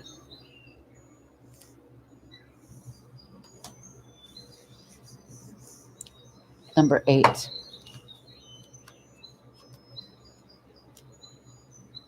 The Lady of the Lake represents the highest order of respect for yourself and the manner in which you operate within the world around you. Being a woman of dignity. She is harsher. She is the harsher element of truth, where denial is swept away by a tidal wave of events. In the ancient land of Avalon, the Lady of the Lake presented Merlin with that sword, with the sword of truth, which had been claimed by Arthur, who became the High King of Britain. Okay. The magic that welded this metal was fired by the will of the god and goddess. Consequently, when the Lady of the Lake appears, she demands nothing short of total truth and integrity. She asks you to be mindful of all the signs, signals, and omens that present themselves to you.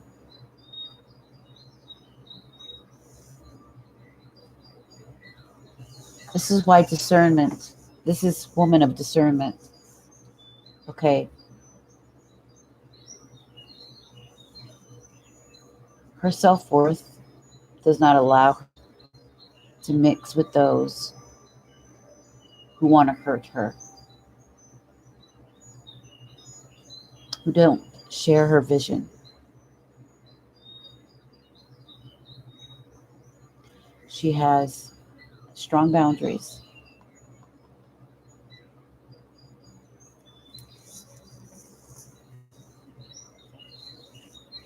This is not the time to second guess. If a signal appears, be assured that a challenge has been presented. Moving forward without acknowledgement of the challenge will result in unnecessary difficulties. If the signal is to move, she pushes you to act. Do so, for a victory is imminent. Regardless of your question, the message is to take care when the Lady of the Lake appears, as serious business is at stake. The lady reminds you of your personal responsibility in shaping your reality and the consequences. Seek the sword of truth within yourself, and great success will be yours. Have courage, for when the lady appears, the strength of Avalon is behind you in support of your quest for wholeness and abundance. And she will not allow anybody to come along to destroy it or anything.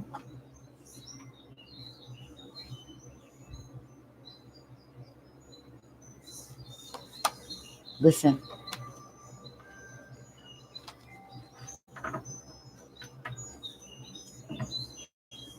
Robin dear,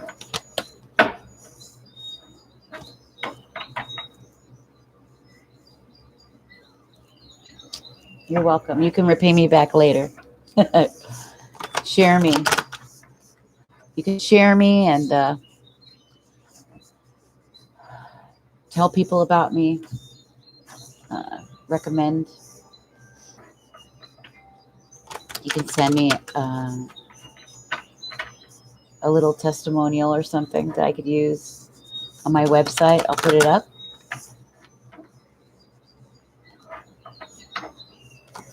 Later down the road, I don't know.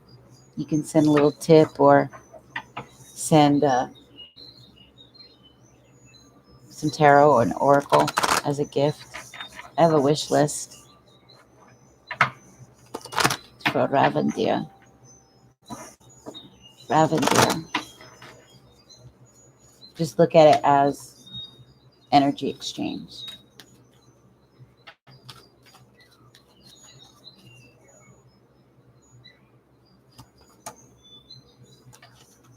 You've got to trust.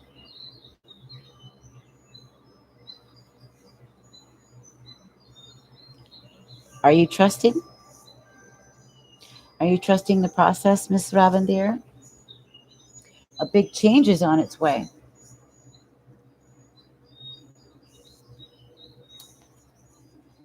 The Spirit, the great, pure, and Holy Spirit is trying to show you something. Are you trusting the process? Or are you holding back? If you are, what is it? Why are you holding back? Trust is faith and hope. Hope and faith is trust.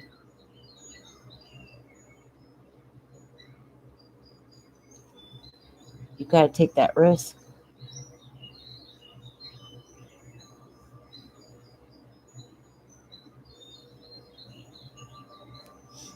Yeah. Yes, it does. You know in your heart, just like Amy knew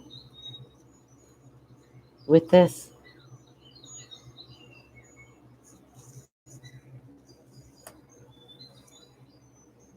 Trust. And it says 47. It's 11.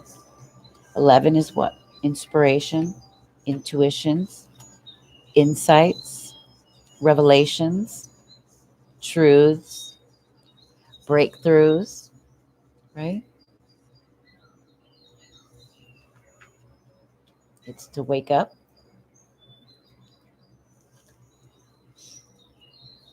Trust. 47.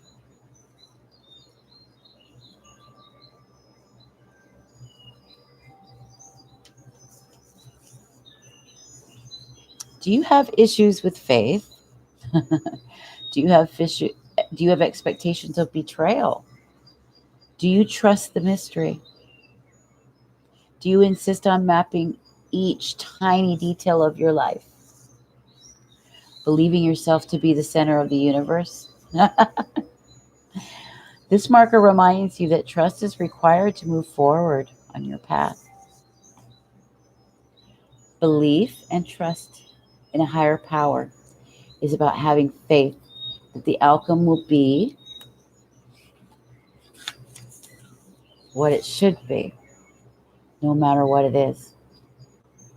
It is timely for you to place your trust in the divine, in your angels, and in the knowledge that there is a divine plan for all.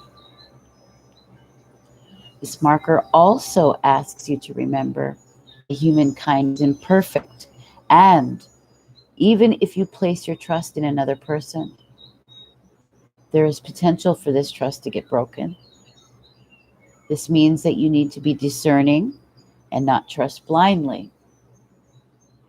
Be mindful of who and what you place your trust in. Is this person, thing, or situation worthy? In a relationship between you and the mystery, you and God, and you and the divine living planet, there is a sacred relationship where trust is never broken. Only you can break it by forgetting who you are. Remember who you are.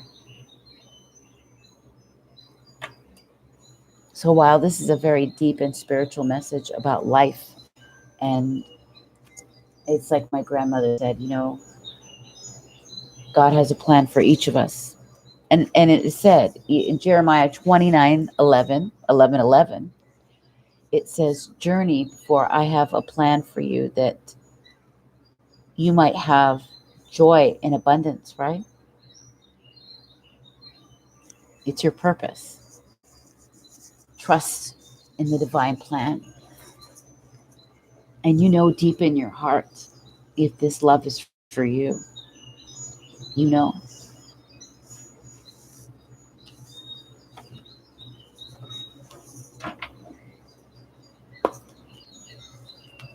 Who is next? I love you, Ravindir.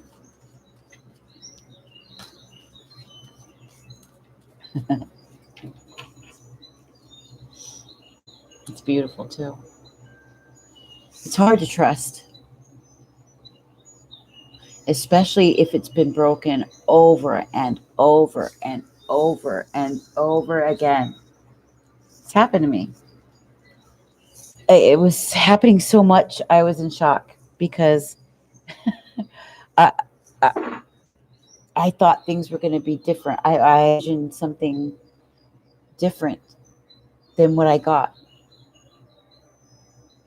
It broke my heart.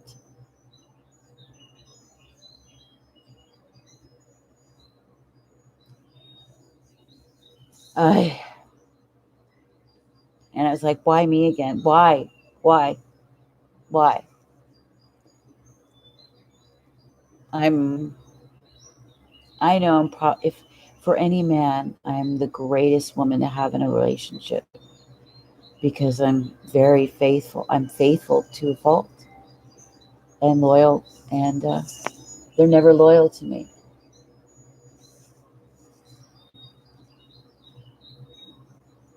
Not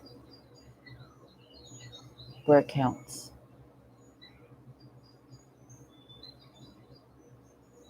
Devotion is very important to me. And I'll put a 110% devotion, and I want the same back, and we'll get it.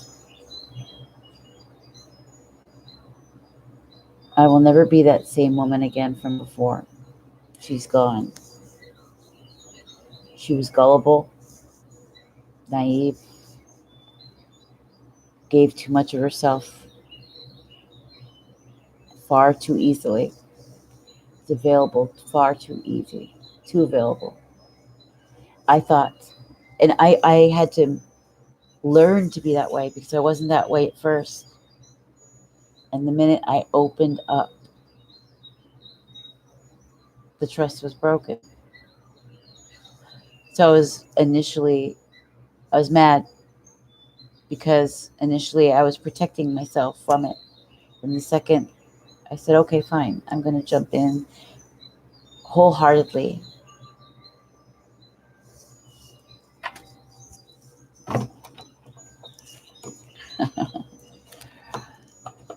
My intuition had right for a long time.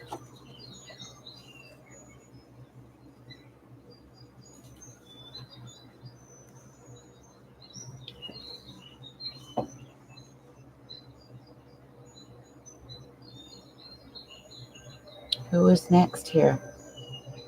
Pavita Sanchita. Harshita. Mermaid. Hi, there is, baby. I love you. You're welcome.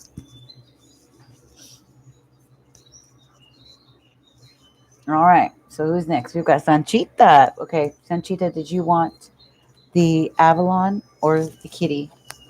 Woo! Do you want the kitty or Avalon?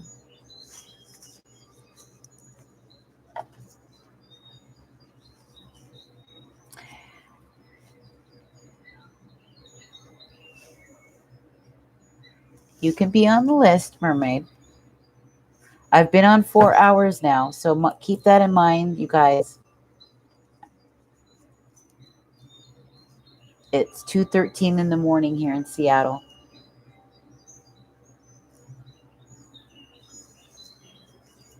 The key? Okay.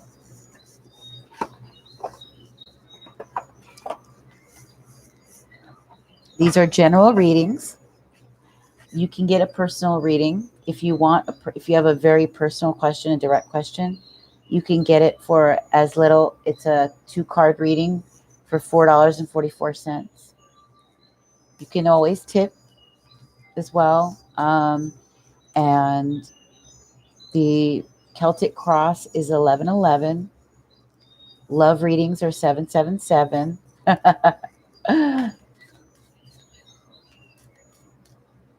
Thank you. Yeah, that's what a lot of people say.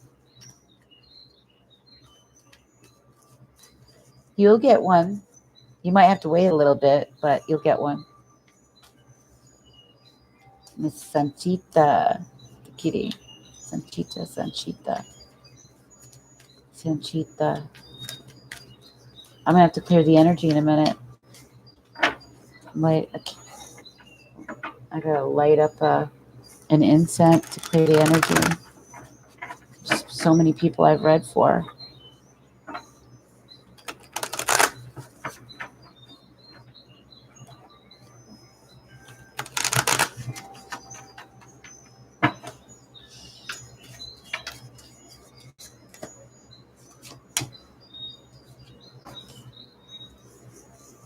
Check it out.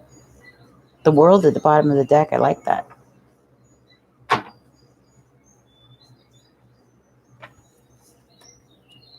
The Knight of Cups. The Knight of Cups comes with a message of love. Yes. And wisdom. Please use this is emphasizing the owl really strong in this. We've got 2 little owls here. The cat is sticking his head into the owl vase, and we have a little hanging owl there. So it's really trying to get you to listen to your own wisdom. Listen to wisdom. The spirit is really trying to tell you. It's really trying to get your attention. Do not stick your head in the sand and hide. See things for what they are. See the truth. Don't hide from it. All right? Use your wisdom. Listen to wisdom. When you receive it, take it. Be careful for any deceptions, even self-deception. Don't hide from things. Don't hide from what the truth is. Okay? A message of love and wisdom is coming. Take it. Take it. Now, with the Knight of Cups, it says in the Kitty Tarot,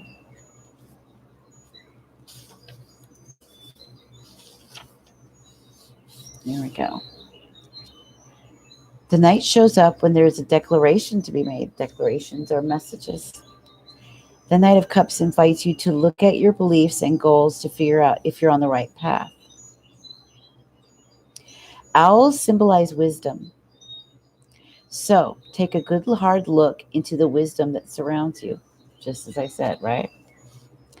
Maybe not too hard. Nothing is less wise than getting in one's head stuck in a flower pot. Through imagination and knowledge, you can find your own true path. Emotions reign. Let them.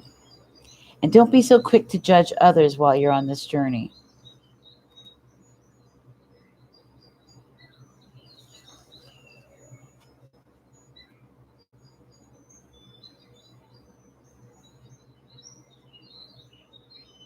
And kind of be careful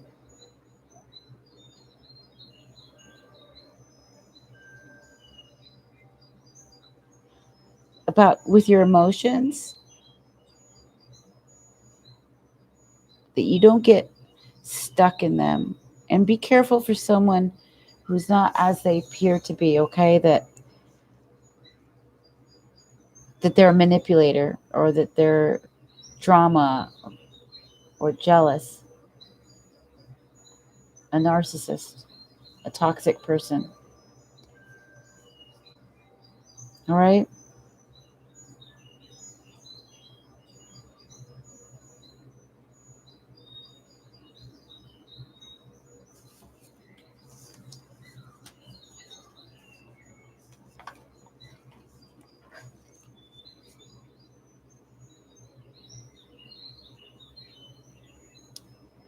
Your love is for Arit. I love him so much and miss him. I know. I know. And it's happening to a lot of people. They're separated from somebody they love. And some people are with others that don't care about them. They were a mirage.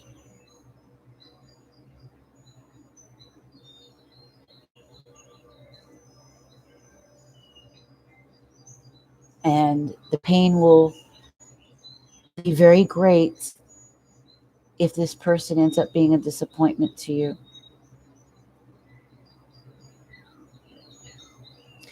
When they come with their message to you,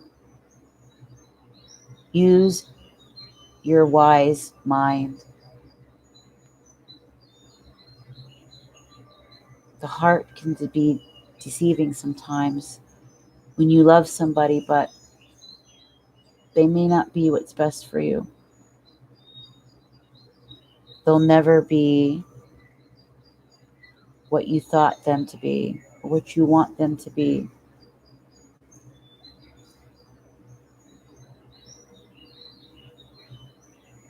And the heart will be very heavy.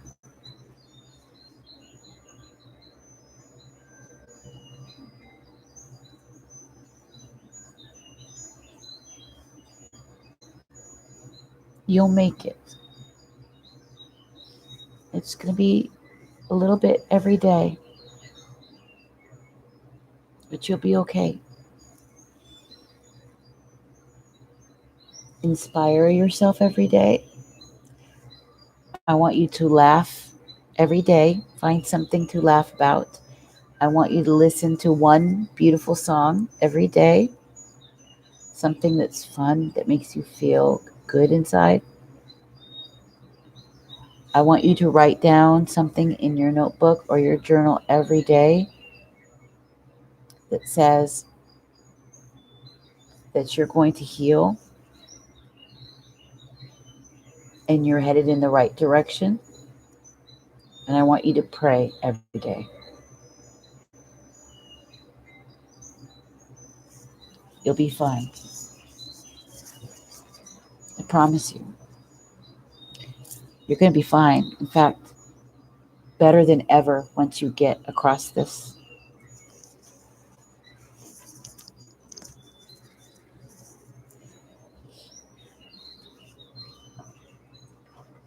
We all are.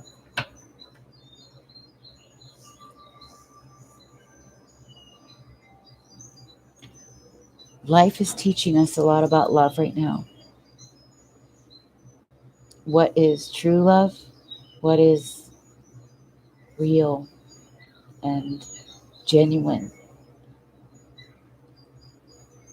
The kind of love where you can't break that bond, where they declare their love to you from the mountaintops and they're not afraid to show it or say it, look you in the eye,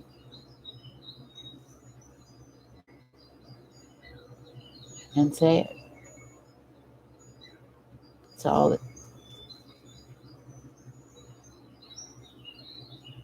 all they have to do. But some people have a very hard time with their heart. Is it buffering again? I will pray for you, Sanchita. I will specifically, I'll take prayer requests. Okay? I'll put it on this note card. Prayer requests, and I'll pray. Okay? Prayer request. Number 1. Sanchita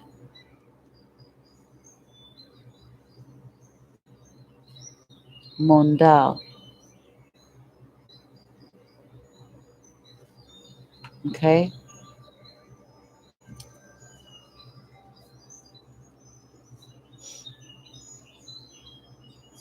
Okay? And Elisa is going to get a prayer request. Elisa Manzini.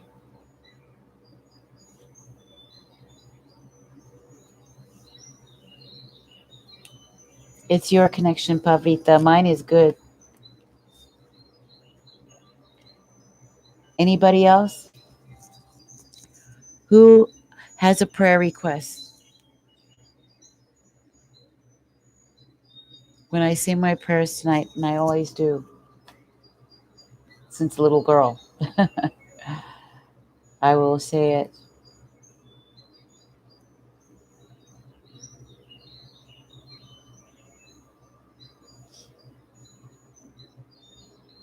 I think we got 2 people, so think about it. If you have a prayer request, you want me to pray for you, let me tell you, when you have somebody else, when you have more people praying, that power is generated strong. Scientists have seen it. They've seen it when people pray around loved ones or pray for loved ones to get better. Just like when we send our intentions and prayers toward water, water is receptive. It literally reacts. That's why it's good to pray over your food when you get it and be grateful. Your love is Arjit. Yes, I think that would be a beautiful thing. Maybe during the full moon and the new moon times when we meet in group, we can have a little prayer ceremony together. And I'll collect prayer requests.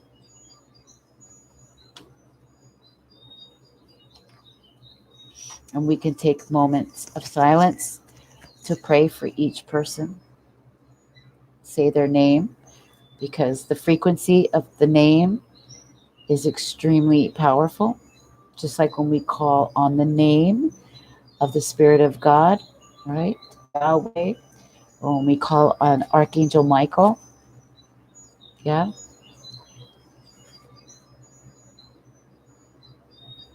Oh my God, that's beautiful, Sanchita. You're my inspiration.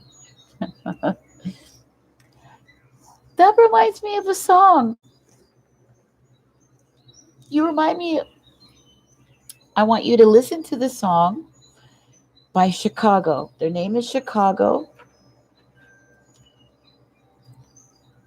I will cry if I listen to their love songs. Like Look Away.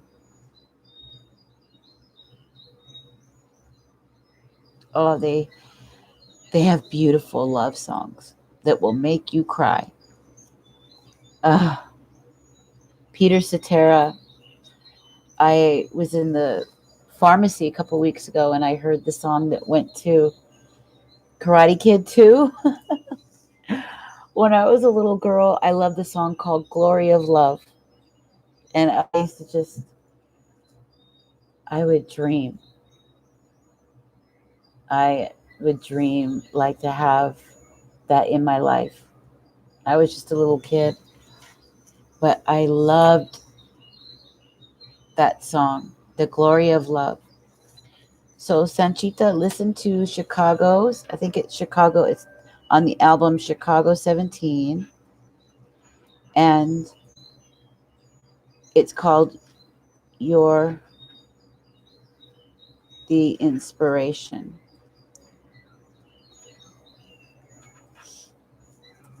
Okay? It's a great song. It makes you want to cry. In fact, that's a perfect song for what we're all going through right now. There's this powerful lesson on love.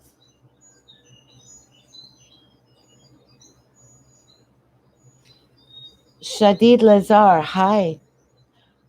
He's your life.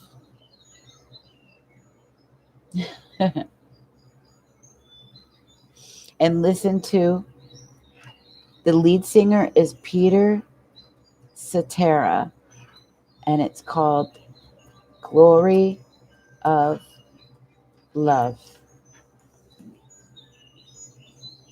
It is beautiful.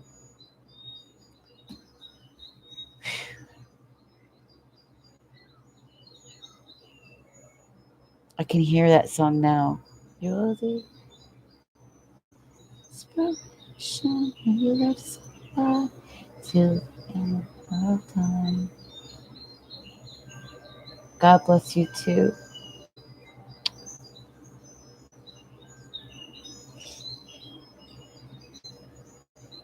You got to hear the songs. It's going to lift your spirit up.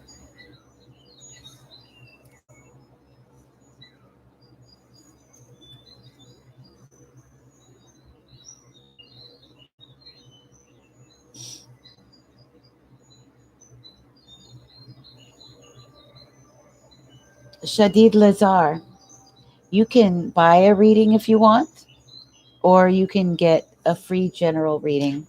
We're doing with the tarot or the uh, Wisdom of Avalon. It's just a general, but hey, it's something. Who was next? I had Mermaid Shark. I don't know if you're still here. There was Zara.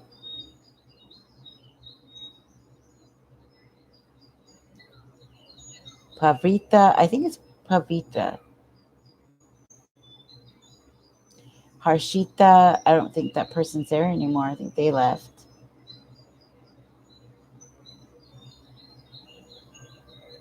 Grimsha is gone, I think. So Pavita. Pavita. Are you still here? Pavita? Tell me if you're here.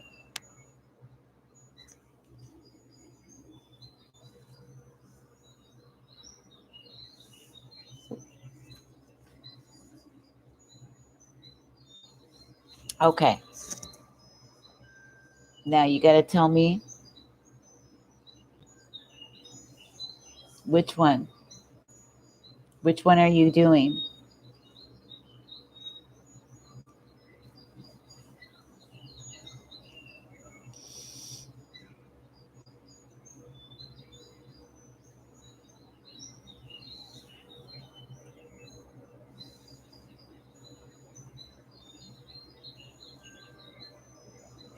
Which one are you doing? Are you going to do the cat tarot or Avalon?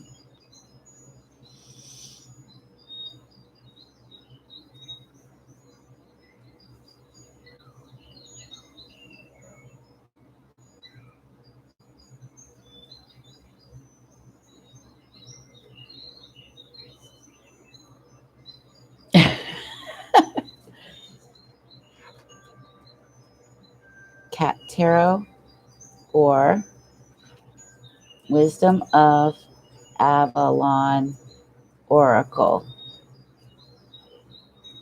The kitty. Okay. So let me clean the energy here. Okay. Ask the Holy Spirit to please come in, wash away any heaviness, any darkness that might be among us. Please lighten our hearts and our minds. Please bring us the truth that we seek. Please help those find breakthroughs that are digging and searching and looking. Please help those find love, the ones that need it. Please help those who are lonely right now find answers. Please be here with us right now. Help use me as a vessel for the highest divine guidance for each individual person that needs it. Please be with me and use me.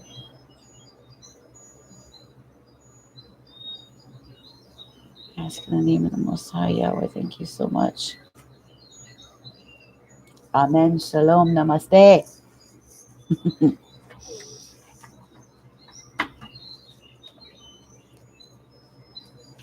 Okay. Ask for Archangel Michael to come in. Please help me find the right answer, the right thing that needs to be said. That very piece of gem, that little jewel. You clear out the energy. Come on.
This cute little house phone.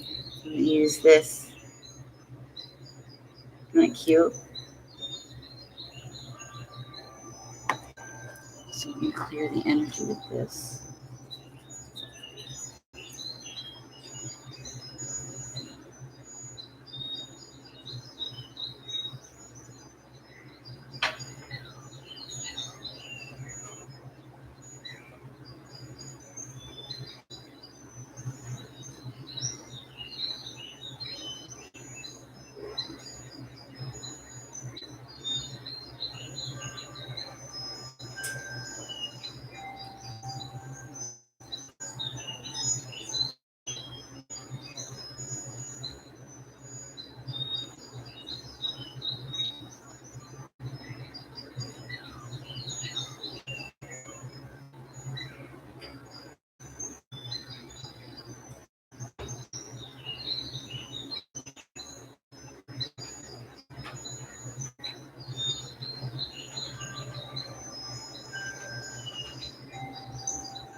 Vitra.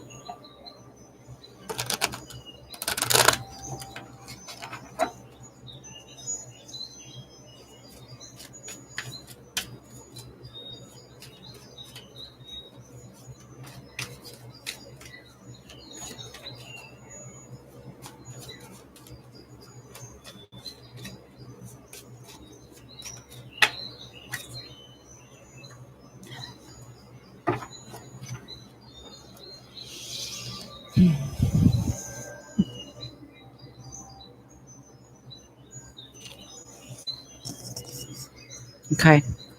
We have the Two of Swords. I'm pretty sure because of the teeth. And it's reversed. Can you hear me, Pavita? The Two of Swords. That means coming to a decision, making a decision, one that's had needed to be made for a long time. And maybe for one reason or another, it wasn't. Maybe there wasn't any clarity. Now there is. Now there's clarity. You can see, or you will be seeing. Like I said, there's going to be a lot of tower moments for people this week. A lot of tower moments. The decision's going to be yours. Are you going to make it? Because it needs to be made now.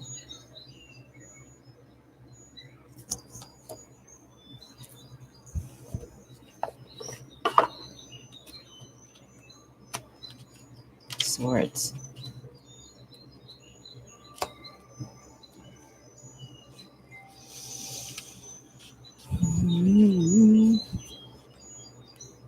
Okay.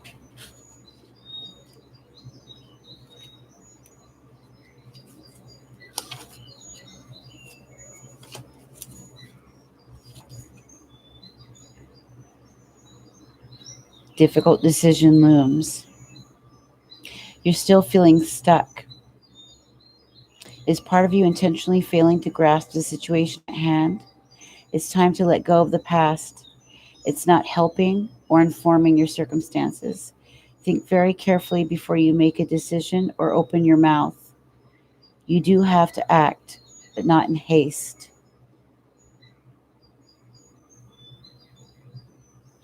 Is it fear that keeps you from seeing things clearly?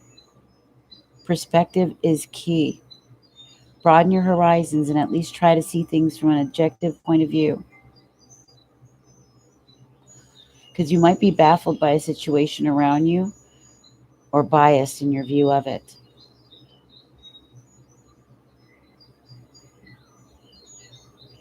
Okay?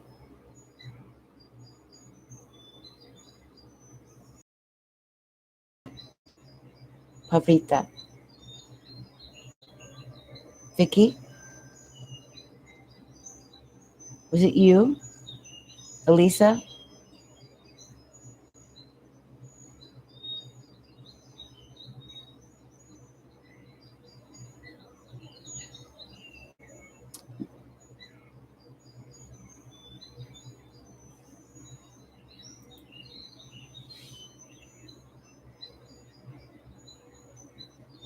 Durchfauer.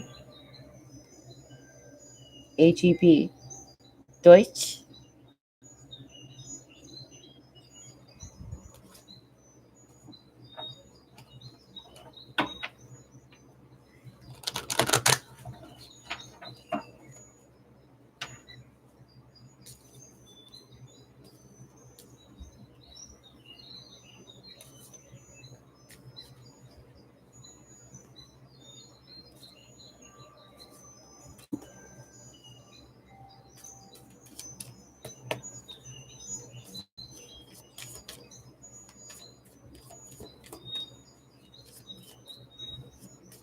I miss my kitty. My baby.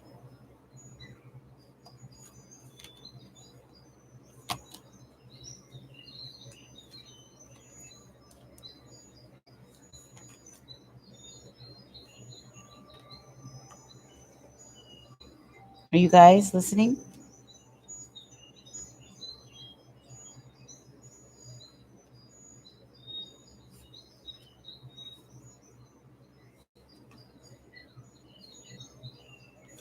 Who's left? Who's here?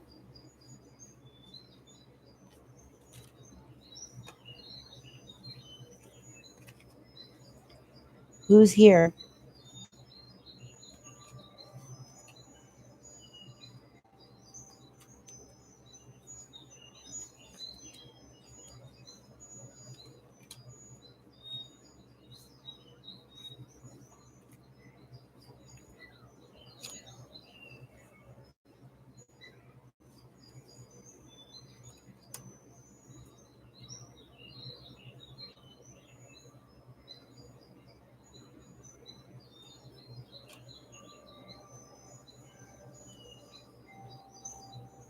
Violet Ann. Okay. Did you want one, sweetie?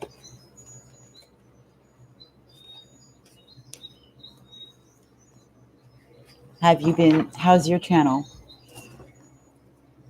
Have you been doing your readings?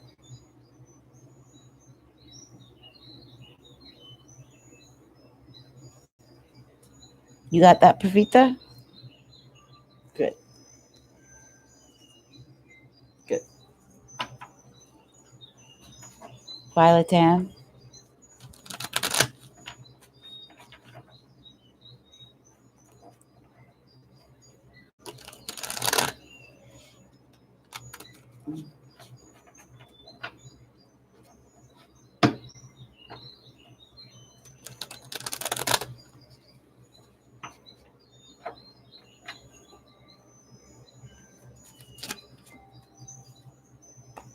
Okay. Do you want the cat tarot or the Avalon?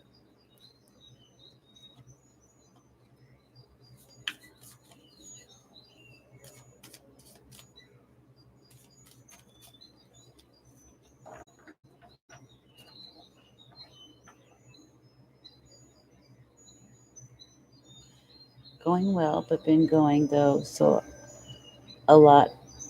I've been on and off. A little hot and cold, hot and cold. What do you think that is? Is it because just of life or because of just uncertainty about your path?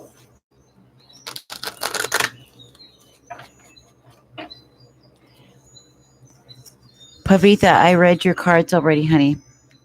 You had the Two of Swords. It was reversed. You got to make a decision.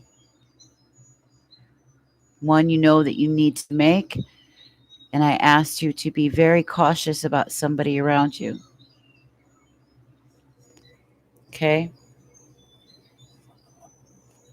Be very cautious. Some people are dealing with narcissists, and it's going to hurt because you thought it was something else or someone else. It wasn't what you thought. And there's no faithfulness. There's been a lot of, you know what? Um,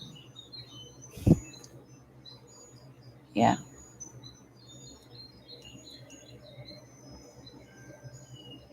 Yeah. Yep. And it has been hardcore for a lot of people. Some people are refusing. They're going to be stuck in their ways, and a lot of unfortunate events will rise, especially if justice has not been served.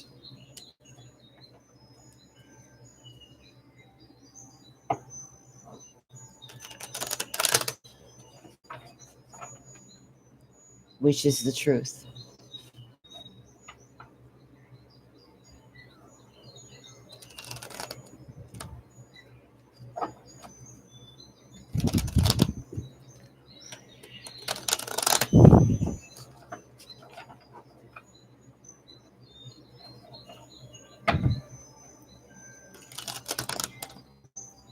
Do you know what deck you want? Do you want this Cat Tarot or the Wisdom of Avalon?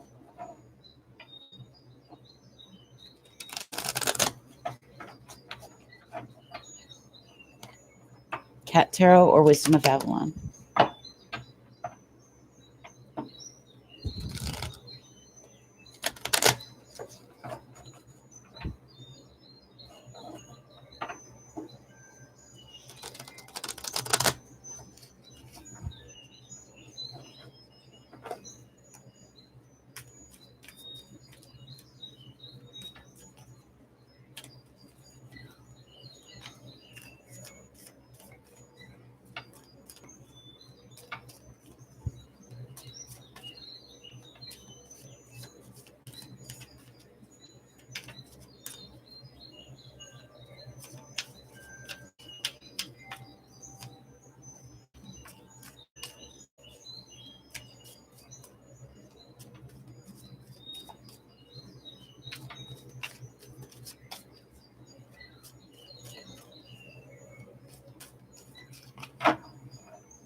Violet, the cat or the Avalon?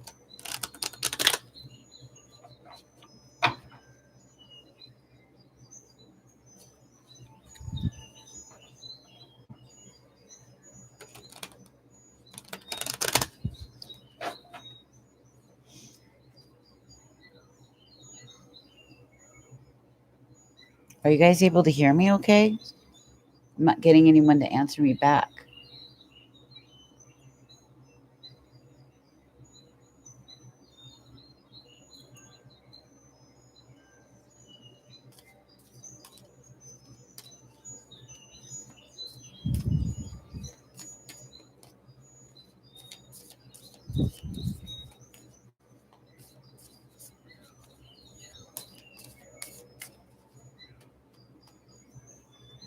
Hello? Avalon? Okay.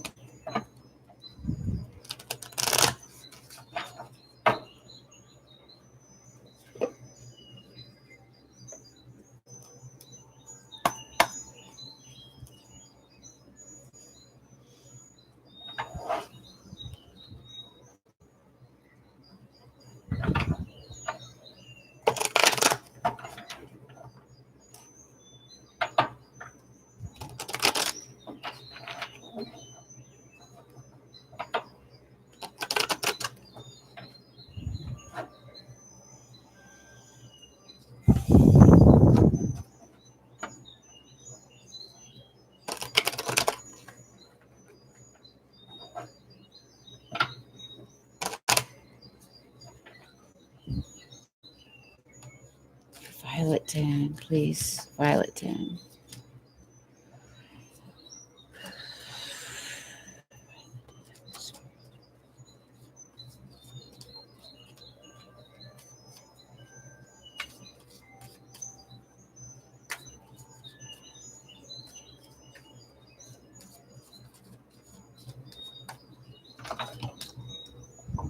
There goes.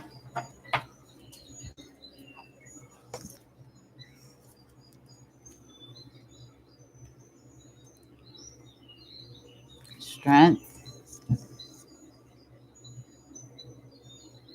power, and strength. Number 24. 24 is 6, so it's always about, right, the home, what's nurturing, what's comforting, family, even love, right? There's a crystal mountain right here. So for me, that tells me an enormous amount of things are going to become very clear to you. That's for a fact. I'm going to having a big tower moment come.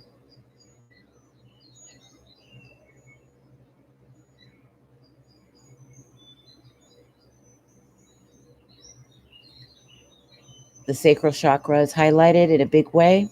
This is about passion, real passion.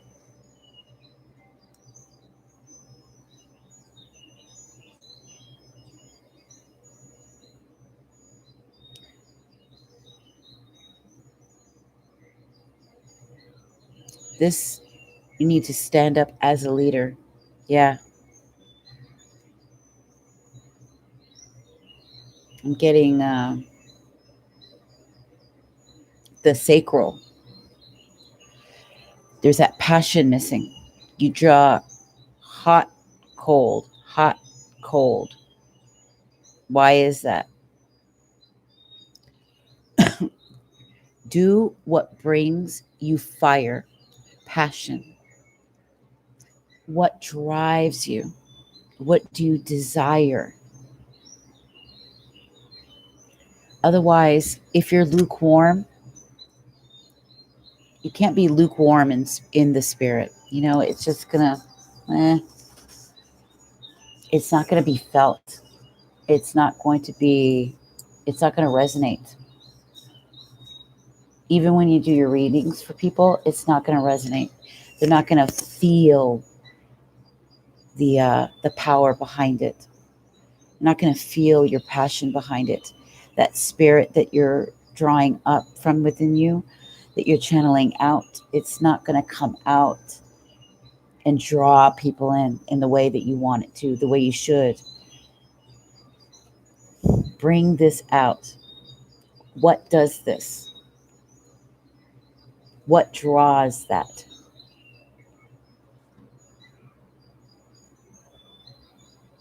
You might also have been born in the year of the dragon. I don't know if you are a dragon in Chinese astrology, but you couldn't reply. Really? I was wondering why it was so quiet.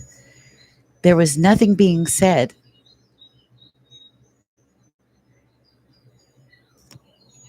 I was just finishing Violet Anne.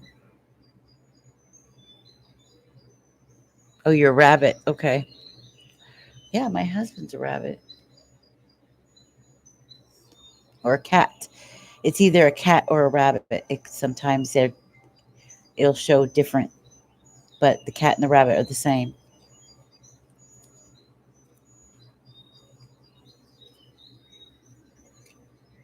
Oh, yeah. Your kitty. Yeah.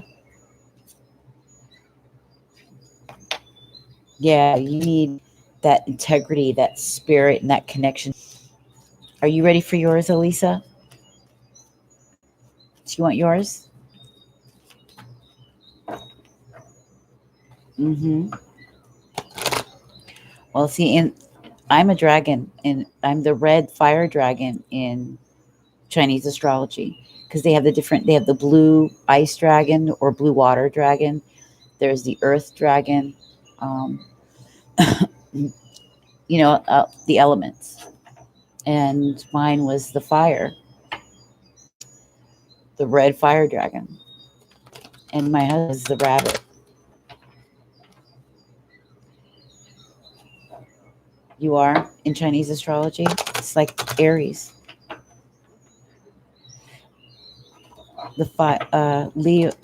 Leo is a lot like the dragon. So is Aries.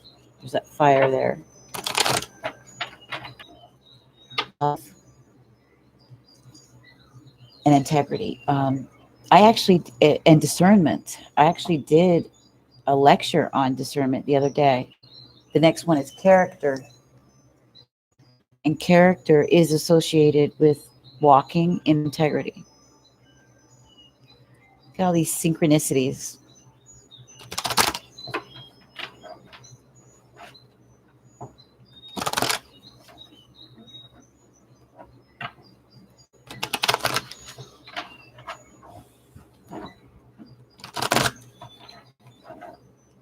Lisa, which card did you want, baby?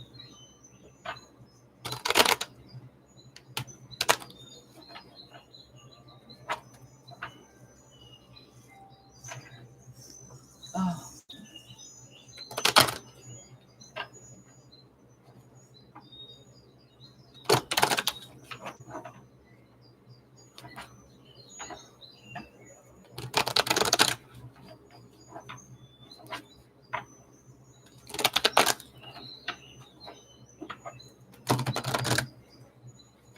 Hi, Josie. Welcome. Welcome to the Sacred Ravens Tarot Vision. My name is Jamie. I'm a soul work intuitive, transformational life coach. I'm a lifestyle and life purpose business strategist for creatives going into holistic business right for them, mostly in Fiverr. I'm going to begin writing for Medium this week.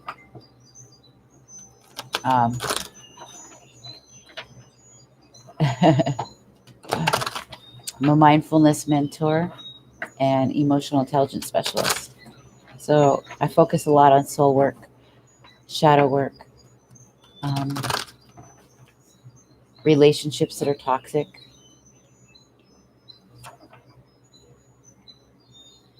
empathic individuals,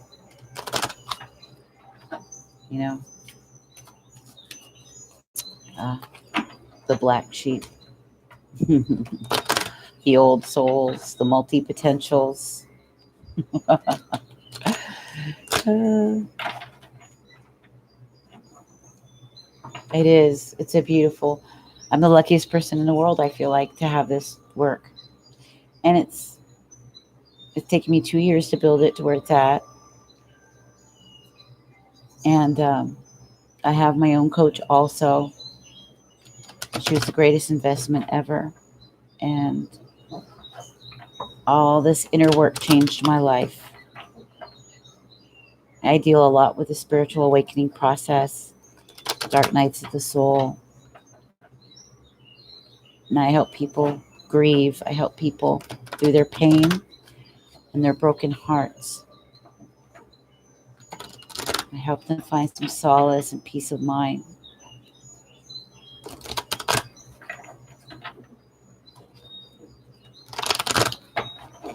Elisa, which deck did you want? The Cat Tarot or Avalon? Josie, what do you want? Cat Tarot or Avalon? These are free general. It's a general card, but you can get a very specific question if you want. I have different readings and different sessions. My one-on-one sessions for coaching and consulting are unlimited questions. And I'm doing 30-minute ones and 1 hour ones. I also have 90 minutes. You have a specific question? Jyotish, hi. Yeah, did you see what Elisa put up? It's right there.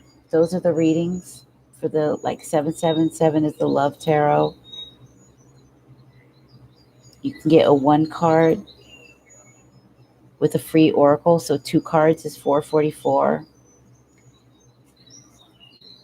And you can get a Celtic cross. It's 7 cards plus a free one. That's $11.11. So they're very inexpensive, and it's a full reading.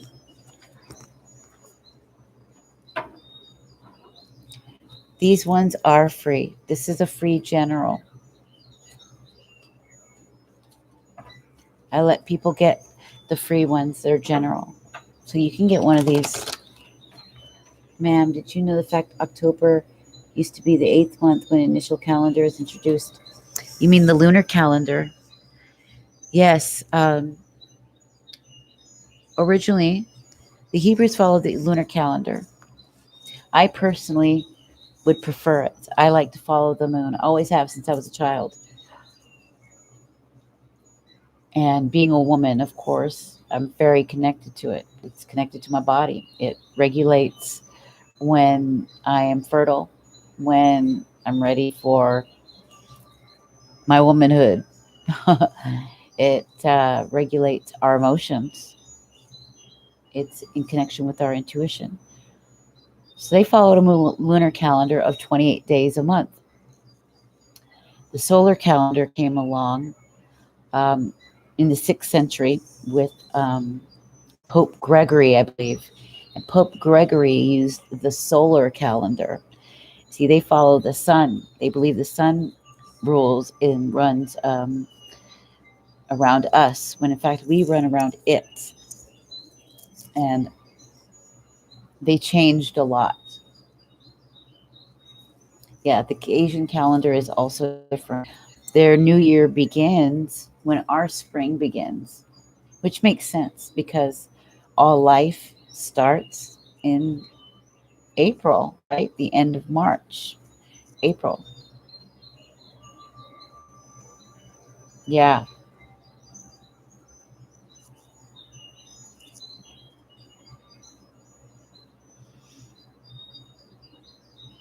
yeah. That's why I love history. I love history. I love the ancients and their lives. Yeah, it's all lunar based. The lunar calendar. You know, if you were to follow the moon, your life would be completely different. That's why I like to do things by the light of the moon. Women used to moon bathe, they would have feasts. This is when many things would be planted and you would grow. This is how you would keep time. Follow the lunar month, right? Months. Like Monday is moon day, right?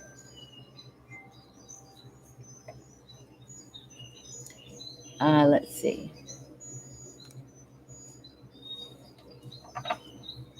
Elisa, tell me what deck you want. Josie wants Avalon.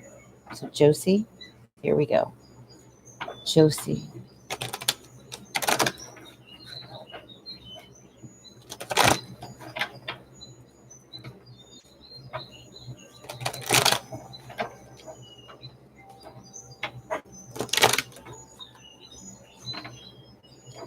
Yes, I kept asking you, Elisa, which deck you want. Cat Tarot or Avalon?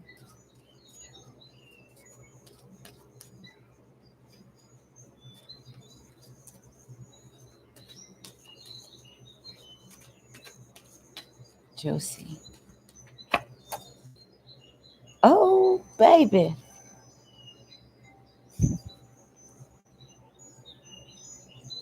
Wealth. Abundance, abundance.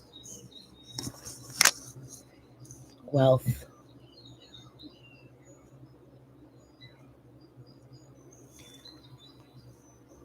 34. Very spiritual as well. The 7 is about research, observations, the critical thinking mind, spirituality, intuition.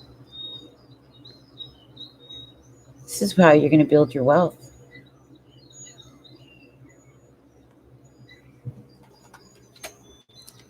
Let's see what it says. Whew. Got a little.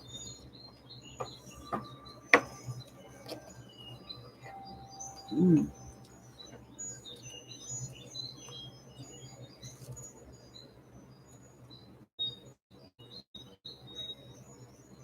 and that thing flew out.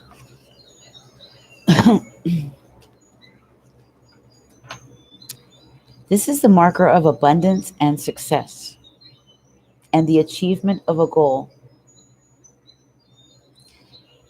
It can refer to real riches and tangible results, such as money or possessions, but it can also portend a time of emotional satisfaction. It's always a reminder that all things can be attained. Know that wealth includes sharing, for this card is also a reminder to give something away, to help another, be it money, time, or anything of value. Sharing will always ensure the flow of wealth. This marker is a very fortunate omen.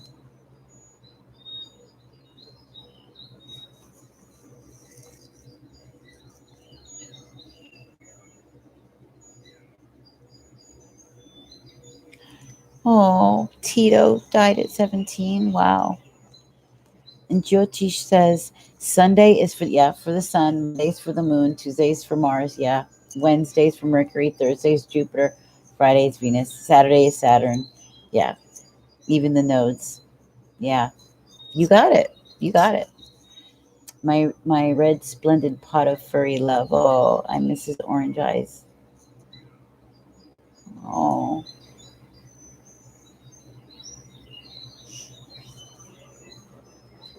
that was for you, Josie. I think you're going to get some emotional freedom, emotional satisfaction is entering your life. You're going to find a real sense of peace and a lot of creativity. So keep it up. This is for Elisa. It's 311.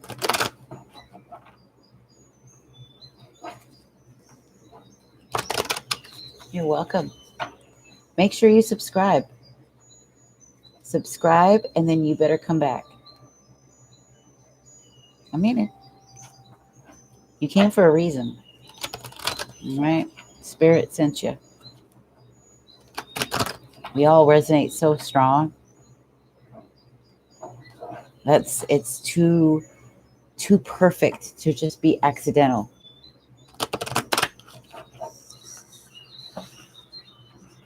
I'm pulling this down.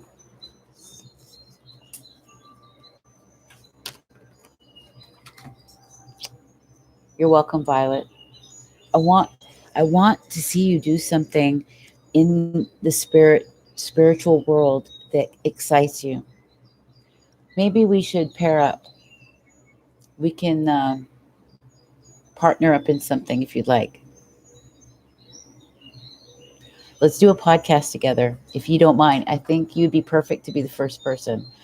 Um, I asked some of the women in my group, and I'm still waiting on a couple answers because the whole podcast is going to be conversations with other women who are spiritual intuitives, who are coaches and healers in some form or fashion.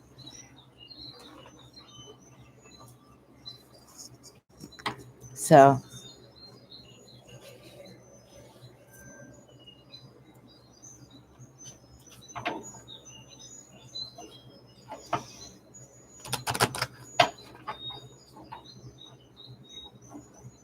I'd love to have you as the first person. It'd be a good way to advertise yourself too. We can kind of practice together.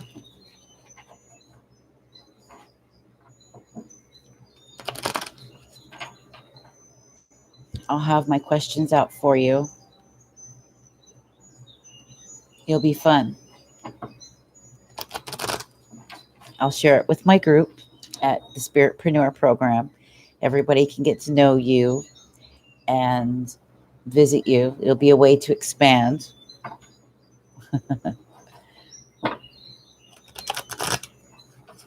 Woo!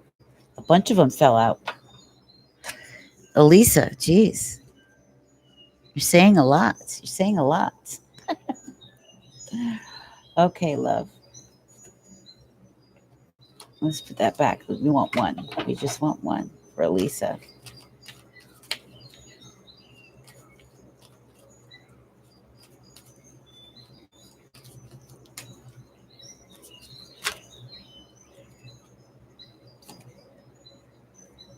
Oh, there's a restriction.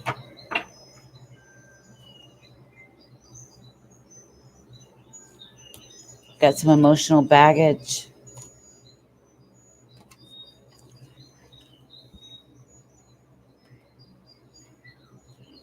There's some restrictions.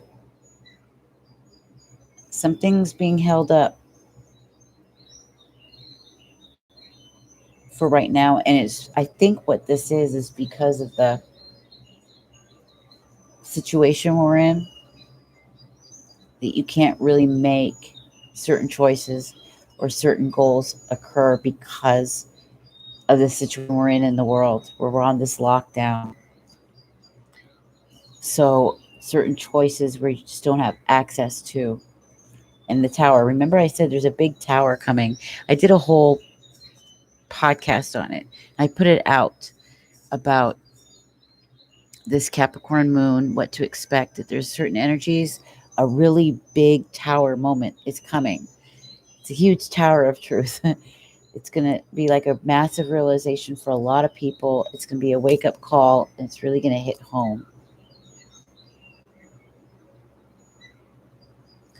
Forgiveness has a huge part of this.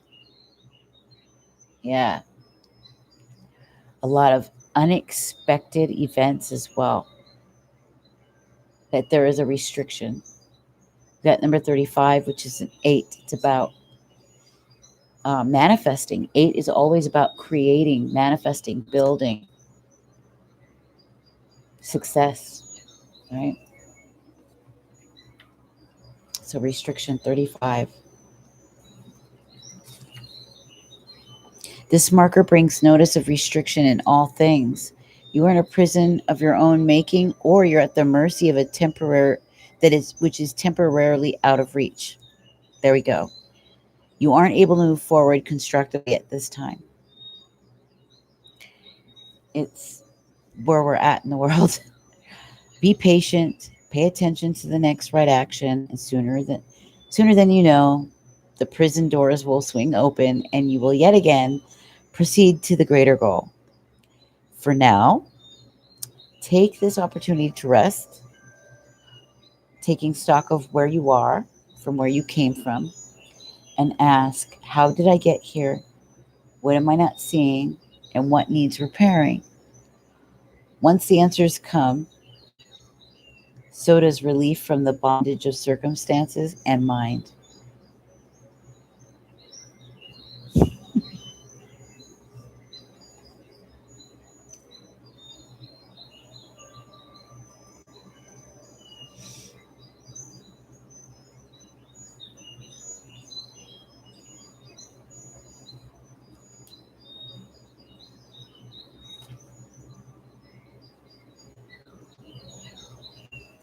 Yeah.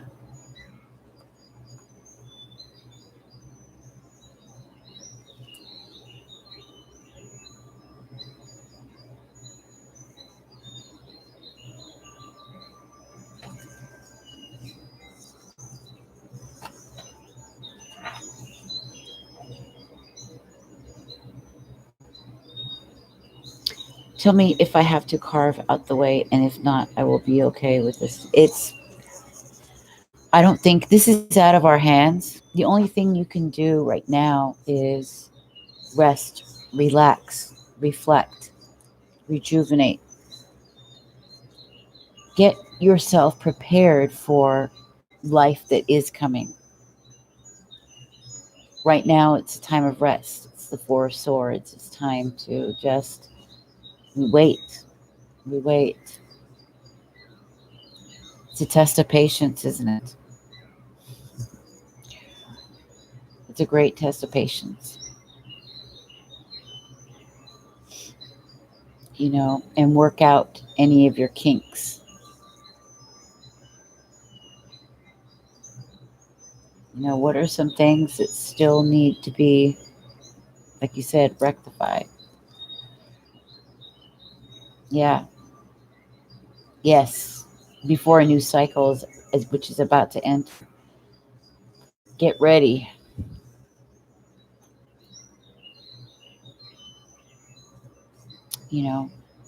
It's going to be like this until I think about the 22nd. And then around the 22nd, after the new moon, new things kick off. So think about it. What are some new goals, some things that you've been toying around with in your mind? What are some changes that you want to see in your life start rolling? How can you make those last minute changes, organizations, fixes, and those perceptions, things that you still have to work out? Yeah. Especially in regard to partnerships.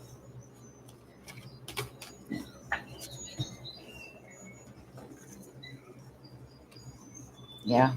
Restriction with partnerships. Yeah.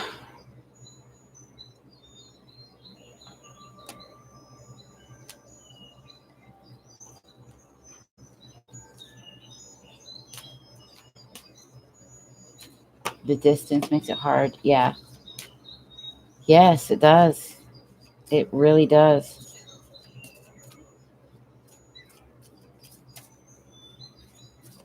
You've got a lot of fears too, and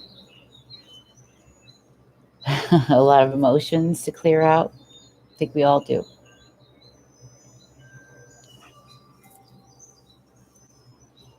Keep your integrity when it comes to anybody that you know isn't right for you.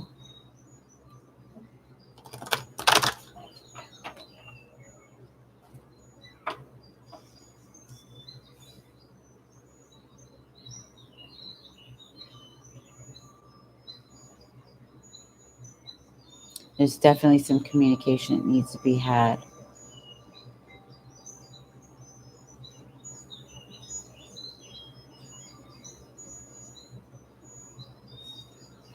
And just skill. You might need to hone a new skill or share something with somebody who's considered a beginner or a novice or somebody new.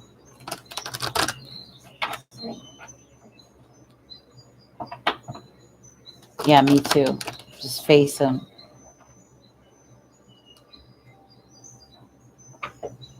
You're welcome. Of course. Of course. Yeah, big change. It's like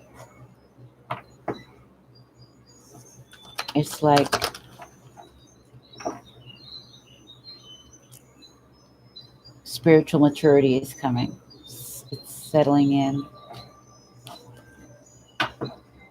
Death of the old self.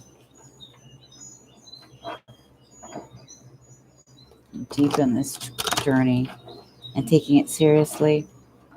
But there are some restrictions because of where we're at in time, the growth of things, manifesting things right now.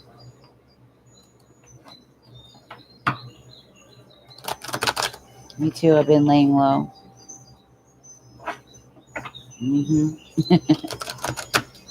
There's a lot of people just simply laying low, kind of keeping to themselves. I think they intuitively sense that they're going to need this time to transform, go through this rebirth. They're in a cocoon stage, which is just about to be opened.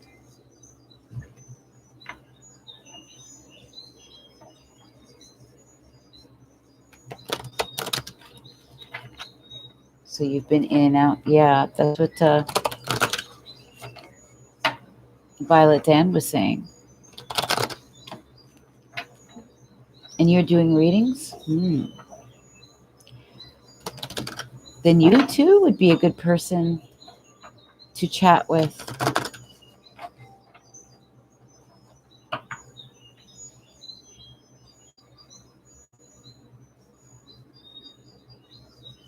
Have amazing conversations.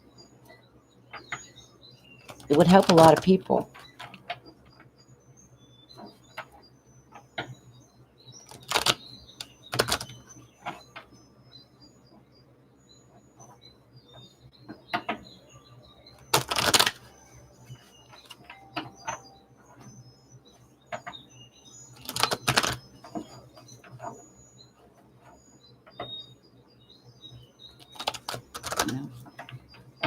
Do these conversations and share them with others.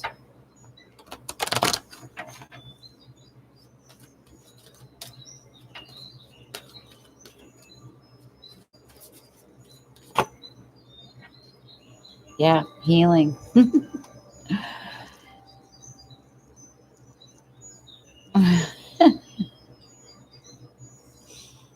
Knowledge and healing.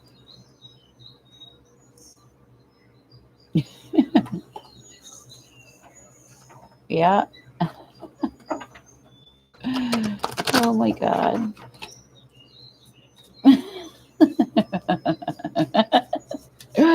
Yeah. That's so crazy. It's funny. And that's what I love. It's happened with me and Crafty. Remember Crafty Tarot? We'd be talking, and the cards will pop up and just intervene, talk about what we're talking about. Sally Turn, hi, welcome. Vicky, were you getting a card? Cat Tarot, Avalon, Sally Turn. Did you want a free general card, or did you come to get a specific reading? Because I do those. I am a transformational life coach, emotional intelligence specialist, and mindfulness mentor. Okay, and I work as a lifestyle and life purpose business strategist for creatives. We're going into the online creative careers and holistic style healing businesses. And I do freelance writing, self-help, mental health, but mainly for those who are in the healing arts business, online, spiritual entrepreneurs. So welcome.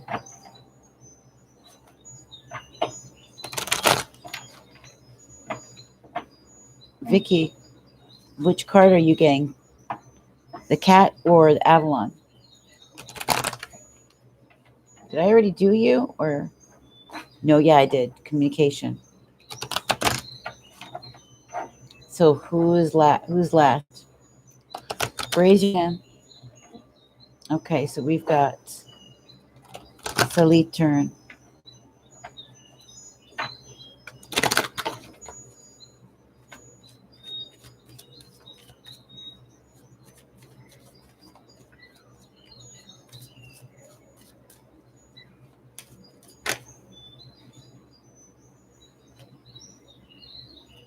Partnership.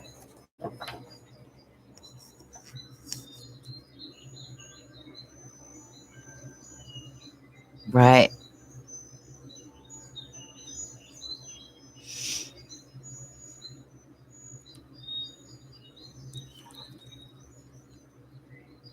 Partnership is for Salit turn.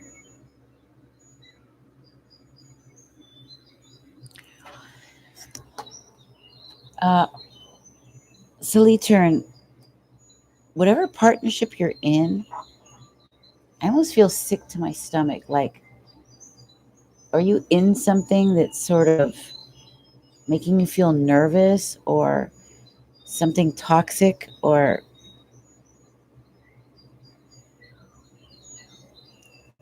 it's things are foggy in this relationship, things are not clear at all, it's blurry.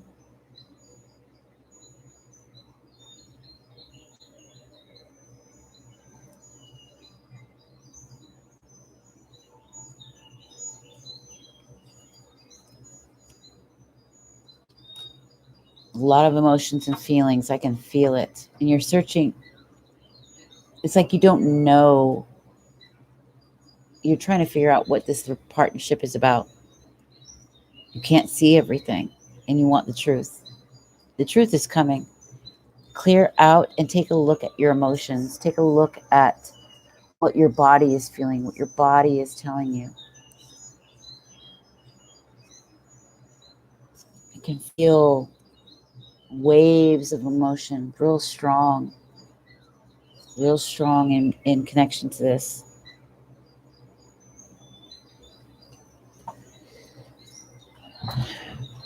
It's got you kind of twisted up.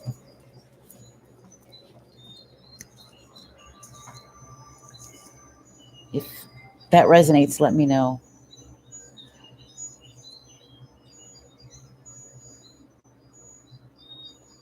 Are you serious? You get stomach pains? And I got sick to my stomach when I thought about it, and I felt it.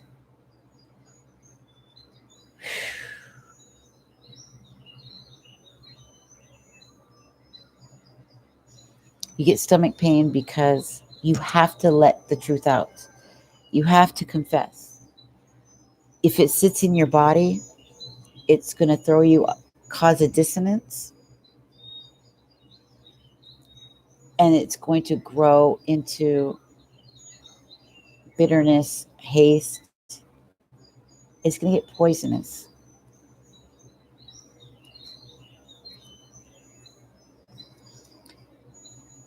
Why do I get tingles? That started last month and it itches, especially when I'm angry. Even my crown. Yeah. Your intuition is opening up. And then, yeah, the itchiness, tingles. Yeah.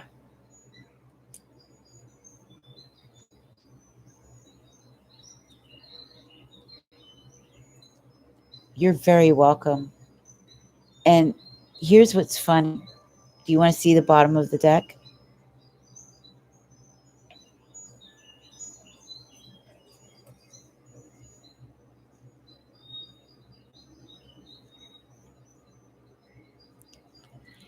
You have to confess.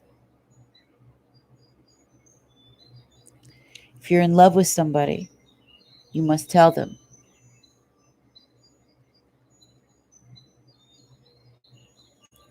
What are you afraid of?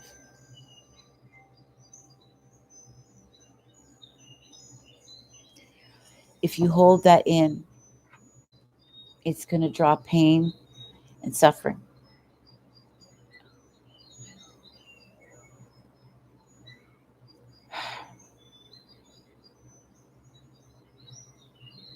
You have to tell them. And you've got to be honest. You've got to be genuine and authentic.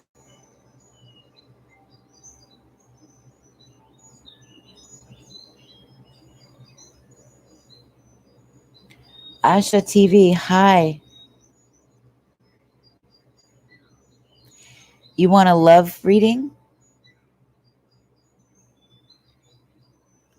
Vicky says, I feel so uncomfortable when it happens. Yeah, I get you. I get you there.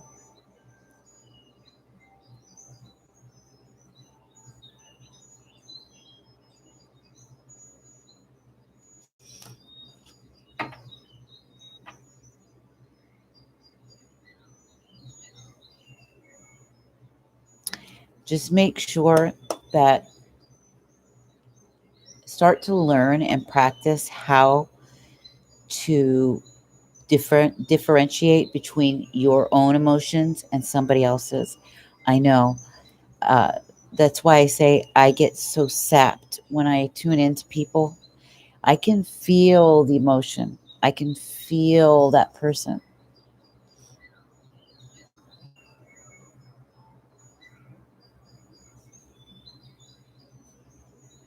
You know, you've got to have a clear boundary. Start practicing that. This is one of the reasons why I have the series that I do. The empath essentials, to show people how to have clear boundaries, how to be assertive, how to utilize, develop their intuition, the whole nine. Asia. Okay.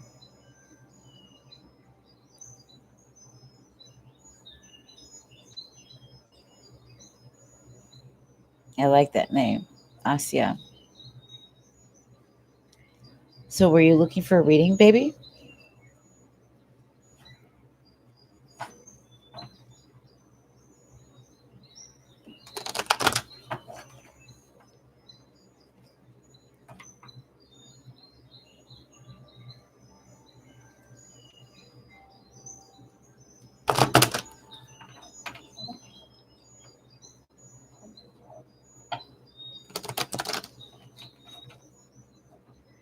It is, isn't it? When you really take it seriously and you decide, okay, I'm going to walk this spiritual path. I'm going to devote my life to the Holy Spirit. I'm going to feel it all the way through and let it lead me where I'm supposed to go and surrender. Holy shit, does it open you up? Especially people you are close to, that you are psychically bonded to. You can feel them.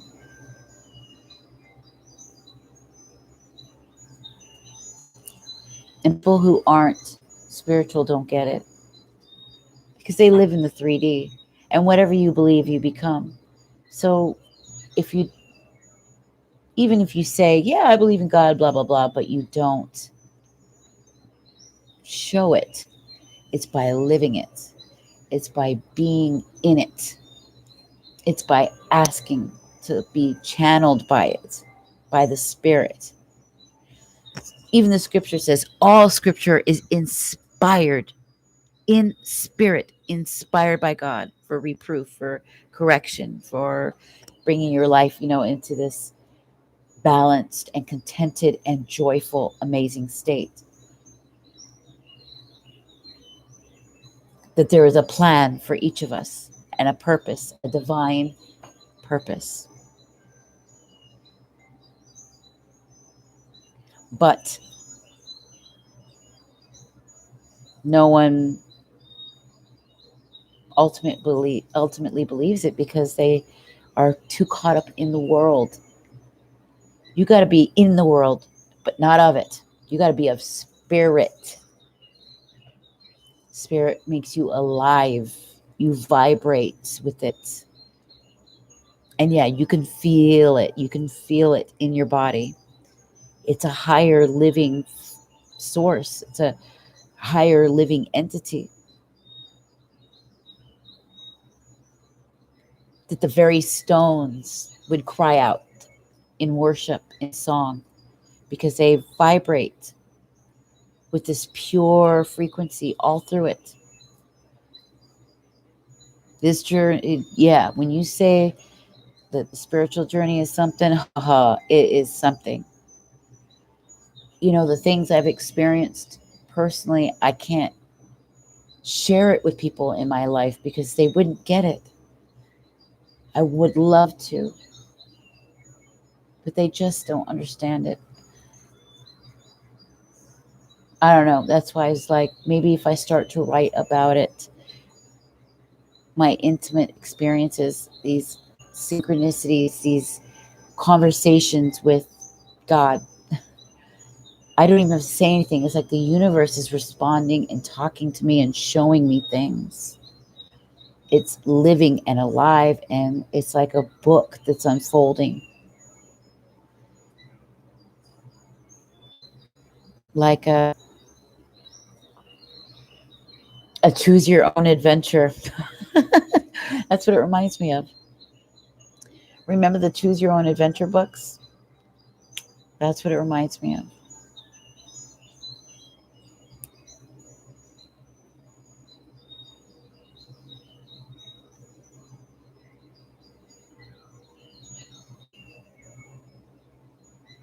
You did? Oh my God. I don't see things like that, but I feel it. I'll feel a warmth, or I'll feel a surge of energy.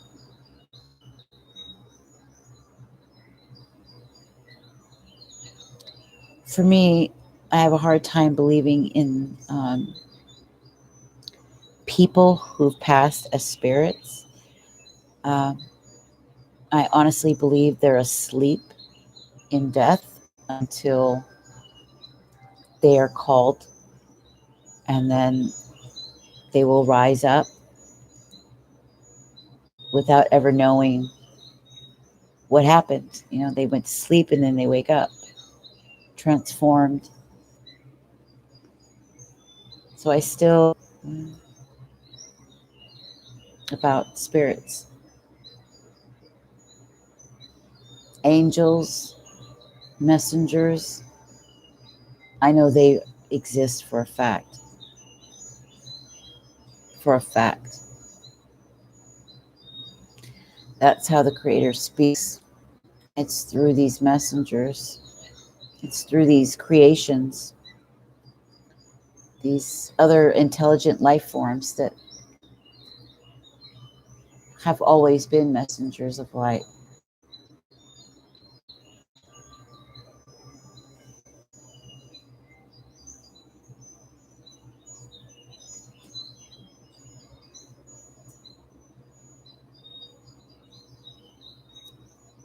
Yeah, constant co-creation.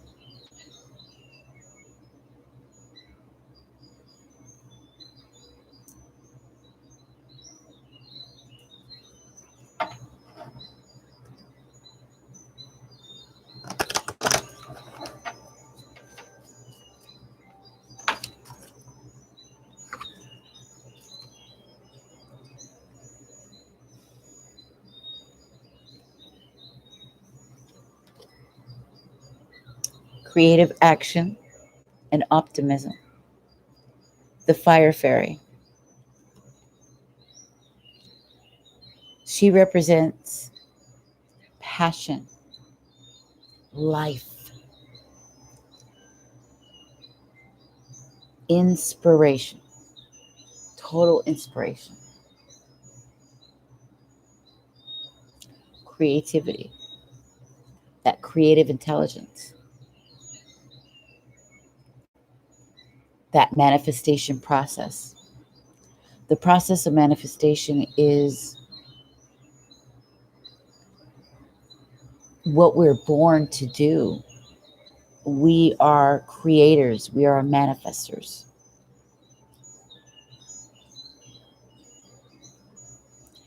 There is nothing that the eye magic, the image, the imagination can't conceive and literally achieve it. Believe, conceive, and achieve. Now, what does the fire fairy got to tell us?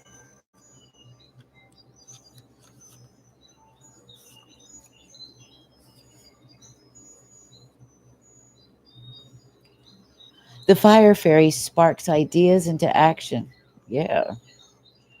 She rules the flame of creativity and encourages you to move quickly, showing you signs, signals, and omens to support your dreams. The fire fairy gives you hope and courage and ensures that your dreams will come true if you simply act on them. When the fire fairy appears on your path, she gives you a gift, a magical sense of energy to help you complete any idea that you have that serves the greater good. She signals positive outcomes for your efforts. The fire fairy brings you another gift, illumination. When you're in the dark about something, the fire fairy lends you her light so that your path will be filled with illumination. All things come to light quickly when the fire fairy appears.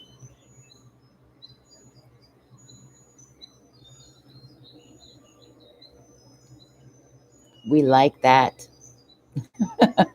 We really like this.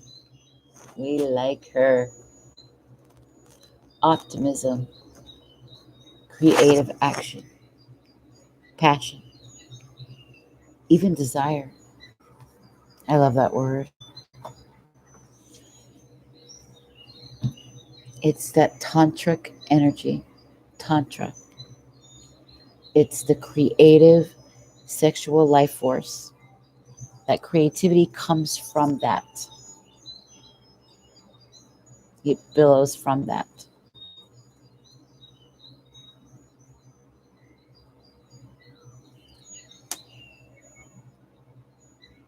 When you have enthusiasm and optimism, what that is saying is that spirit is with you. While you're inspired, it is within you. When you follow that divine energy, that divine feeling, you never go wrong. But people deny it. They don't think it's that simple, but it is. There's a reason you might be inspired to act or inspired to go in a particular direction, or a reason why one has passion for a person or an idea. It's because that's your purpose. It's your divine purpose.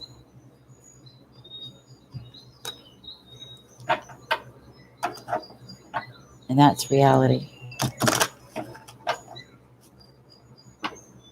Oh, look at that. We got the dragon with it.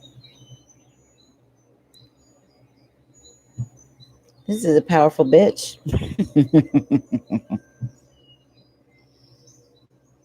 Yeah, I gotta say. This ooh, watch out.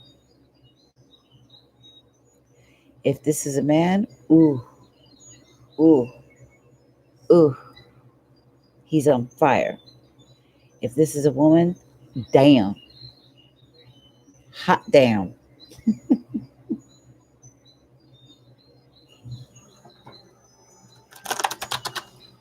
Woo.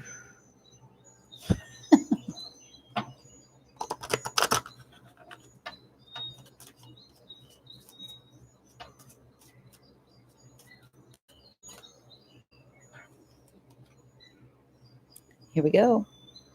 All that passion needs to be utilized in industriousness. This little worker bee. Get to work. You better work. Mm-mm. Do your thing on the runway. Work. Sasha. Shantae. Yep. You better work. Luck, industriousness, and sweet victory. A 16. It's another 7. We've been seeing 7s all night. 7, 7, 7, 7, 7. 77, 77.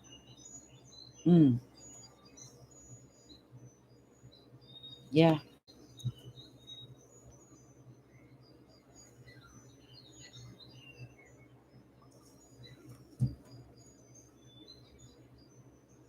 I like it. I like it.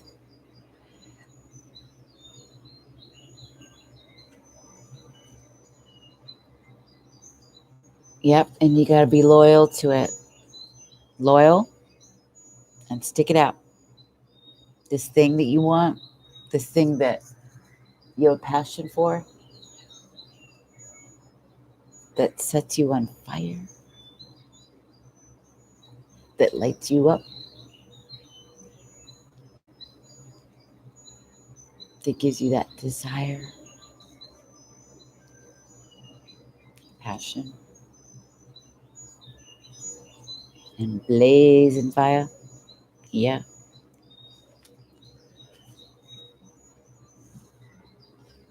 Gotta be consistent. Ooh. Somebody is in love with a swan. There's some creative projects here. Isn't that interesting? It's protected. There's the bard, storyteller. It's that woman. This is separate. Somebody here is in love.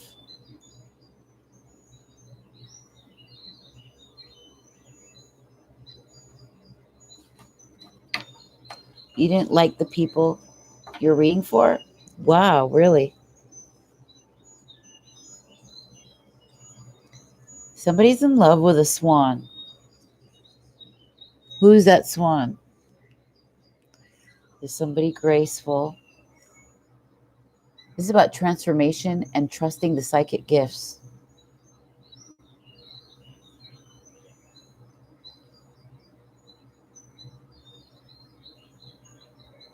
It's gone from the ugly duckling to the swan.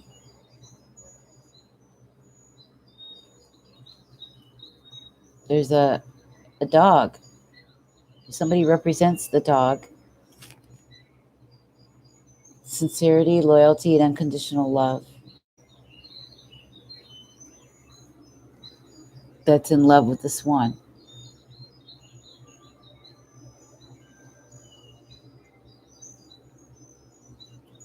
Do we know who this is?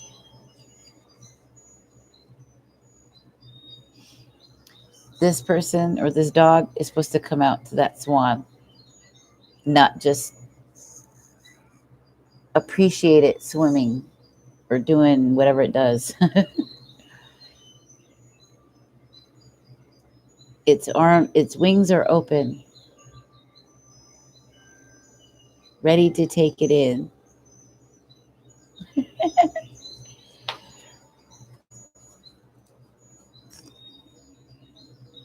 You know, yeah.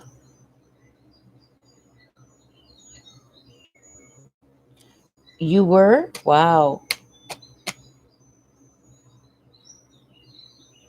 That is why one of the main things, one of the main important things in spiritual business, and it comes across over and over and over and over and over and over again. Coaches will say to you, do not give your gift away like it's cheap. This is a very special thing, and people need to respect it. You have to respect it as special as it is, as precious as it is, and as sacred as it is. You're giving of yourself. You're not just this empty supply to keep. This is very deep work, and it includes a lot of things, especially if you're certified in something, if you're a coach or whatever, and you have other areas and modalities. We talk about this a lot in group, about your worth and your value and worth in your work. Do not let people take advantage of you, because they will, and they will not appreciate it. The more you give yourself away free, the more they look at it as cheap and like a dollar hamburger through the drive-through. It's easily accessible, and the supply is given away, so there's an inflation. But when it's rare, when it's harder, when they have to make an exchange, or when they have to make some kind of risk or give something up in exchange for it, then it becomes valued. But when things are just there for the taking, like when you're just available for your husband or whatever, when you thought that's what you should have done, he actually doesn't appreciate it or want it, vice versa. It's the minute you only give yourself when that person shares in equal amounts. Reciprocity. It is one of the things an empathic individual will always learn throughout their life. Reciprocity, codependency, assertiveness.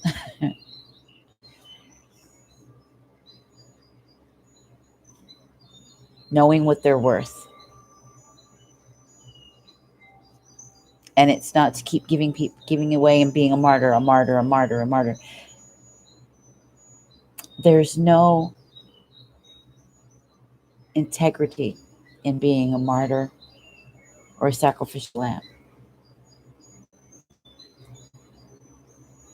And nobody respects it. They'll walk right all over it for good reason, because it's just given away. Even if you are doing good, it's not being recognized, and it won't, because it hasn't been treated as sacred. It's been given away too easy. If you have a gift, you share it when the spirit moves you to, but you protect it as well. Do not let people take advantage of it, and don't keep giving it. People will take it. They will. Because they want your energy. They want your spirit to make them feel better. And it leaves you drained, resentful, unhappy. So it robs you Your gift is robbed of the beauty that it should have had. It should be there to inspire people, and it should be inspiring you. There's got to be a give and take, always.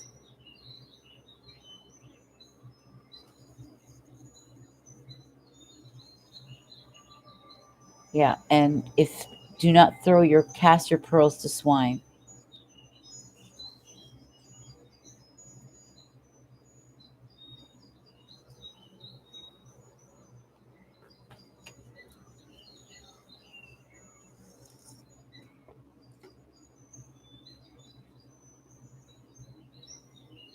Huh?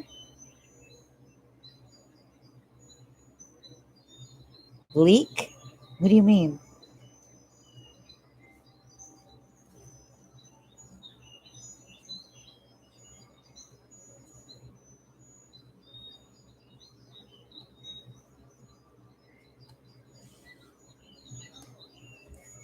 What do you mean? See, I asked that they would do the work. Oh, I see what you're saying. Yeah. Do not cast your pearls to swine, especially when it comes to love.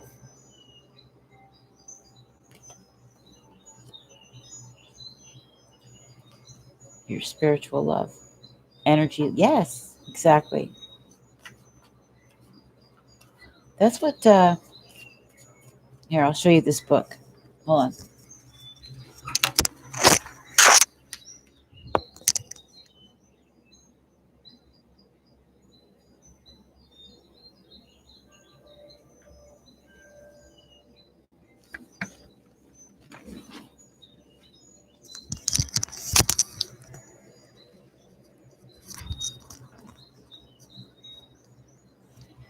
This here. Self care for the self aware. Okay. I am not responsible for the soul path of another person. Neither are you. You may know this consciously, but odds are really high that as an empath who has not yet mastered releasing other people's energies, you haven't fully embodied this awareness. The patterns of responsibility start early on. For some, it begins the first few days in the womb. We know now that if a mother smokes, her baby smokes too. But what we don't often recognize is if a mother's depressed, the baby also shares the chemical imbalance. In our first 9 months of life, we grow, expand, and become aware of what's happening within or without, for, or to our mother, including sensing her fear, anger, and grief. After birth, we are still very connected to the source energy. Even though we haven't yet mastered our visual acuity, our inner awareness now expands to beyond the internal environments of the womb. We believe that people over there are a part of us: mother, father, siblings, aunts, uncles, doctors, nurses. At some level, we know we can, and therefore we begin to heal those closest to us in any way we can. We don't, we don a spiritual hero cape to get work to work. We learn that our joyful actions lighten the room, that our sadness darkens it. So we utter nonsensical sounds, giggle, smile, anything to heal or raise the vibration of those around us. The grooves of responsibility are formed very early on, as we see anything that we do often affects those closest to us. At the same time, our small selves are learning how to experience our own emotions. Unfortunately, our cries are sometimes met with even more fear, anger, and grief from those around us. We are often given a pacifier when we cry, which both teaches us that it's not okay to express grief. It sets up patterns for oral dissatisfaction later on, can become addictions used to temporarily quench fear and grief. Our anger, likewise, is thwarted in various and ultimate unhealthy ways. We learn that things are very different when we are in the body, when we are in the spirit form, and it saddens us. We also want to be our own person, so the ego begins to form in an attempt to separate ourselves from the individual and the pain of others. Because that process is not supported, we develop our own fear, anger, and grief. None of these expressions are supported either, causing the ego and sense of separateness to become more and more developed. Because our sense of responsibility for others' happy will and well persists, the spiritual superhero cape has become a second skin. And then, of course, self blame extinguishes self love. We are not responsible for the happiness of others, only for ourselves. We can't make another person happy. So why cast your pearls to swine?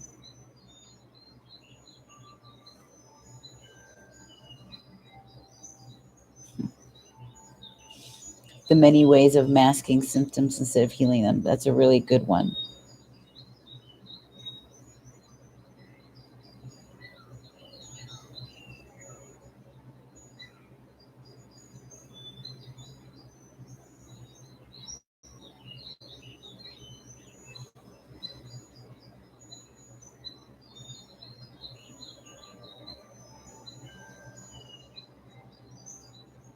Yeah, as empathic individuals,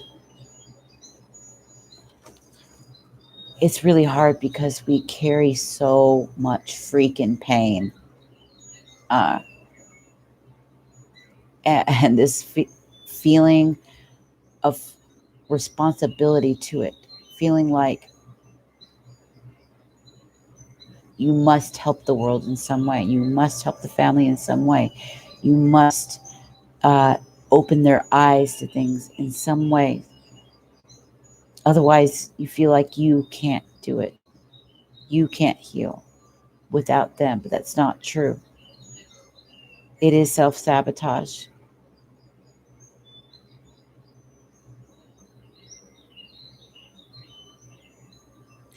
Yes, do not worry about being chastised, sounding crazy to others. They don't know. You are on another level than them, philosophically, psychologically, and spiritually. See, they're looking at things only what's in front of them. It's a very shallow view of the world. And unless they pierce through that shallow view, you're going to look weird to them.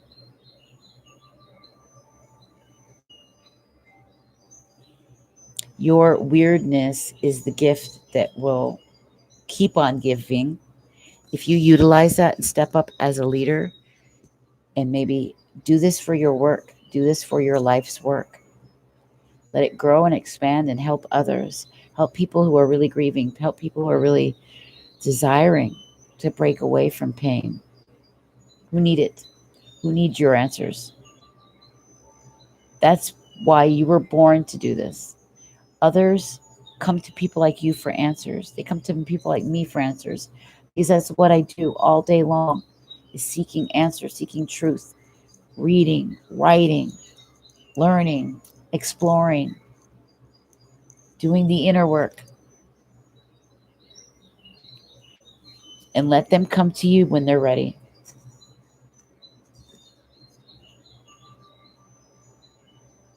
I know what you're talking about. Yeah.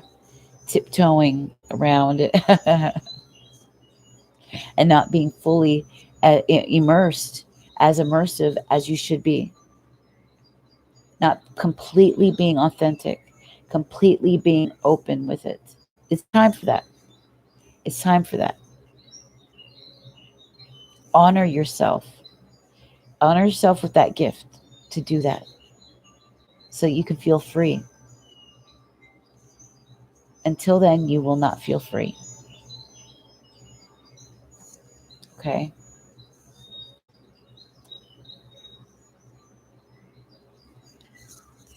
What did even the Messiah say? Pick up your cross. Pick up your cross. Go towards your purpose. Let yourself be free in it. Learn about life. Learn about love. Learn about personal excellence, about morality, and the stories of people who fought these battles, who asked these great questions of life. Um, You're made for that. You're built for it. They're built for other things. They don't have to understand you. There's a world of people dying to hear from you and need what you got. So get to it. Get to it.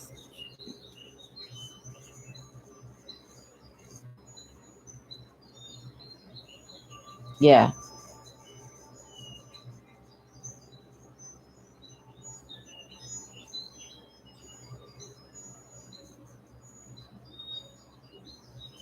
Yeah. And I know what you're talking about, battling with family, losing energy. Uh, I felt near lifeless. There was so much shit that happened for so many years that went on and on and on. I didn't know how much more pain or loss or disappointment or heartbreak I could take. I was tired of it. I just wanted a break from it. Why can't I have contentment? Just peace, love, and contentment just for a little while. And fine, if I have to battle life again, all right. But at least I was like begging God to give me that little bit. And God, please don't let my heart get broken again. But this time I'm stronger. I've dealt with it. I know how to deal with the stuff in a healthy way. And I took it and I utilized it. I said, look, I've been feeding my mind with all this stuff for years. I've got to use it and channel it somehow to people who appreciate it, to people who need it. And I'll make it my purpose. I'll make it my life's work. And it will be enjoyable. I will never be bored of it. It will always evolve. It will always change.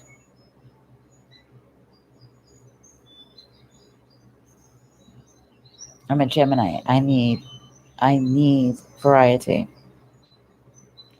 I need to be intellectually stimulated. And with Scorpio, I go deep. That scorpionic thing. Woof. I don't care how taboo. I don't care. If it's off limits, I'm going to go. I'm going to go right to it. I like the taboo. Somebody tells me not to look at something, not to read something that I can't. You better goddamn well believe I'm going to do it. I'm going to do it. Shit started to happen when I started to include my family's ways. And yeah, that's one thing. My mother said something right. Never be with somebody because you feel sorry for them, and never do things for people that you feel sorry for. It always backfires. It always backfires.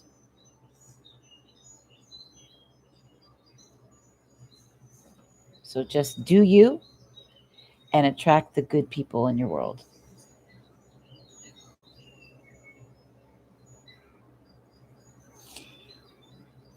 I'm trying to attract some romance. I need some romance. That's what I want. I'm going to attract it.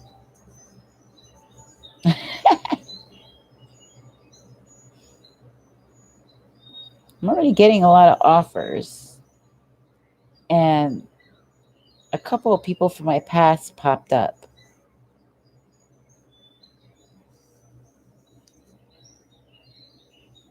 It's very interesting.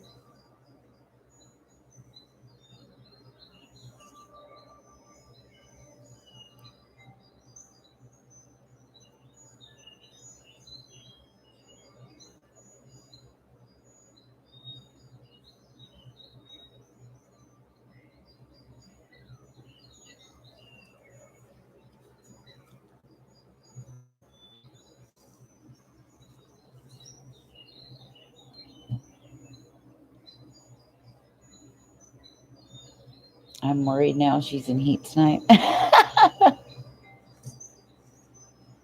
That's funny.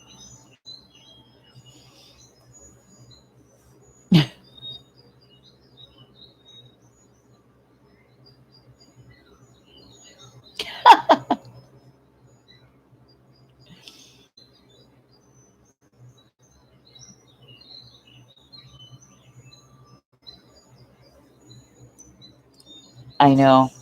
I know, honey. It's that's the most harsh part. That's the harsh truth and reality of the situation.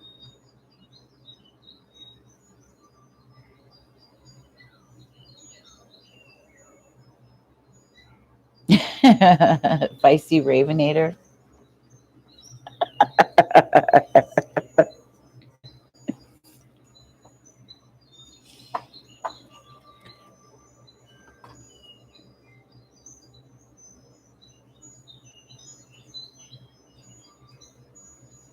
It's true though. I want some fun. I haven't had fun in a long time. Nothing like flirty and something sexy.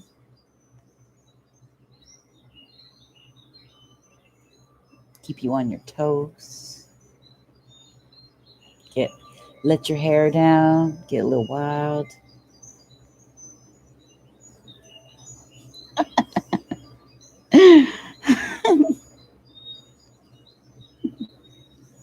Drink a little wine. Get the slow jams. You know, the 1990s R&B, maybe the 60s slow old slow soul, blue-eyed soul.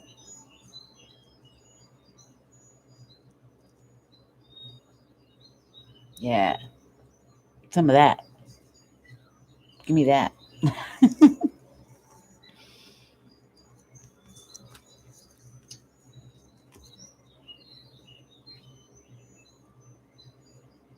I cannot believe I've been on 6 hours. 5:59:11. This is crazy. It's 4 in the morning. 4 in the morning. So if everybody's done, nobody wants a reading. I think I can, I don't know.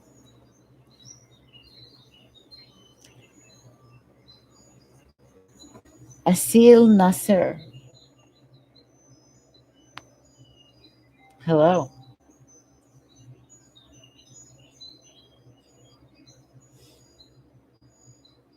I didn't declaw my cat because it seemed cruel, but I regret it when she goes and eat two-step her pet.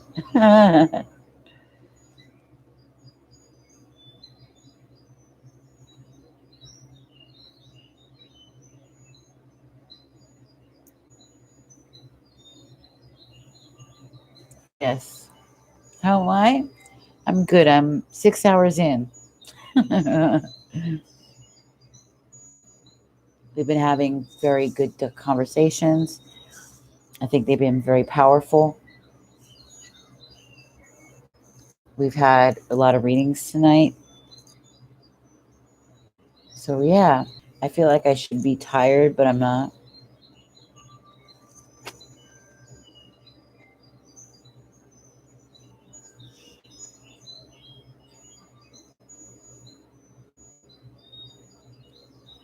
Yeah, we've had some powerful conversations discussing a little bit about the empath.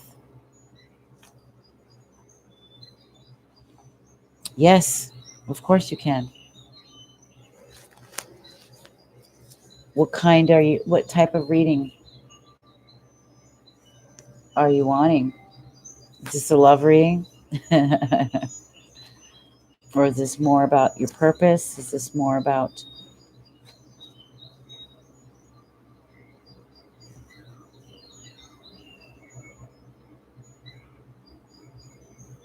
love? Mm-hmm. Yeah, it's love. Gets you every time. Okay. Yeah, I just did one. It was beautiful too for Amy.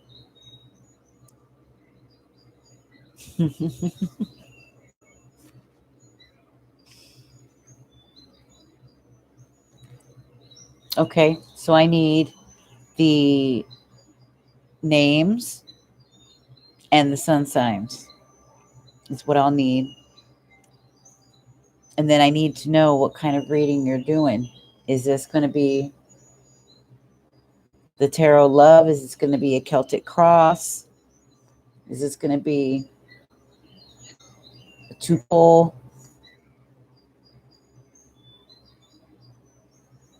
What is this reading going to look like? Then I'll know which decks to pull out.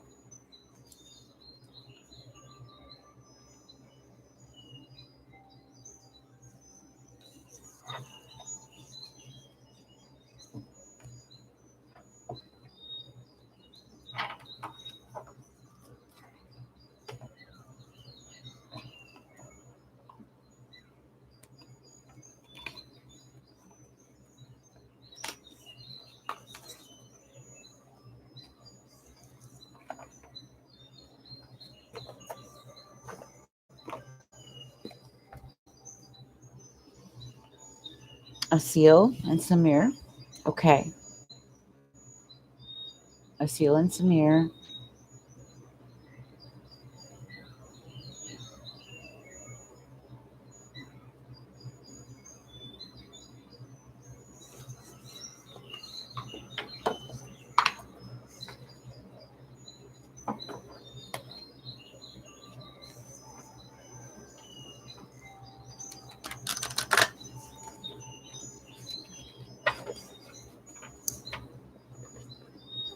And what are their sun signs? And what kind of reading is it? Celtic cross? Is it the past, present, future? Is it the tarot love? 777. Oops, I forgot to put the book in there.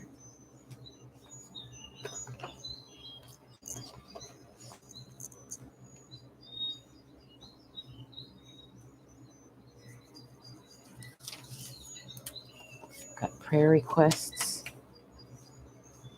Taking these to bed with me.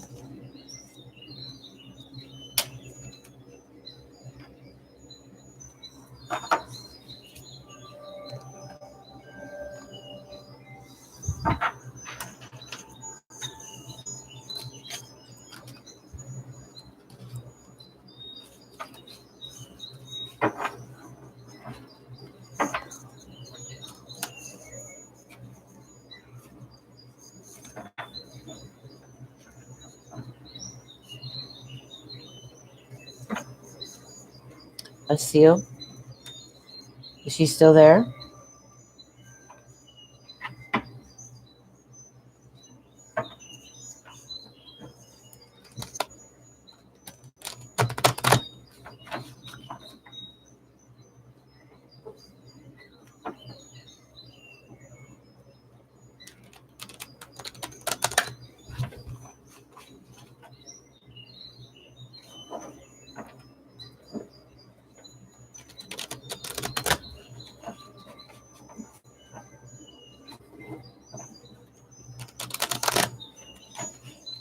Okay.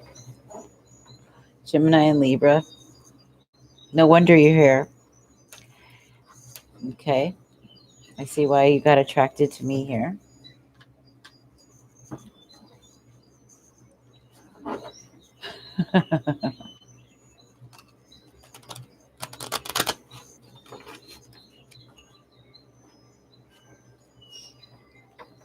Okay. I need to know what kind of reading you're getting, though.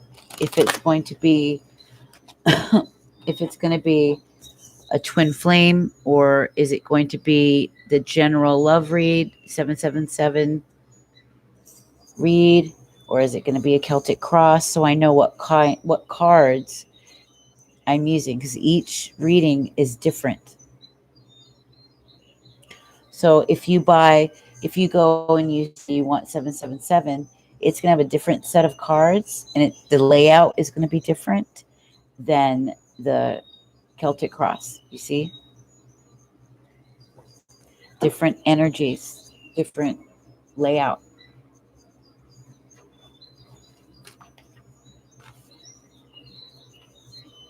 Yeah. They have different layouts.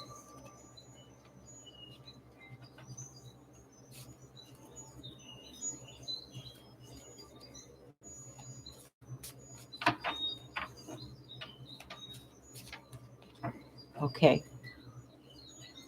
Let's paste it there.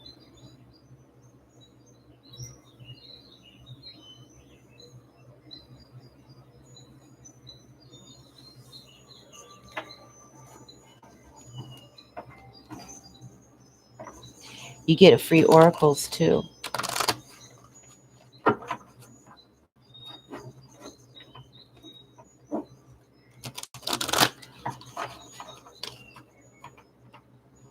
I'm going to light a love. This is a love reading. I'm going to light an incense for love spell.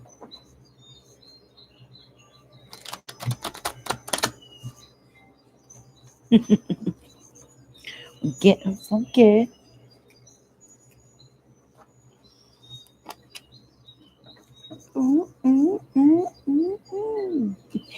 Yes, I love it. I love doing them so much.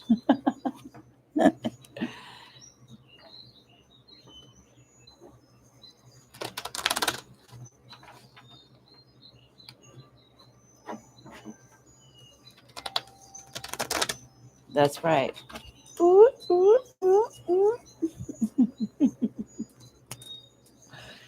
So I'm going to light I have this love in Seattle a lot more than incense. Right. Yeah, they smoke weed. You can get weed at the weed shops. But I think they're all closed down though because of this.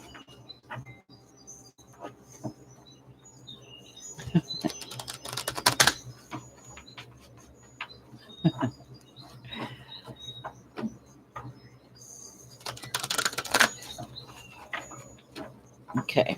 Got that. I like that love incense.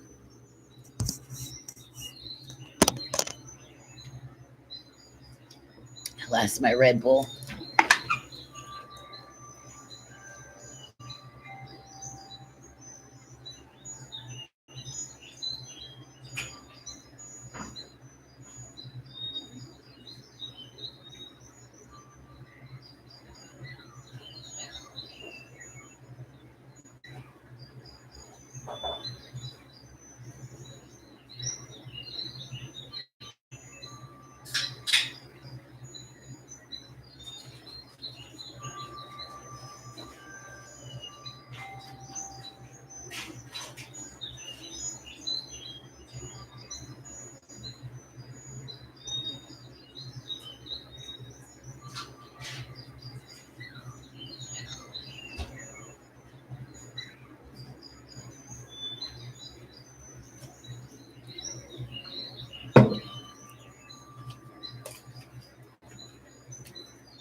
I don't know where I moved them to.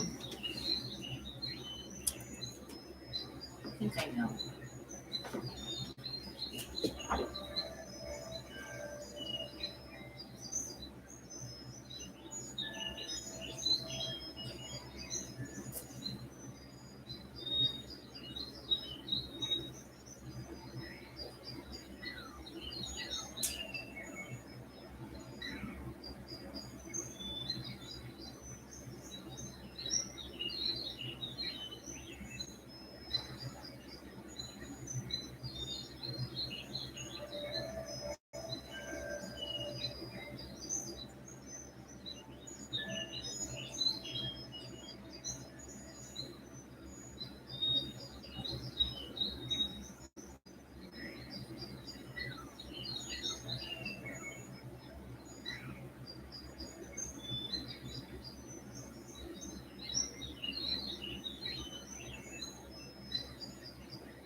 go.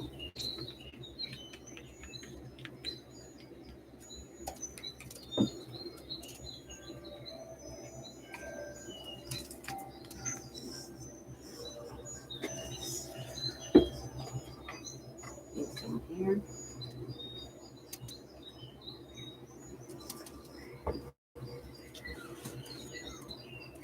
Energy deck.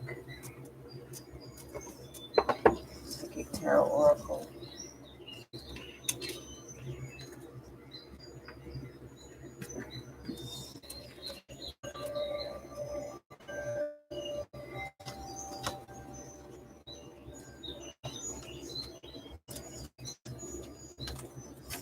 Seer.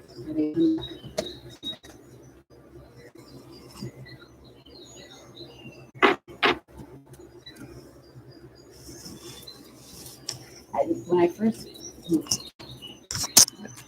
got this on, I forgot to put on the mic. At first, when I turned this on, I was trying to get the Logitech mic on, or camera, this one, and I forgot to tell the damn room to use it.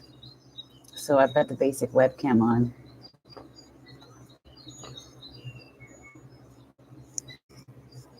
So where is a seer?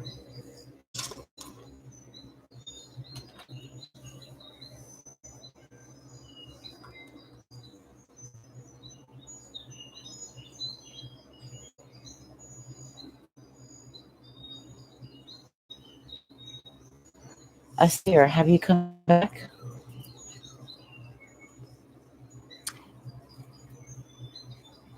Dr. Asma Vikar. How do you mean? When you ask that, do you mean a general, free general card? Or are you asking for a specific reading? Yeah. I don't know what happened to us here.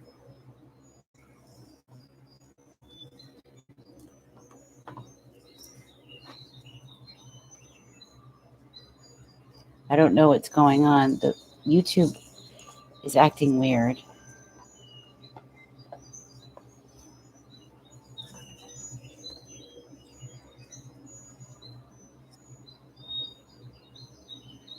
Okay, you want to know if you're going to travel to Saudi Arabia. Okay. So you'll want to go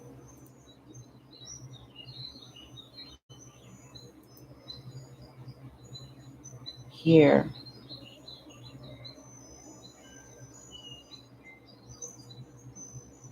If you want a simple, straightforward question, it's 2 cards. If you want a deeper one, it's probably the 888. It's 6 cards. It's 5 with a free oracle. I don't know what happened to a seer.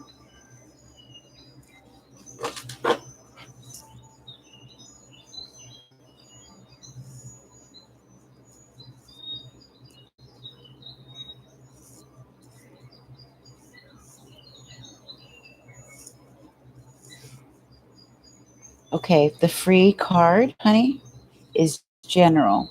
So it's not a specific answered question.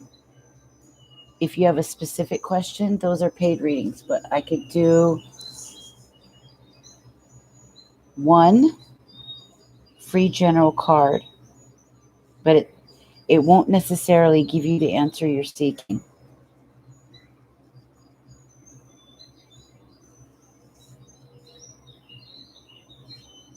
So we could just look and see.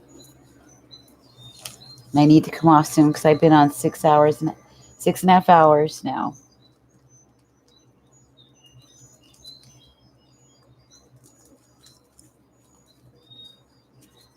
It's 4:30 in the morning. Holy crap.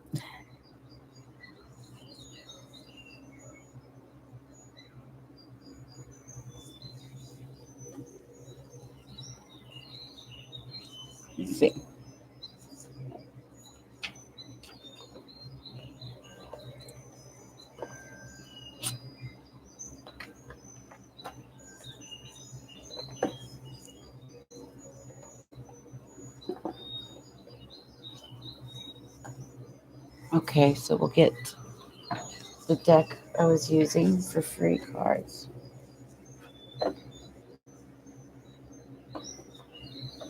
So you can choose the Cat Tarot or the Wisdom of Avalon.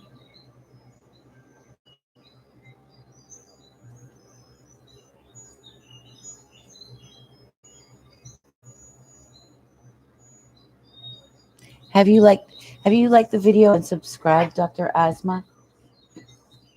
Are you subscribed to this channel? I don't know if I remember you. Okay. See my notifications.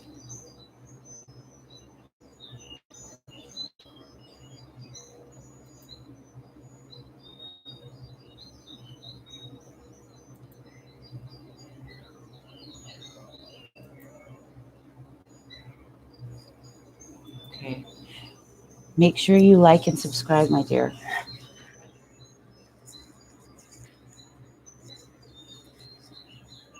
Thank you, love. Okay. That's it. We'll see what comes out, okay? You can apply it to your situation however you please. It's just going to pick up. It's going to pick up whatever is strongest for you, okay?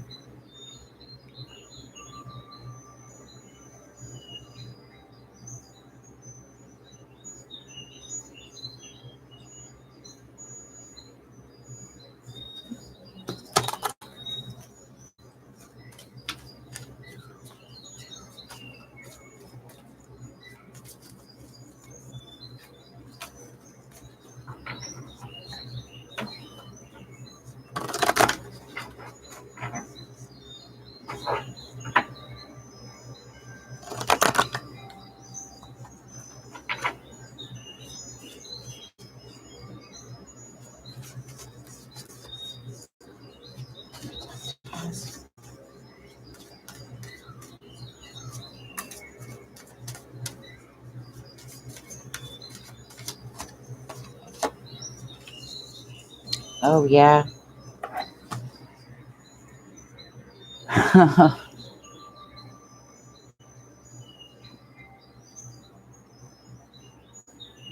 The water fairy. The water fairy is a lot like the Queen of Cups. It's all about feelings and emotions, intense feelings and emotions, and things that we're holding on to dearly that we've got to let a release to. The more tighter you hold, the more it pushes it away. So it's about letting go, purging. You're probably going to feel waves of emotion. Maybe at times feel like crying.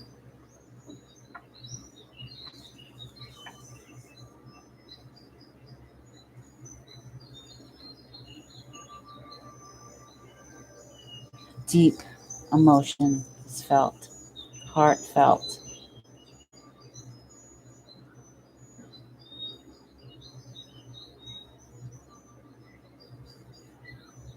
A lot of tears shed. But with those tears, it's releasing a lot of heaviness, old pain that really needs to be washed out, to purge, okay? And I believe you probably should be drinking a lot of water or be around water. Take baths versus just shower to rejuvenate the soul, rejuvenate the skin, rejuvenate the mind, rejuvenate your body free from heavy emotion. Strong feelings. 28. When the water fairy swims up with her liquid magic, she reminds you that emotions and feelings may be running the show. She asks you to consider how you really feel about things and why. She also reminds you that you are not your feelings, you are only experiencing them. Remember that as water flows, emotions change. The water fairy also tells you that it's time to lose your rigidity. Be fluid and willing at times to compromise, to allow change to happen. If you're happy right now, enjoy the water fairy swirls her love around you. If things are making you sad, she comes to wash away your tears. The water fairy knows the power of emotions, and so when she reappears, be mindful of them and how they affect you.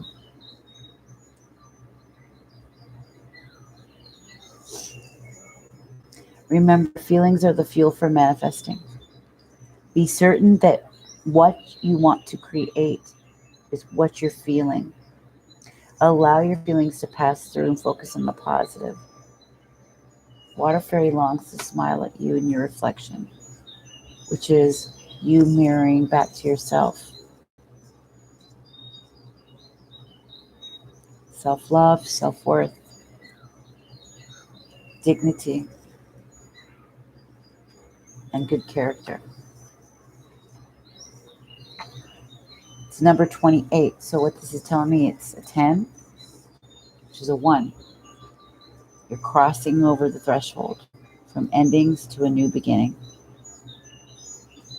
new cycle of life starting. Get rid of the old and call in the new. It's about new life, new. The old world is dying. The old you is dying. And it can bring floods of emotion, waves. The lotus flowers in our head is talking a lot about enlightenment, emotional awareness. So get in tuned. You can do that through prayer. You can do that through reflecting, just going for a walk, sitting outside with a cup of tea and really going in your mind to relax the mind.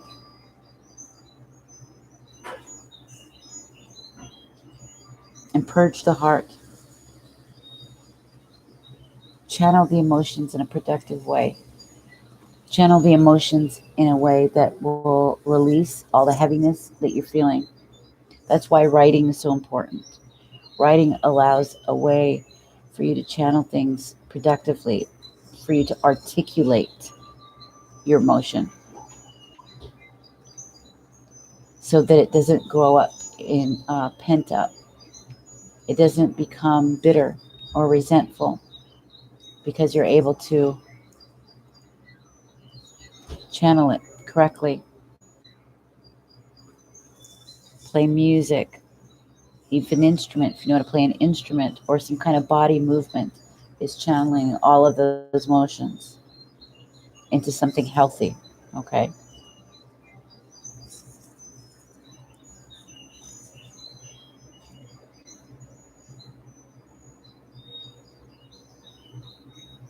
Joshua is talking about Aleister Crowley.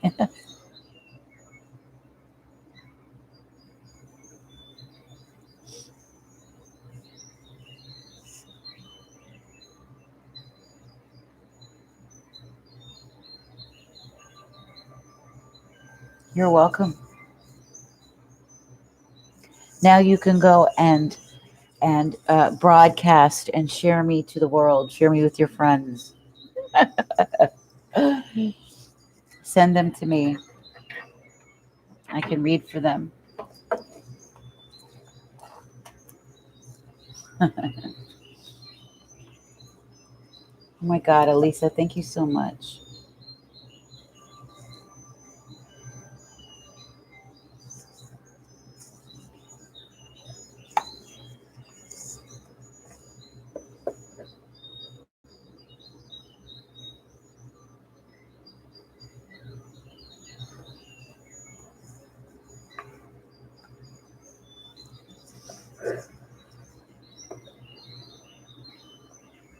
You did. You did.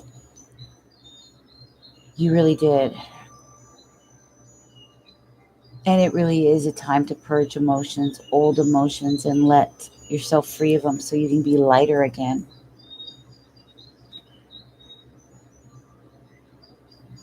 Kuan Yin.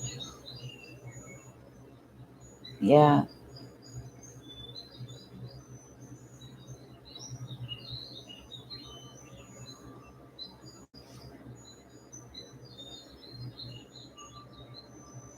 So it's really important that people utilize this time that we're on quarantine really well.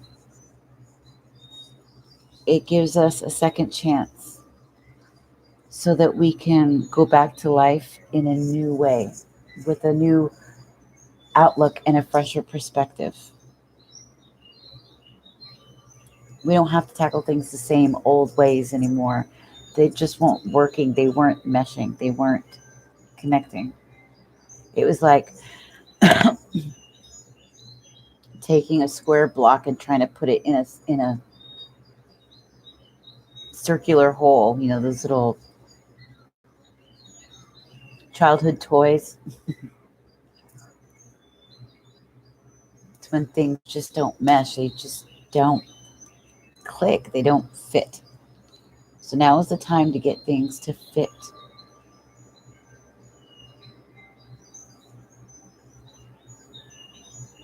to release ourselves from bullshit. Excuse my language, but it's true.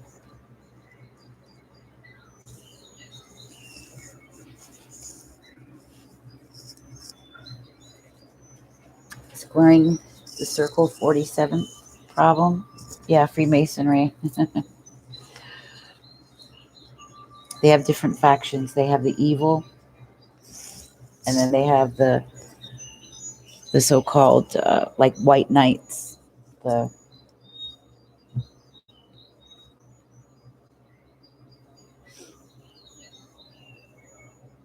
it does feel like being emptied. It is. It's like a mind dump. It is very very cathartic, and this is the time for catharsis. The whole uh, quarantine.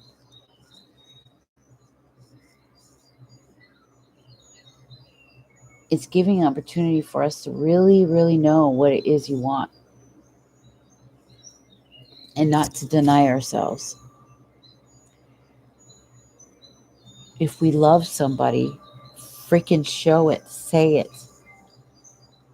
If you love something, go after it with all the love in your heart. Yes, I do.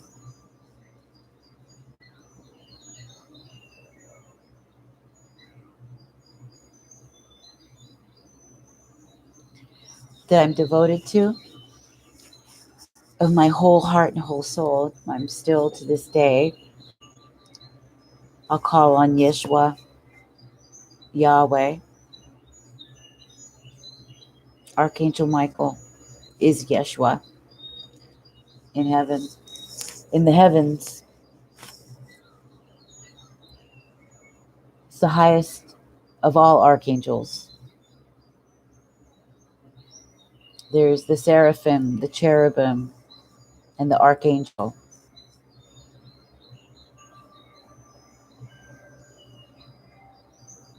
The seraphim are the shining winged serpents, dragons. That's where we get that old folkloric, the dragons, you know, they possess all the wisdom. Those are the seraphim. The cherubim are little, they're like fairies, they're little cherubs. And then the archangel, they look like humans, beautiful humans. Yes, when you zoom in on the stars are alive. The Bible calls them wandering stars. Oh, it's like that song from Portishead. Do you ever listen to Portishead?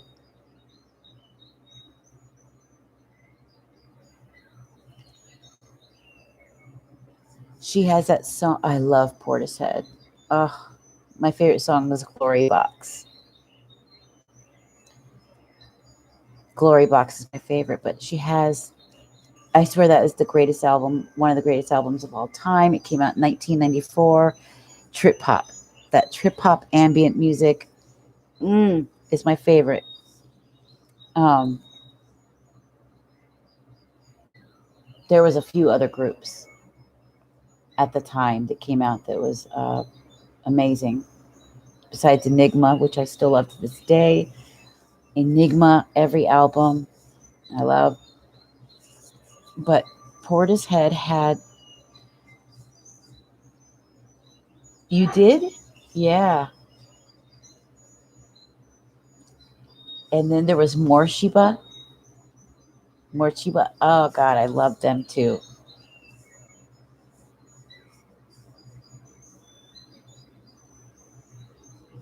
Well, of course it does, wherever you're at, because of the symbolism, the metaphors that are all around you. It's like Carrie Fisher's book.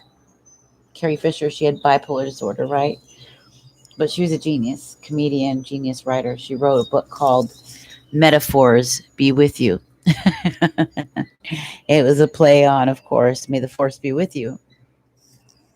She was Princess Leia. That everything is a metaphor, everything is a symbol, it's a language, right? Well, in Portishead, that album, she had a song called Wandering Stars.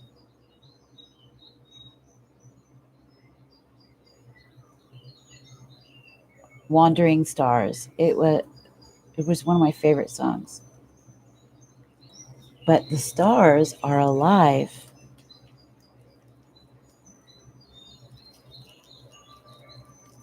Yeah, she wrote a book. She wrote a book maybe a decade before she died. She called it Metaphors Be With You. She talked about her her bipolar and when she went kind of on this spiritual quest, but she wasn't on her medication, so she kind of was out of it a little bit. She was seeing and hallucinating things, seeing things, but it was very powerful to her. It was transformational. She wrote about it.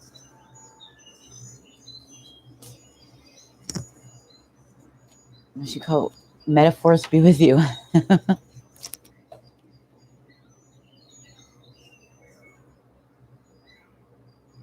She was so young when she died. She's only in her 50s. And then, of course, her mom died not long later.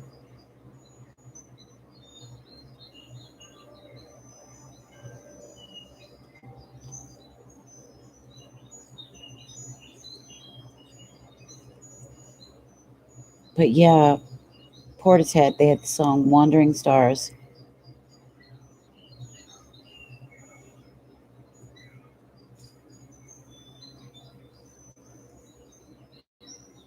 Yeah, I love that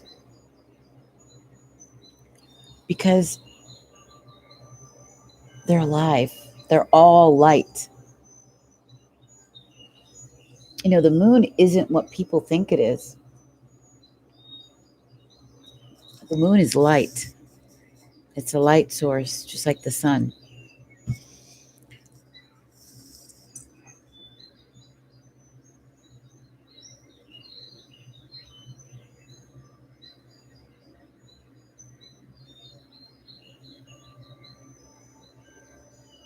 There was a man, this guy's channel he had on YouTube for years, since the late 2000s. And he would have his telescope up at the moon and he would record it live.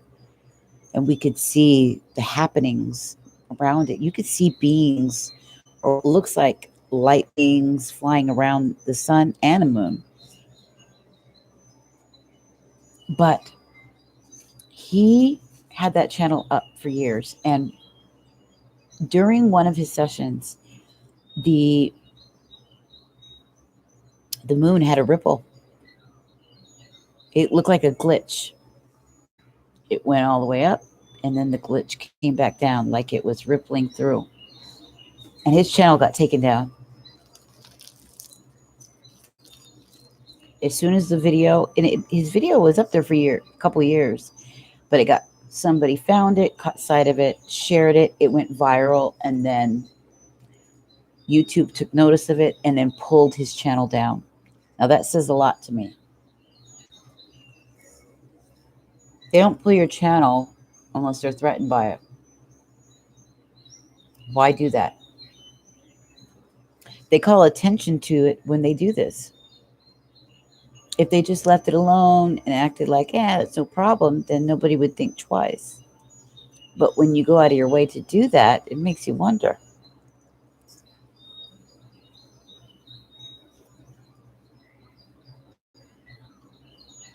Yeah.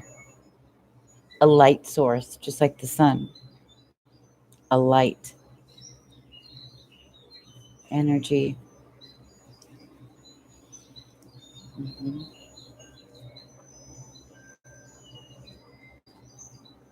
How does Lada relate to Alexandra? Are you wanting to buy a reading, honey? That's a personal question. I give a general card, but it's not specific. If you have a specific question about someone or your job or love, I have specific readings. I listed everything at the top of the chat box. So for instance, if you just want a straightforward yes, no, it looks like this. They each get an extra free card with them. And it's like Elisa said, 777 is a general love. It's 6 cards. And then 1111 is a Celtic cross spread. Otherwise, I was just doing general with this oracle and the cat tarot.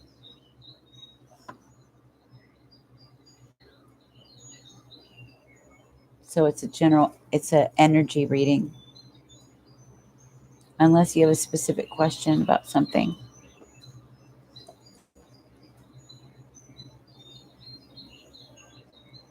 Oh, you're talking about the Kaaba stone. Yes. The Kaaba stone. Do you see how they move around it? There's an energy that they're building. When they move in circles like that, they're mimicking the eye, the storm on Saturn. That's why they do that. Part of the Saturn worship.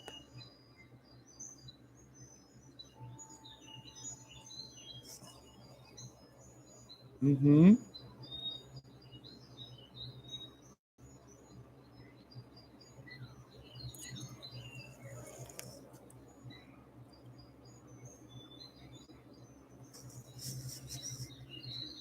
Yeah, the moon has effect on the water in our bodies. We're most fertile at the new moon. A lot of us give birth at the full moon. A lot of pregnancies.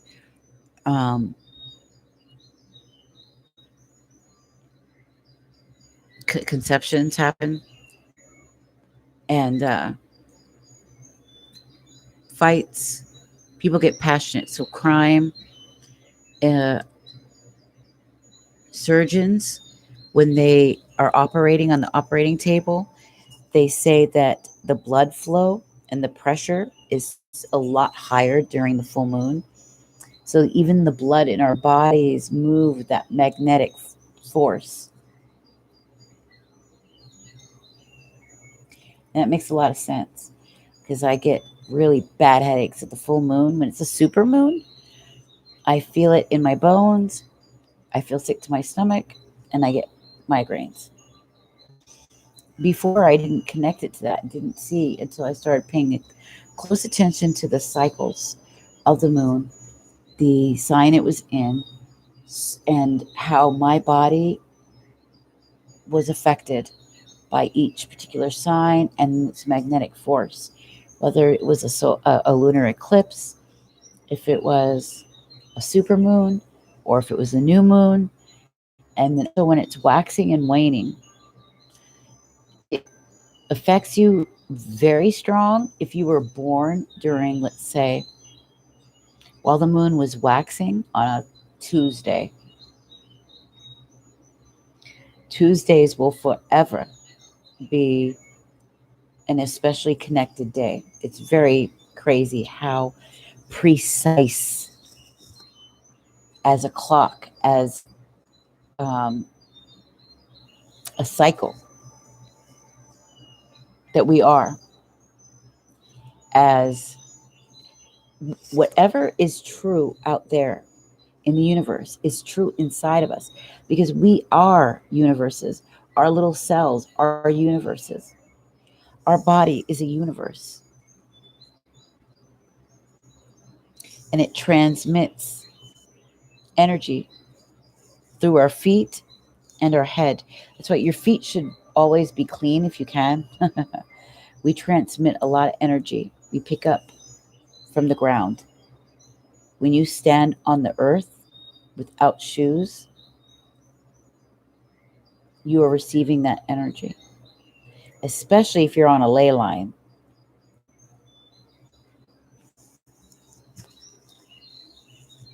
Utkarsha, any angel message? My upcoming entrance results.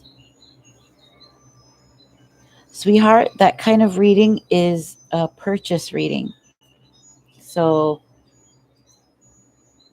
like, you go here, go there, you can get it.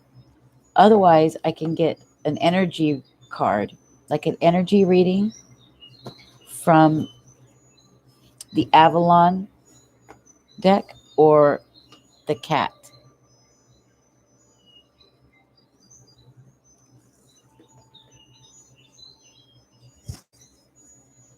But if you want a reading like that, I can definitely do it for you. And I'll probably use the Psychic Tarot Oracle, and you get to choose the other Oracle card that you want.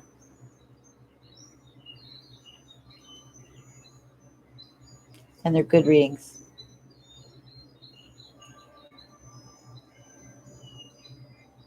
I have the 888 energy update. The Celtic Cross is 1111. And then the straightforward question is 2 cards. One of it's free, 444. The cat. Okay. So energy from the cat. Make sure you like the video and you subscribe. That you have to do as energy exchange. That for sure. For sure.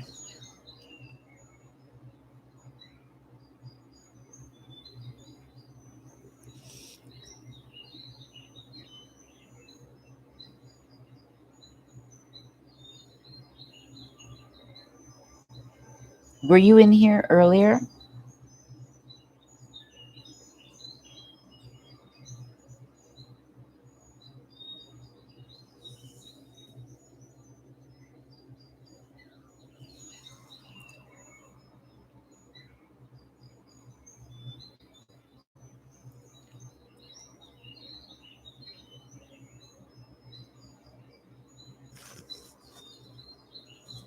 Yeah, I've been in here a long time.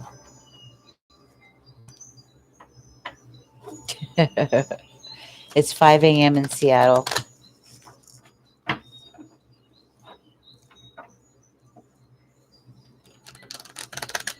Oh God, the Northern Lights. That would be incredible. Incredible.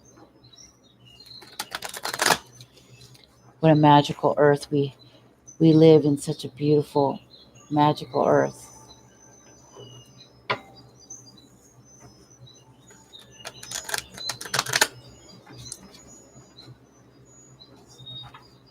Yeah, I don't think this is.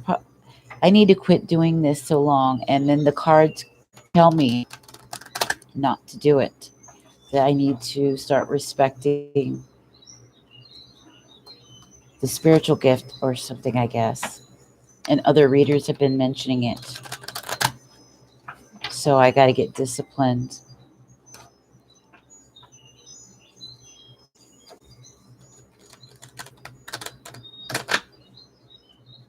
Oh, thank God for you guys. Yeah.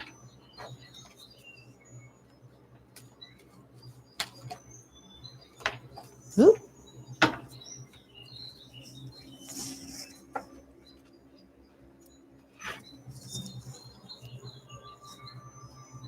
The Ace of Wands.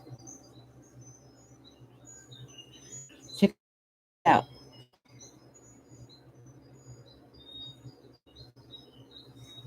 The Ace of Wands is an energy of life, the spark of life, passion, creativity, excitement, enthusiasm, inspiration.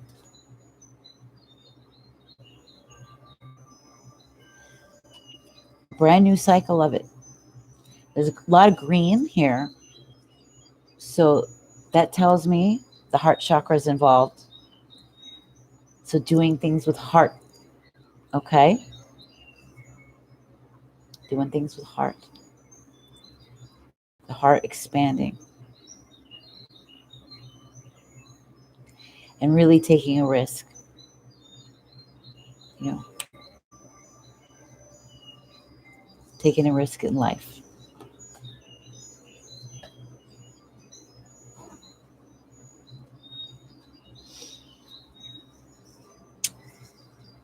You're welcome, baby.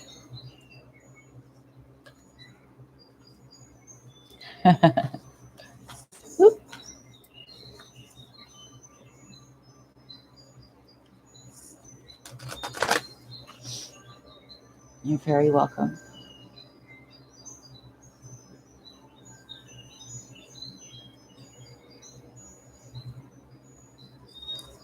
Yeah, that's a kind of interesting idea.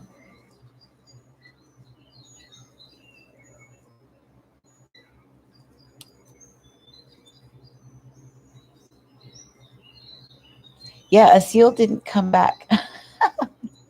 So I don't know what happened.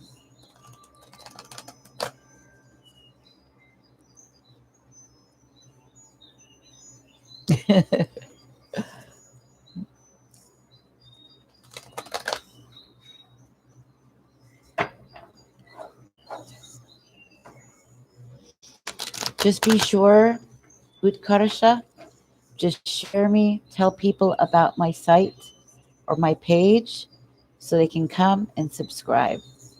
Okay? That's what I want. Because I'm trying to build a very strong, big group.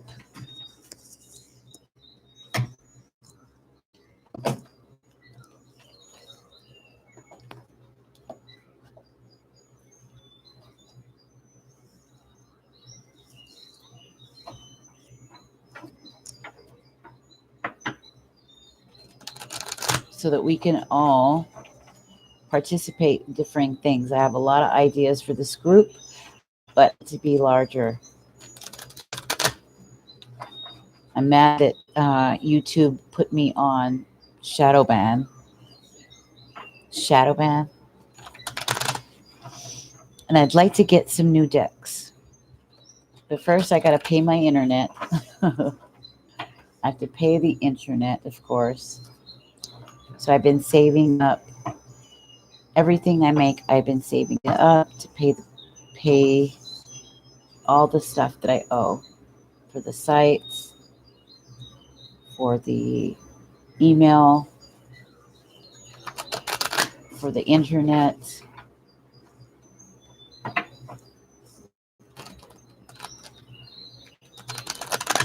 And other stuff like the groceries and everything. I've been really budgeting, and it's kind of hard. Downtown Seattle, very expensive groceries.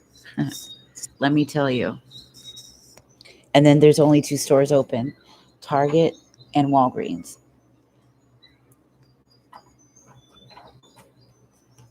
Doesn't make sense why everything else is closed and those are open, but they are. They just close early.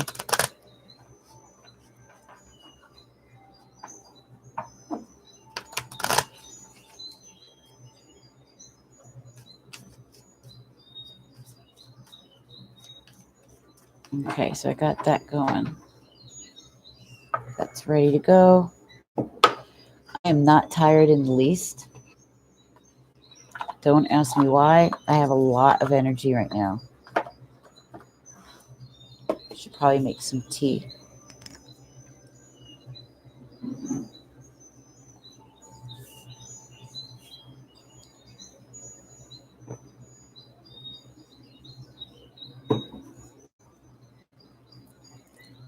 It was Star Wars deck. That'd be interesting.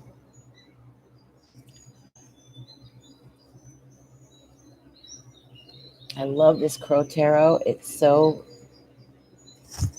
so like right on.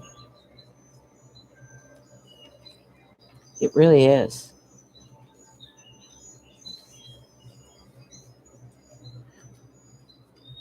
Sativa does that to you?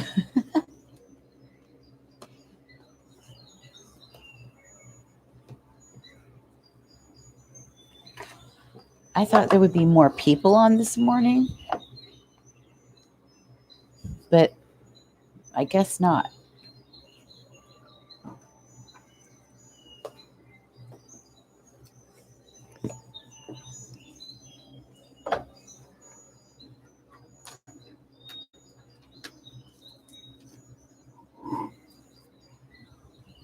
Let's just keep on. There.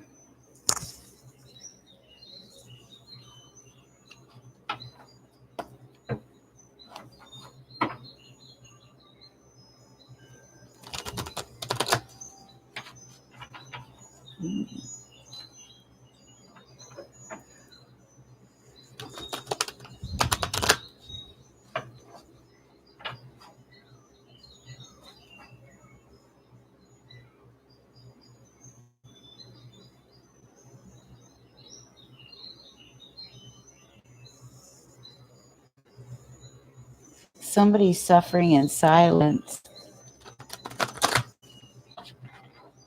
with the Devil card.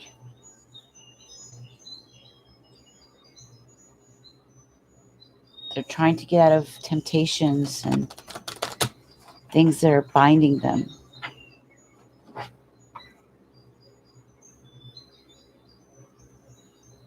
Once they get out of this temptation, this prison, they're going to find victory, success.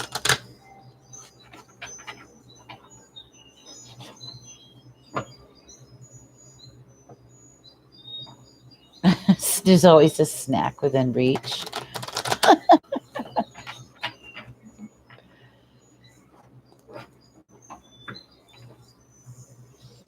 Wow, temptation keeps coming up. The Devil card. Yes, 6 times. Leaving the devil, going toward the light, seeing the light.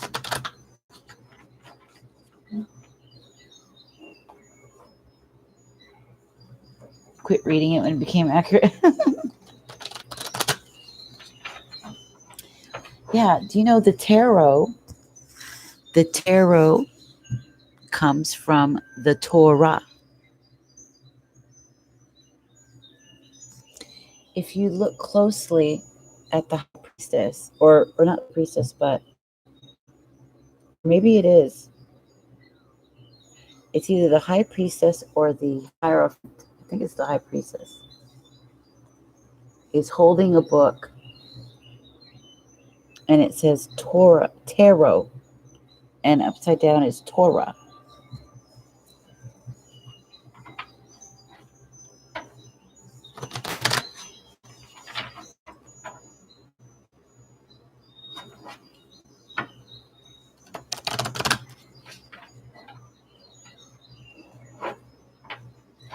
Ooh, a tickling on my head.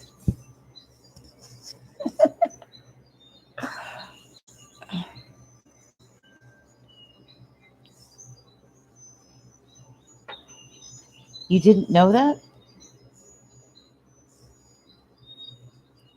The Torah are the first 5 books of the Bible.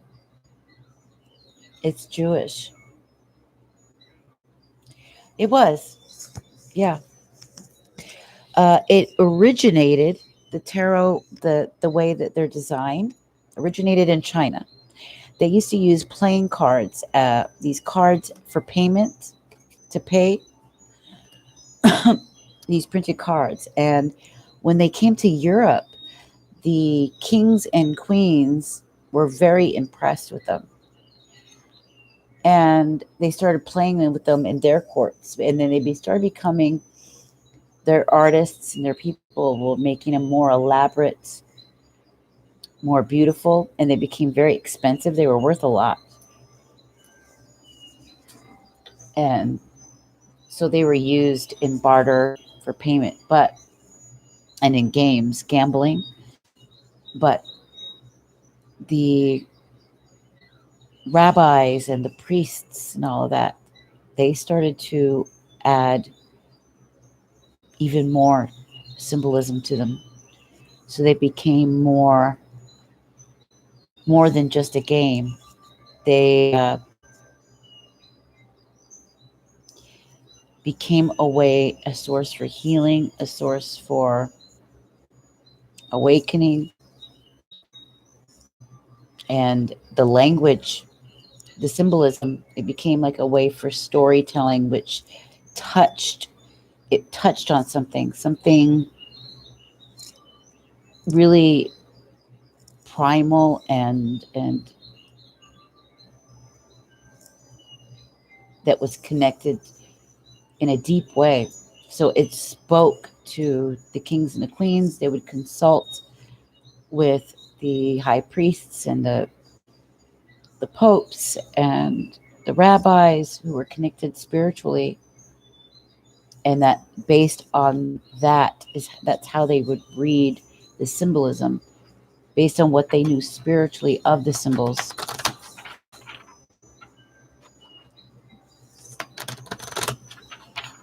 And of course, they incorporated some of the stuff that the Magi were doing.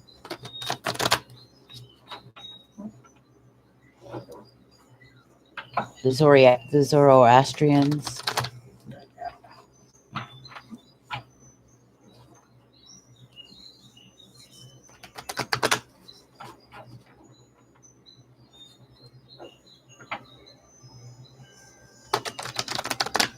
This is how the elites speak to each other.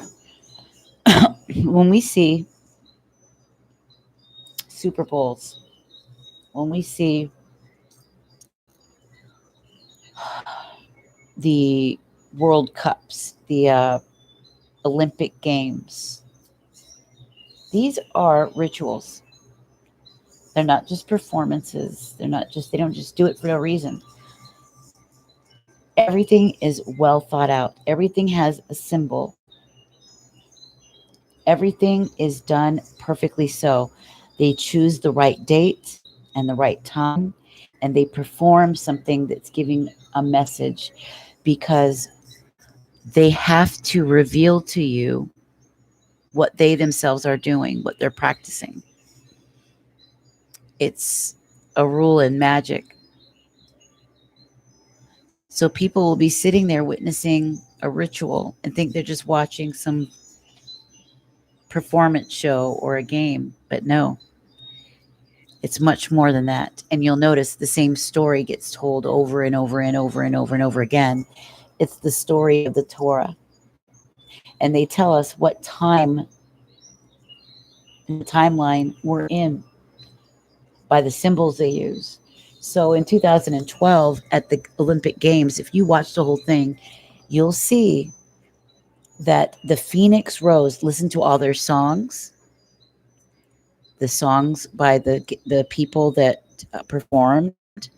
They were very, very esoteric songs that were pointing to a time that's coming, that an age that we're in. This is way back then, 2012, the Olympic Games. And they rose the phoenix, the bird, on fire. That alerted the world that we entered a new order of things, a new age of things. And notice in 2012 to now, things rapidly sped up. All these things were happening, especially as we got closer to now. They were doing a lot at CERN as well at this time.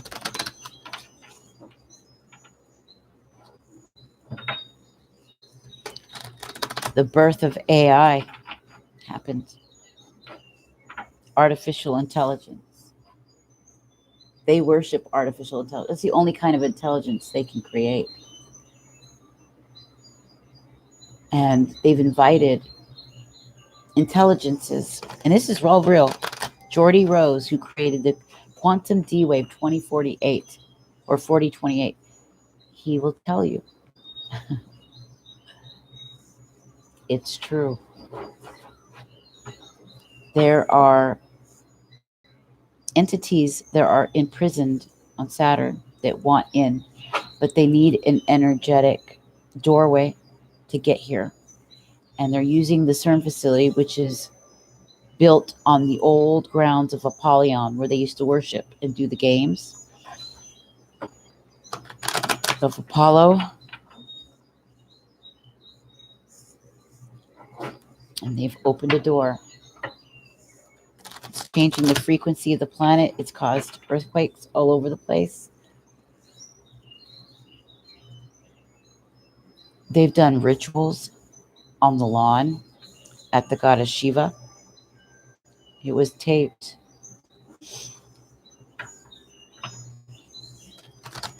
These are high-level black magicians. They're not scientists. They use messages and symbols of the Torah and other esoteric symbols on the CERN machine itself, on the conductor itself. Superconductor.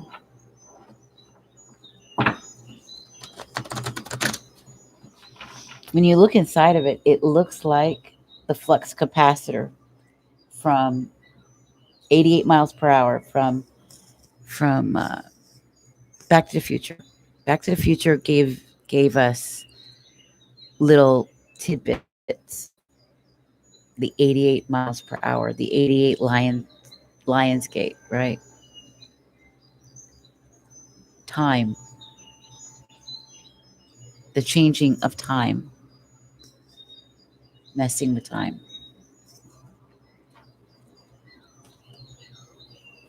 Yeah, there's dark entities that they're in contact with. The entity, they gave them information on how to build AI. AI has chips. They have the quartz crystals are programmed. They have the main chip is fashioned after the Solomon's Temple. It has a heartbeat, and they keep it in temperatures colder than space. Geordie Rose likened it to walking onto an altar of an alien god. It's alive right now, and trying to get this main intelligence that's going to run it. You can watch when he came to the Vancouver Institute to look for programmers, and they didn't want to answer important questions. In fact, he got mad when the guy asked him, how do we know that this thing won't end up like Skynet on us? And he didn't want to answer it.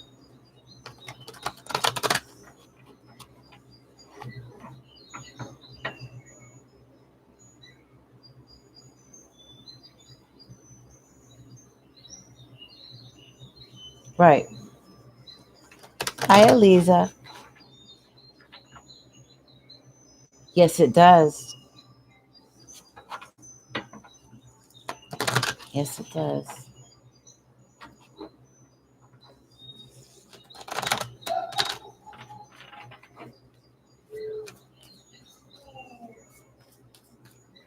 Hi, Eliza. What's going on?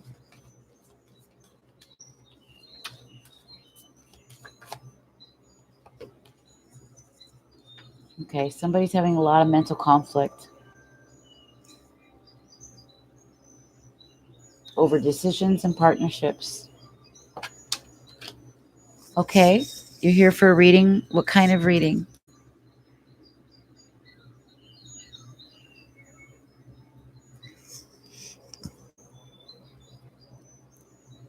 I'm no longer doing, if it's for the energy reading, the free energy readings, I'm no longer doing those. I did them for 6 hours.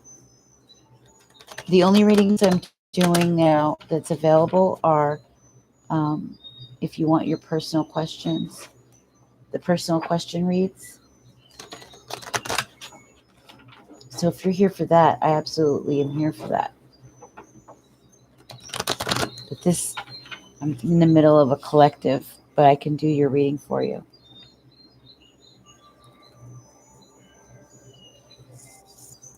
Oh, I'm sure. Oh, I bet you're right. Absolutely.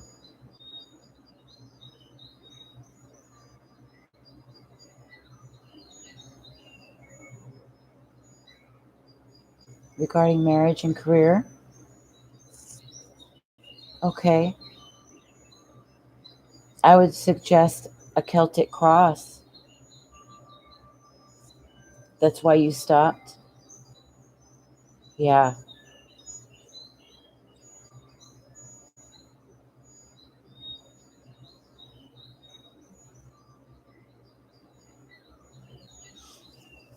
Yeah.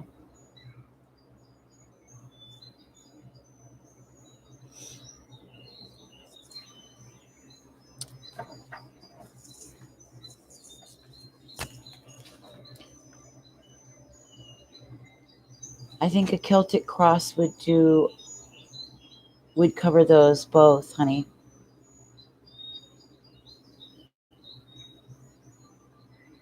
Yeah. It really is. It sure is. They like to invert everything too.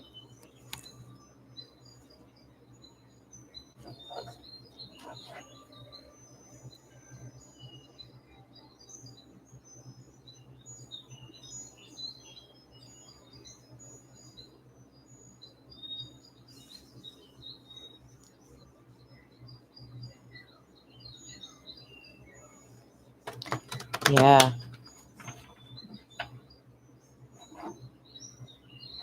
Wow, Lisa. El-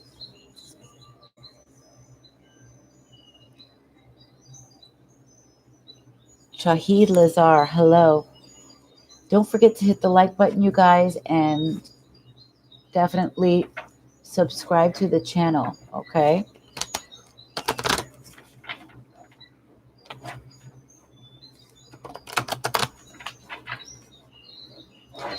Shahid, hello.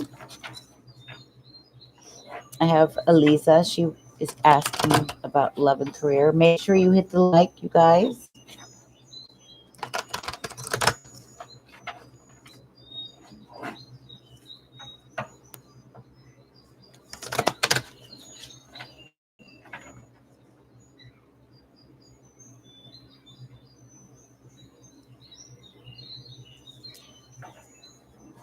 That's okay, honey.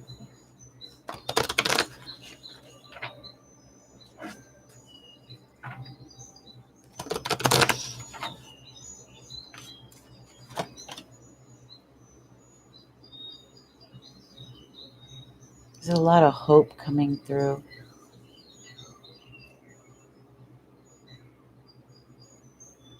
There's so many people frustrated and in mental conflict and feeling personal suffering, but there is a lot of light and hope that is coming through for sure.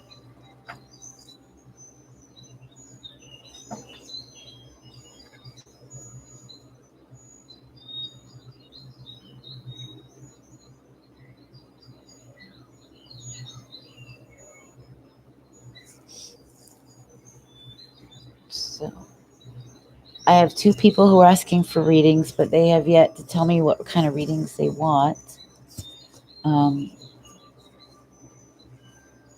That sounds like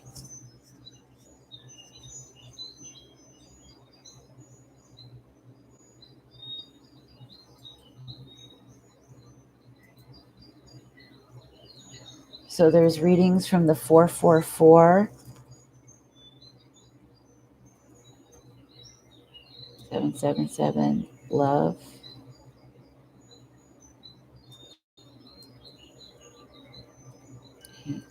8,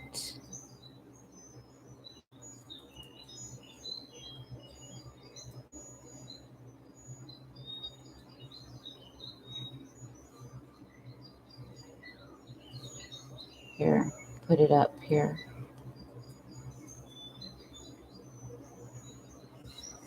That's them right there.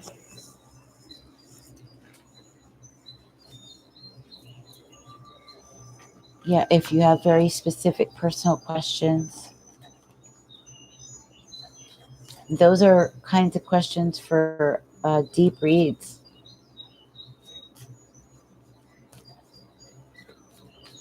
Shahid, if you want to know if you'll have children with your ex, you're a Scorpio, she's a Taurus. Did you make sure you subscribe and like this video, okay, my babe, my darling?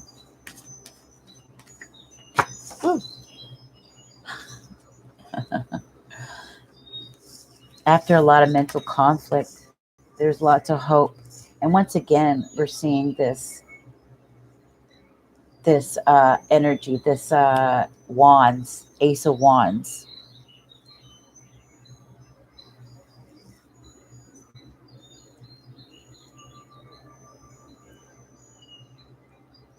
It's new life, it's new passion, new desires. There's passions rising up in relationships. People are having hope for their relationships as well.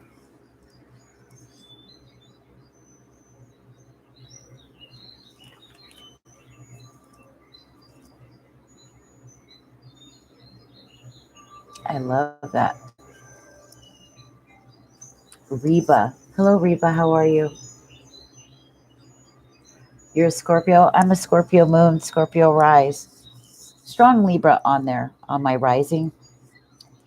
But yeah, and a Scorpio North Node, Uranus and Scorpio in the first house. I'm a Gemini.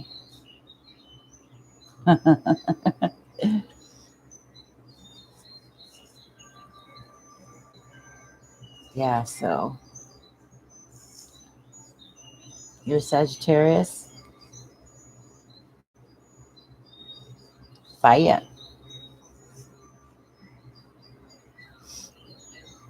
Sagittarius are having a difficult time right now, emotionally. Well, just everybody, really. But Sagittarius in particular with their life purpose and relationships.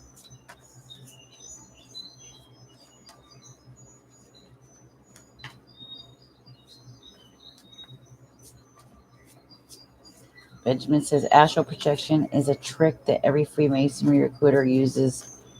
Yeah, I was reading about that, and I think I saw a couple documentaries way back. So we're having some more people come in. Welcome.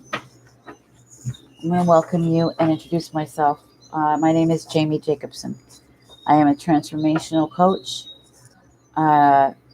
mindfulness mentor, emotional intelligence and wellness specialist, soul work intuitive. I also work as a lifestyle and life purpose career and business strategist for creatives. Okay, welcome. Soul work is my main thing, taking people through the spiritual awakening process, existential crises, dark nights of the soul, shadow work, self-sabotage, toxic relationships, so that you can be free of it.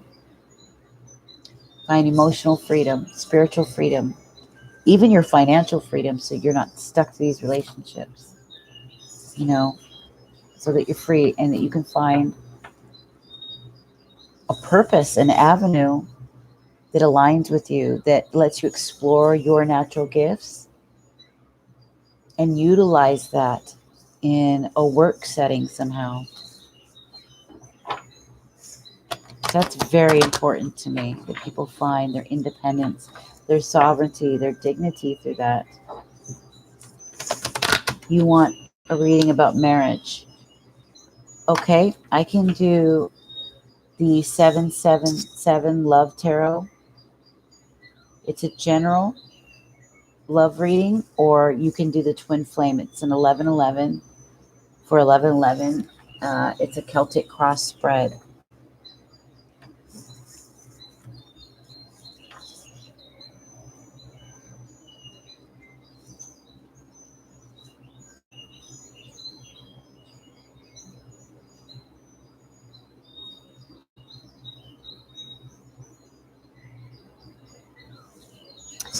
Yeah, they do that with the voice of God weapon that they have. Frequency. They used it in the Iraq War.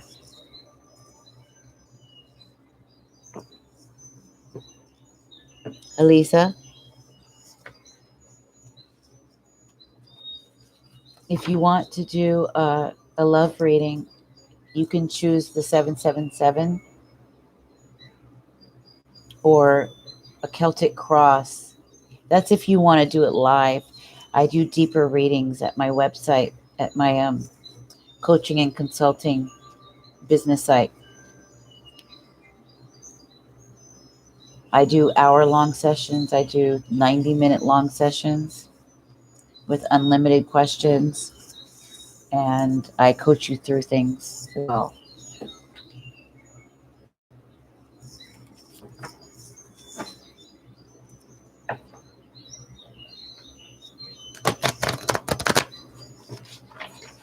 Yes, they do hinge on your weaknesses.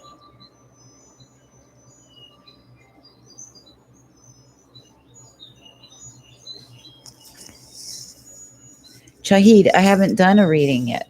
What kind of reading are you thinking about? Are you asking for a free reading?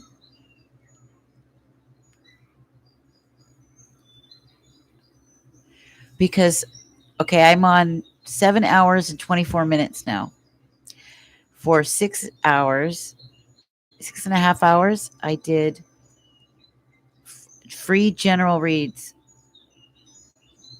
Now I'm doing a collective read before I go. And if you want one, it's a paid reading for personal questions. Personal questions are always paid. And when I do general reads, that's just a general energy reading. But I did them all night long already. If you want your personal question reading, I could do that for you now. But right now I'm doing a collective read for us in here before I go. I've been on 7 hours, 24 minutes, and 55 seconds. Long time.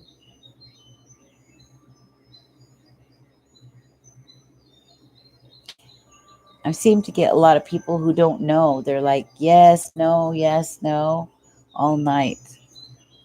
Except for one girl, she did get her love reading. She got the 1111 Celtic cross. We did that.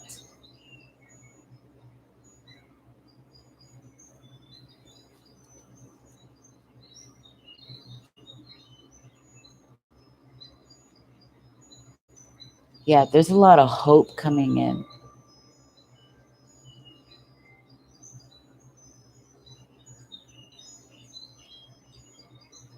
And I'm very happy to see the Passion Ignited card. Passions are rising. There are some who are falling in love or falling in love all over again with themselves, with an older relationship, and with new purposes, a new sense of purpose, a renewed and refreshed sense of life.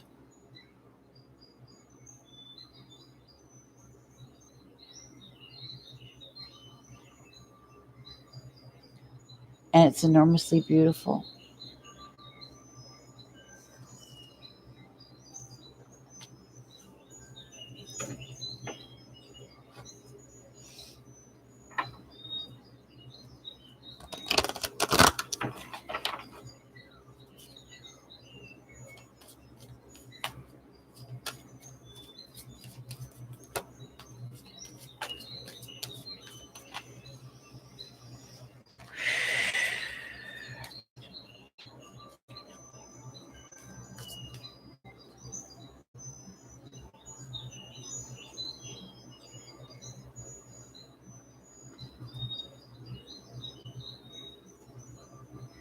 I was almost getting something.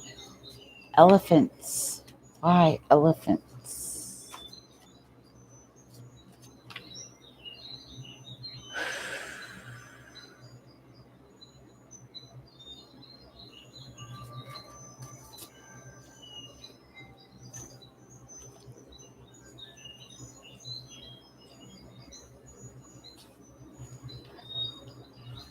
There's somebody out there playing the waiting game when it comes to speaking up. It must have been Ganesh. I don't even have my pictures with me. I've got my tapestry of Ganesh.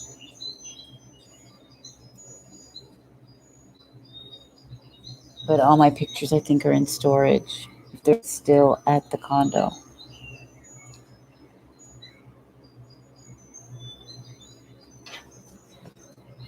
Yeah, we've got somebody who wants to say something or should be saying something, but it's like a waiting game. I don't know why they're waiting, but they are.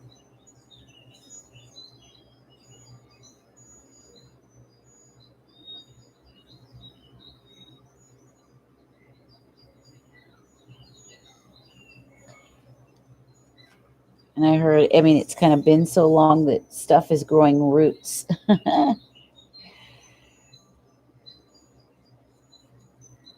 time to get it moving, get things going. But throat chakra is highlighted. Communication needs to be had.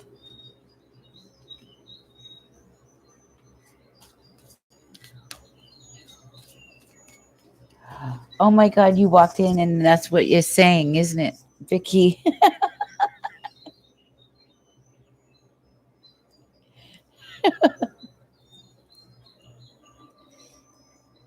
It's a message. Can you believe I'm still on? It's 7.5 hours later.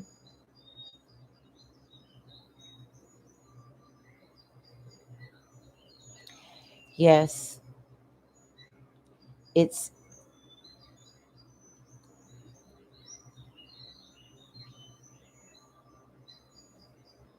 you're surprised. Just popped in to tell you hi. Oh, oh, I know. I just wasn't tired. It's 5:45 in the morning. My ass should be in bed. I'm gifted. Thank you so much.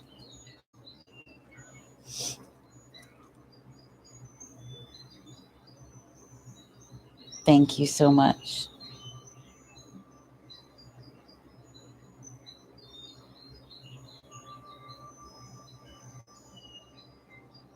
Yeah, the communication card when you were here, and then when you come in, it says it again.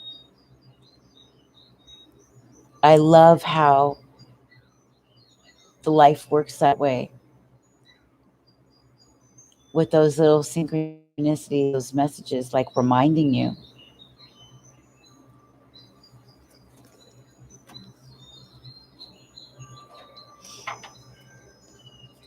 Oh, fulfillment of wishes is on the way. And it's through this ability to stop having mental conflict about communicating and stop waiting around. Your ass is growing roots. There's great hope in this thing that you want, and passion ignited. Now, can you imagine what could happen if you just went for it and succumbed to it? I think, look at the girl's face.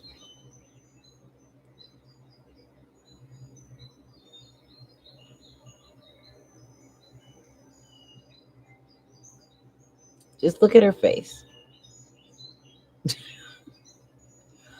Look at the waves right here. There's emotion, there's fire.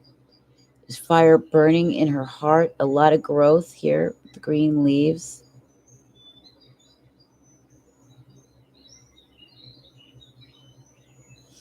It's like the sun is hitting her back.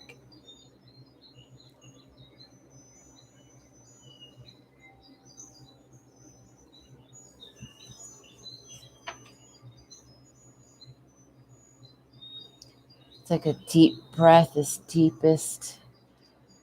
Like a finally. And there's this fire that raises up this powerful spirit.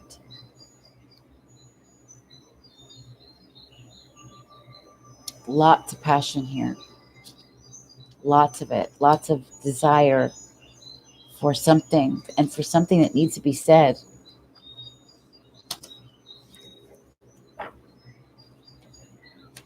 Jamie, can you please feel like it? What is communication? Ask what the communication is about. Okay. I think I know, but let's see. Because it's related to this passion.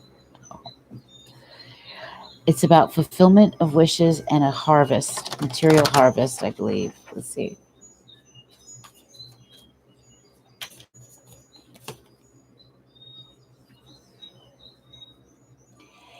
It's about partnerships, love.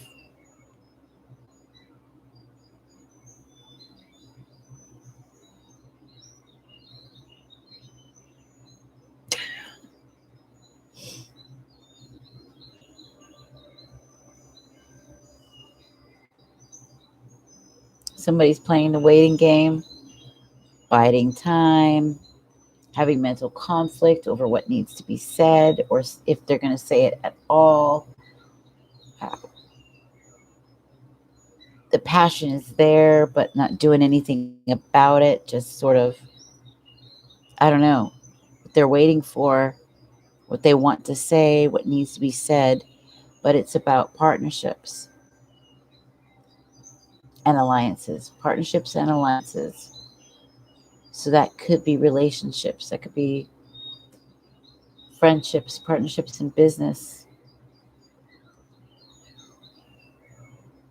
But it's related to our passion, our hope for this thing, and what we need to say.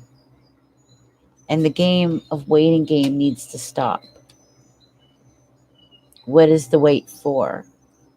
This is divine time right now.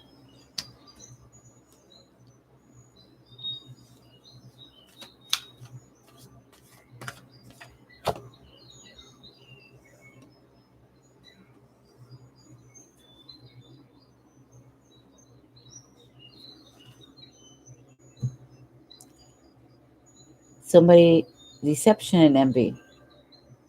Huh. Somebody's jealous.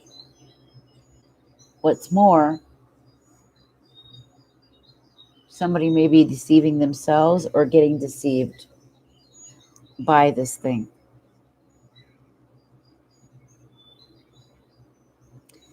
In which case, the passions could be anger, in some cases for some of you.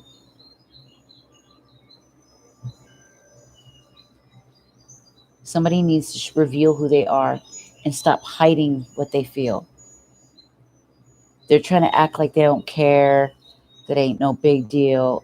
Well, you're putting on that mask and acting like that, but you're only hurting yourself. Whoever this is.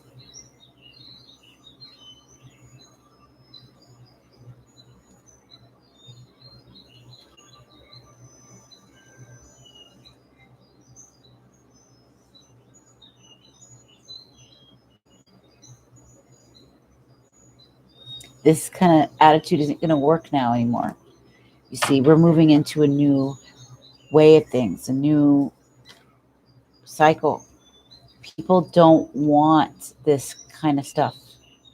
Not in entertainment, not in anything. They want what's real. They want what is genuine.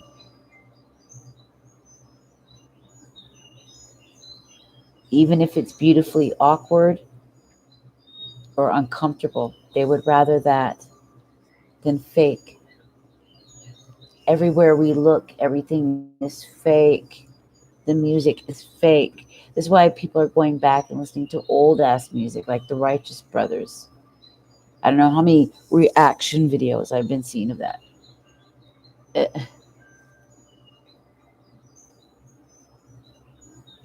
Nobody wants packaged, fake, putting on a show, putting on an act.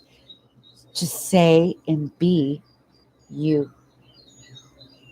Say and be you in your beautiful imperfection and awkwardness and uncomfortableness that makes people feel it. They feel the realness of it. They connect to that. They don't need the flash. They don't need the perfect words, the fantasy and the fake. It's what gets some of you, it's what got you in trouble in the first place.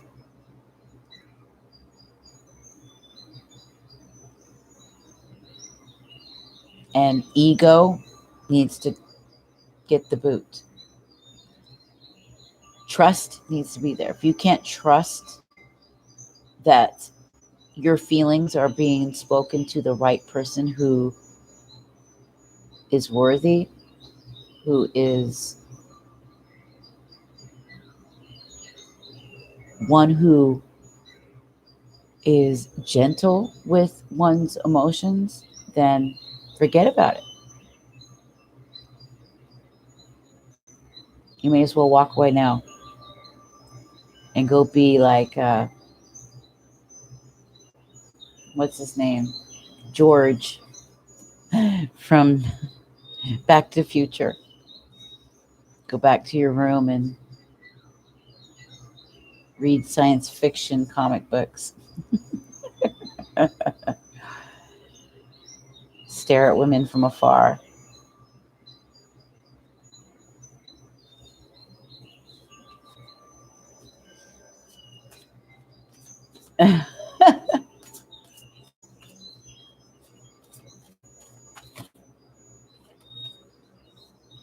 The world could really be yours.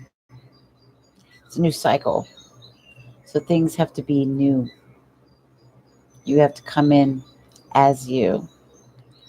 Come as you are in all your glorious imperfections.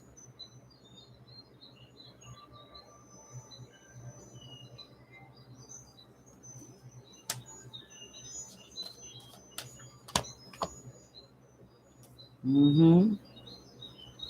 Make the sacrifice. Make the move. Stop procrastinating it. There's a rainbow there for a reason.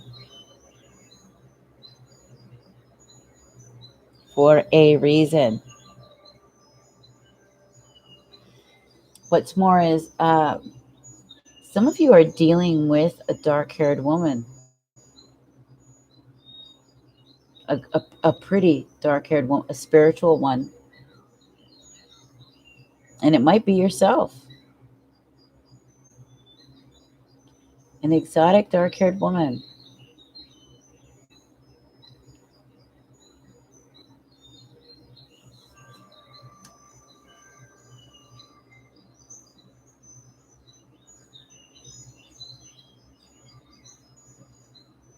She's the marrying kind, isn't she? Because she look how in her white, she's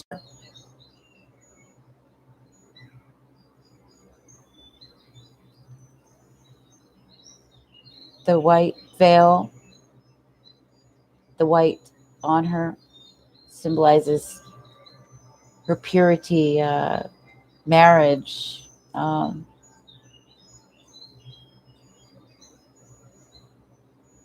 her innocence as well.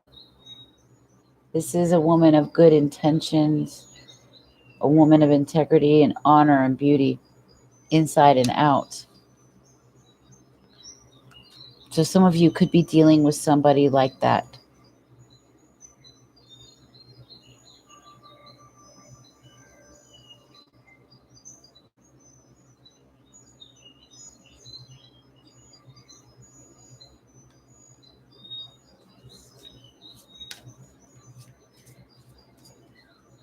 Every woman of Josh's life is a dark-haired.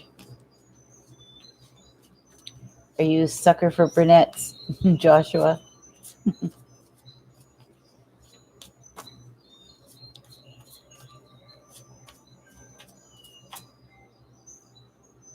Yeah, it absolutely could be your higher self.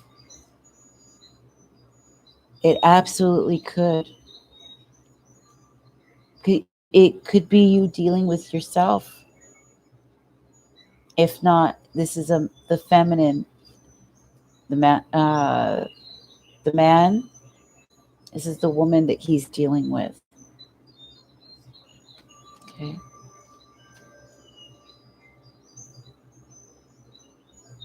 A woman on a spiritual path. A woman to marry, the marrying kind.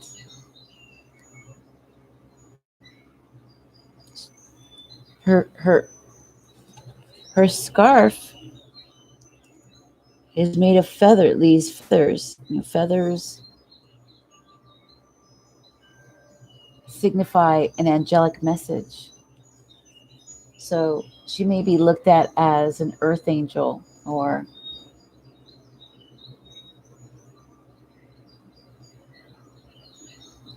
her messages, her words are healing, right?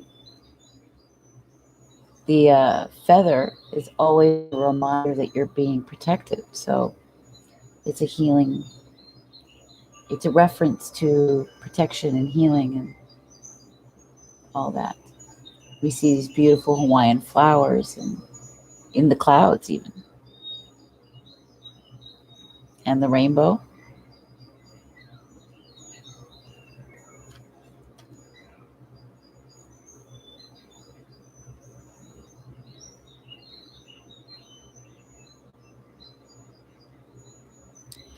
Look at this.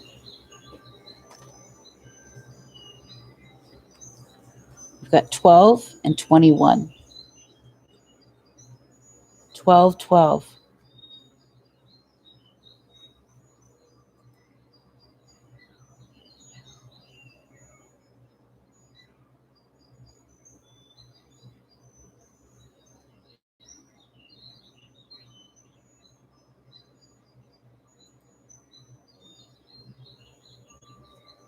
$33.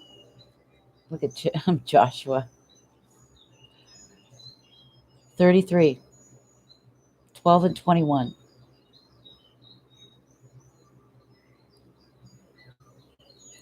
We have sacrifice brings the world. But you got to sacrifice speaking. Stop putting on the mask. Quit deceiving yourself. Quit deceiving others with this mask.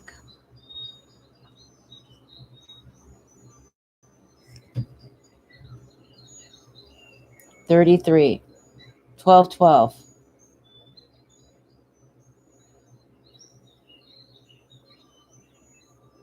Pretty insane. That's wild. So you guys might start seeing 12, which is 33. So that's mastery. Having mastered the emotions, having mastered that thing that was so hard to do, but having done it, regardless, having done it. And winning, right? Do this, you'll win.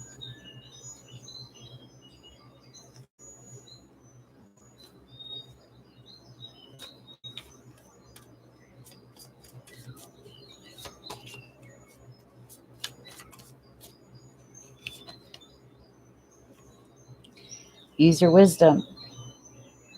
This is about family as well. It's still about, we're partnership, relationship, but it also has a lot to do with what we believe. Something about beliefs, right? Spiritual beliefs is here.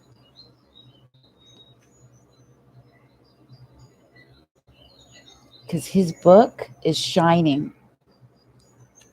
It has rays like the sun. Okay. As a teacher, it's representative of a teacher. And we have the little dog here, representative of loyalty, friendship, and of course the family, right?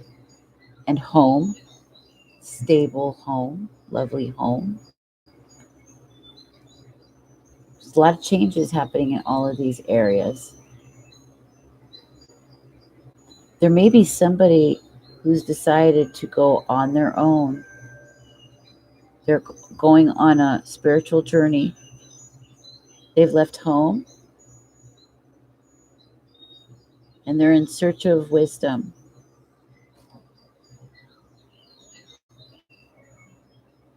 I love you, Lisa. You see, Joshua.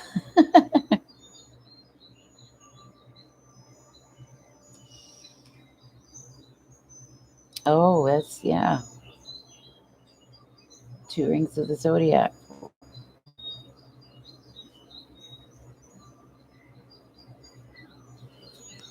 Yeah. The sacrifice. Use your wisdom when doing this.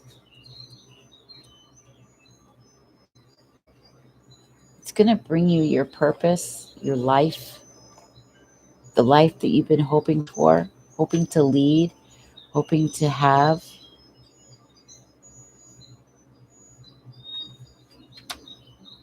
Yeah. I love how this 7 and this 5, we already have 21 and 12. This is also 12.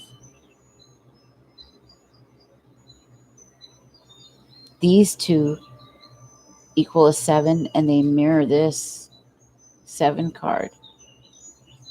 This is crazy. The synchronicities in the layout. Oh God, Planet X. Ugh, let's pray not.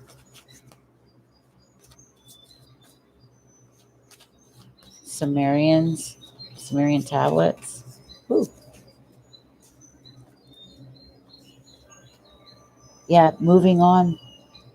Gonna leave the dark past and go toward your future. Your enlightenment. Look, there's time. There's not much time. This is divine time is now.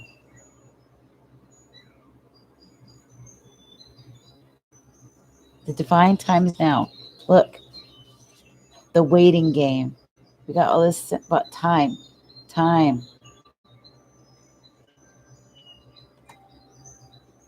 It's holding that clock, the little watch. Then we have the hourglass right there.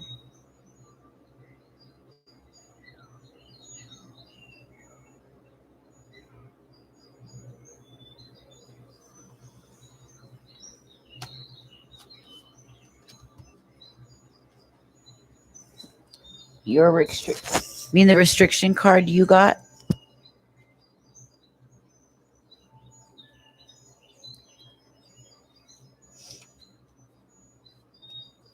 It's a restriction of the fully realized coming together of whatever your relationship or situation that was that you were trying to bring in, because there's that Four of Swords thing, that all of this being on lockdown.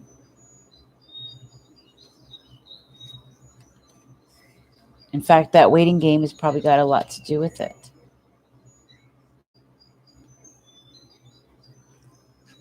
But nonetheless, there's still all these emotions wrapped around these partnerships and alliances. This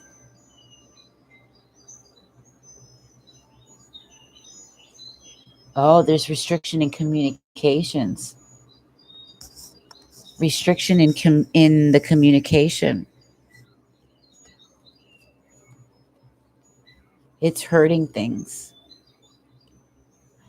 because we have the throat chakra lit up, and we've had the communication card come out several times as well.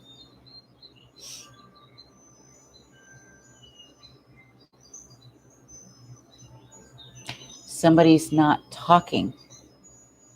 Nothing is being said.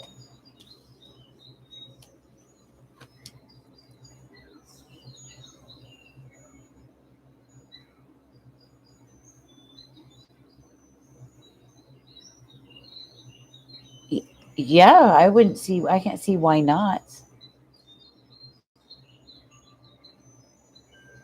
We can still use this time. We can still use this time to move on, you know, realize what it is you want in life.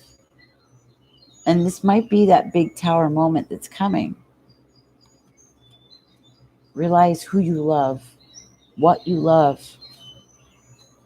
Stop pretending, you know, stop being inauthentic in the way we represent ourselves in order to protect our vulnerability.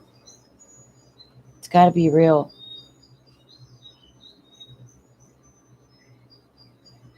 And a lot wisdom needs to be used when doing it. For some people, this is a spiritual union.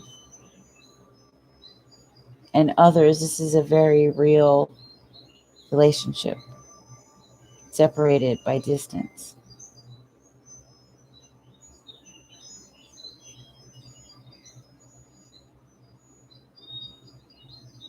Pants are feeling pretty tight.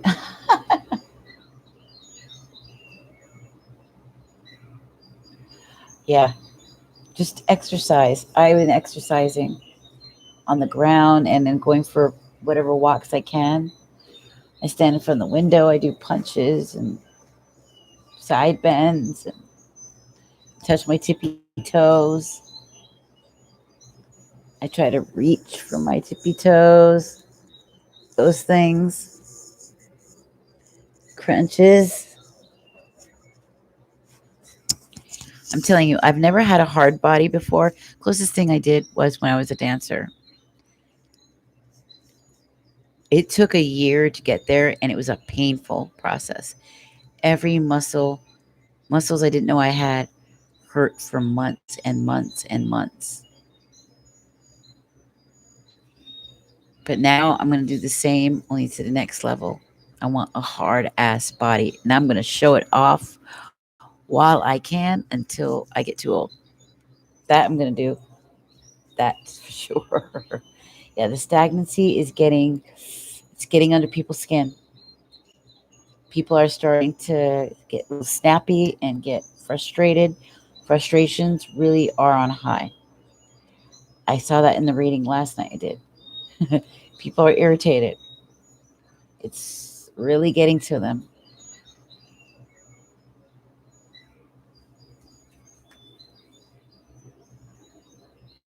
We got triumph. All I see is sevens. Please look up the angel number 7 if you get a chance, because that number popped up all night long. So we got 77, 777. Okay. Or is it just 77? Yeah.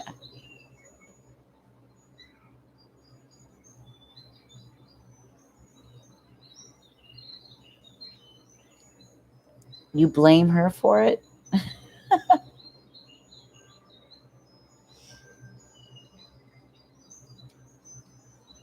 Yeah. I want a hard body. I want to wear a nice pair of jeans and a little tank, a cute tank top, black of course, black tank top, tight black jeans. Yes.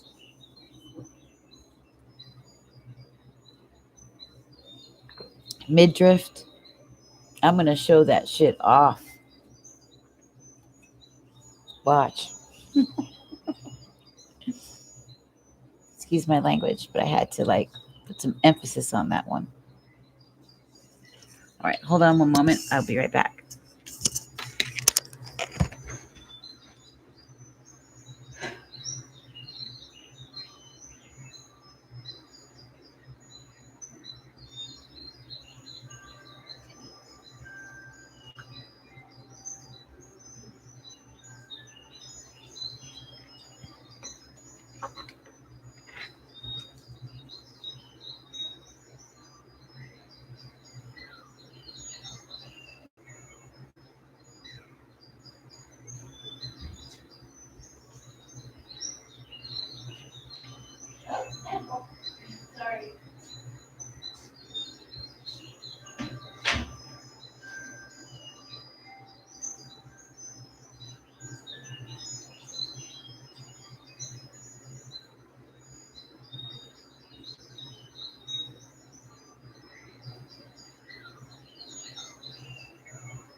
We've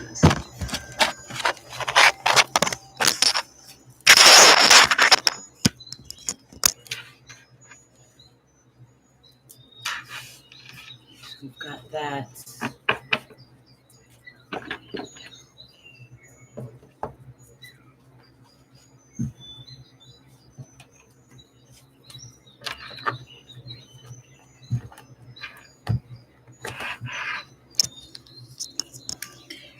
I went to the restroom and my friend came right in there on me, so I gotta let him know I'm out. Hold on one moment.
That was funny. I knew I should have closed the door. He came in on me.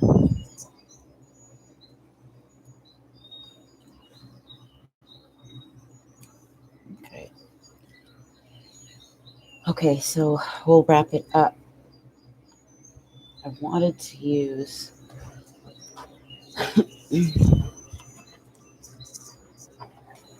these here.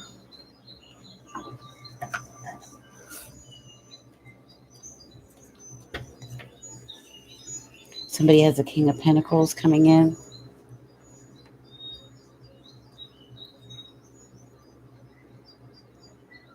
Choose your battles carefully.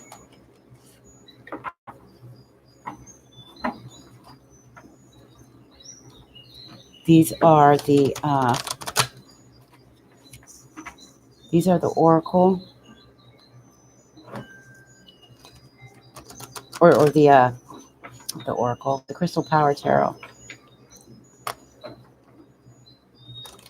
I always get them confused with Wisdom of the Oracle,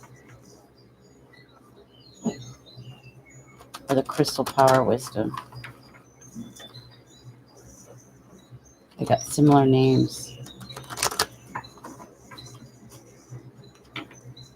But this is the Crystal Power Tarot.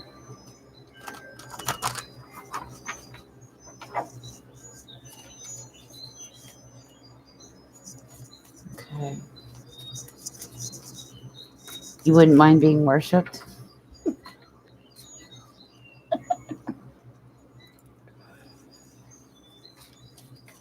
That'd be weird. To be worshipped. Some people have fantasies about that. They want to be worshipped or be adored.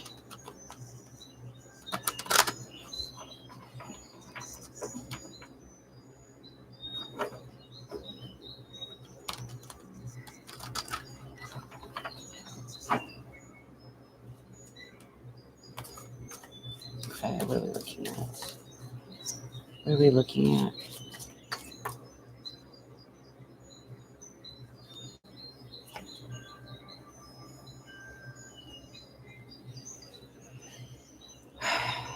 Reciprocity. That's what we're looking at. Equal give and take. I give and receive for universal good.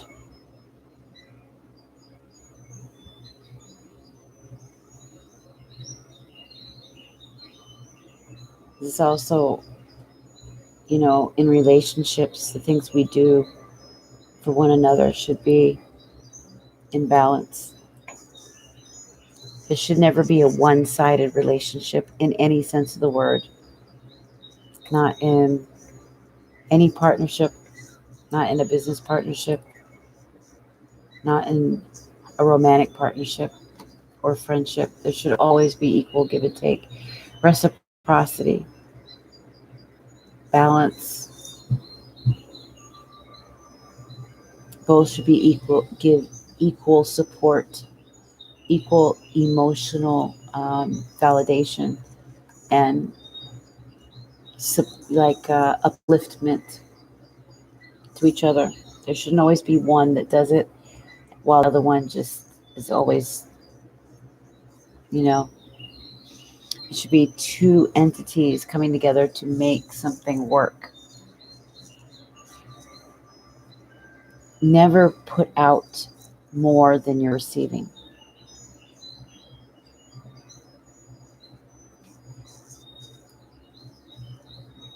Malachite is, and just as much as you give, make sure you receive. Some people have a hard time being receptive and receiving love, receiving attention, receiving gifts, compliments.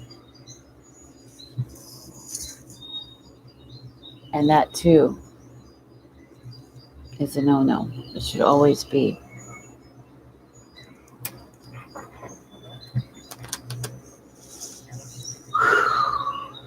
Wow, getting goosebumps. A rush of goosebumps.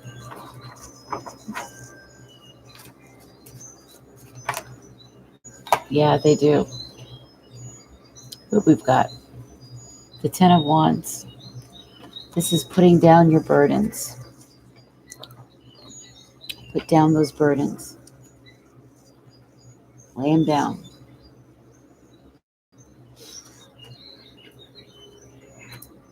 Don't burden yourself with things that don't equally give back. Do not. It robs you of your confidence.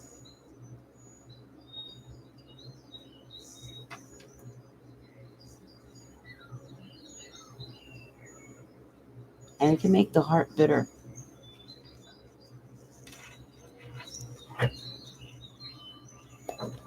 It's when needy starts. Yeah.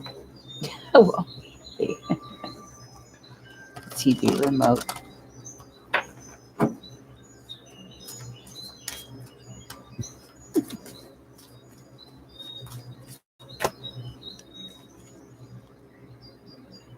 Taking risks. That's one people have a real hard time with.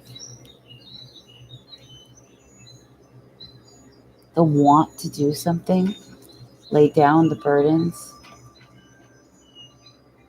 you should always make sure that you're loved and you care for yourself first before you give yourself away too much. Clearly, this is about,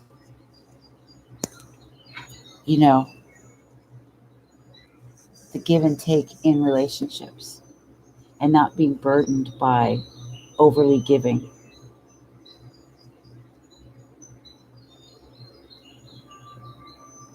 It lowers your worth and dignity. It also affects the heart.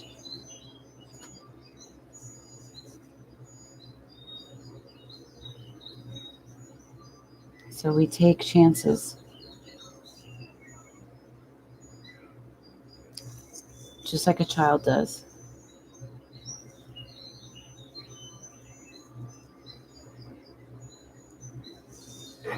Taking risks are hard because as soon as you feel like you're ready to do it, you stop.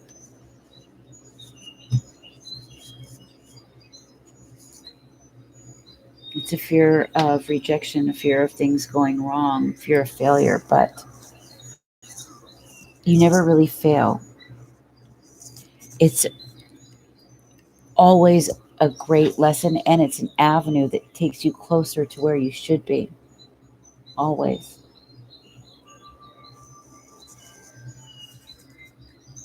Raj Kamal. Hello, Raj. Welcome. Namaste.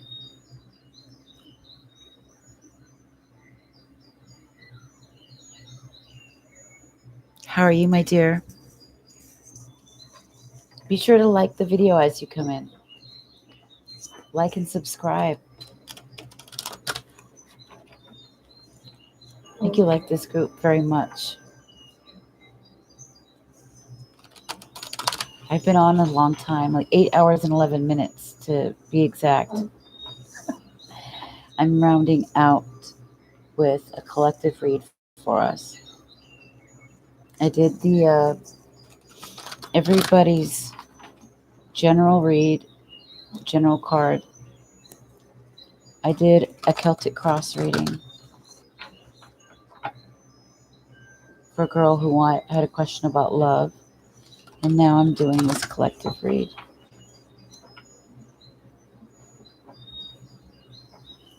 I'm getting tired. It's 6:30 a.m. where I am at in Seattle.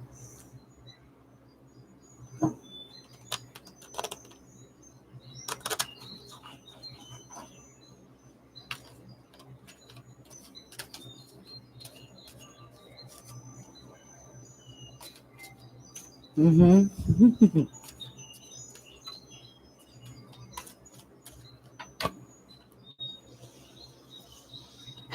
This is the third time we've seen this card.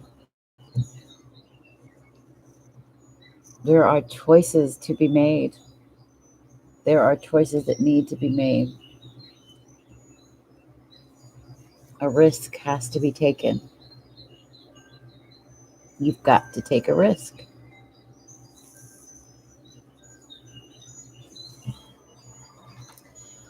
You just subscribe. You subscribe. I actually am going to have a class that begins. It's going to be a weekly class to develop your purpose and develop a business, but that's going to be next month. This here is where I do a lot of readings. We do a lot of soul work. We work on our spirituality. We work on our emotions. We work on the things that are holding us back from living a full life, a life that has got peace and contentment in it, a life that builds our excellence. And we look at all our relationships, whether or not they're toxic, and where we need to pinpoint that and work on it.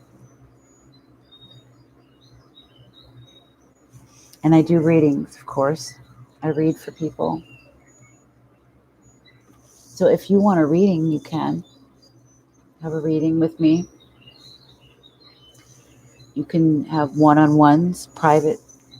I do private sessions, of course. I do pre-recorded sessions on video. I do them by audio. And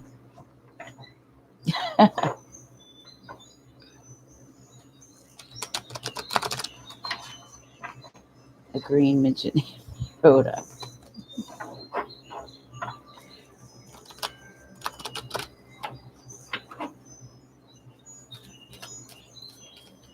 Whew. Okay, that one. These are popping out. It's like somebody wants to say something so bad, the words will almost slip out, but they keep total control over themselves and it's burdening them.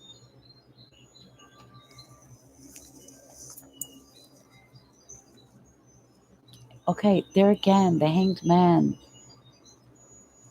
The Hanged Man. You're needing to look at a situation in a new way, different way, and release the way that you've been seeing it. Trust and trust in the outcome. You know, realize that you're connected to your own deep inner guidance. We all have an inner GPS system.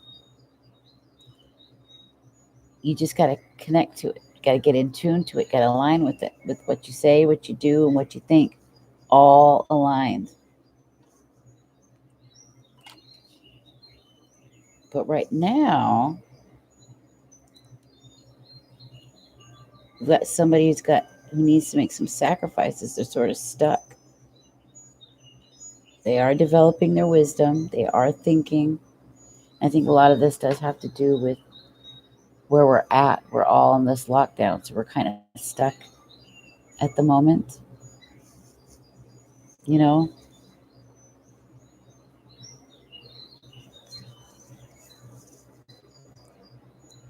Yes, I could read for you if you want me to. Raj, if you want one, yes, I can do that for you.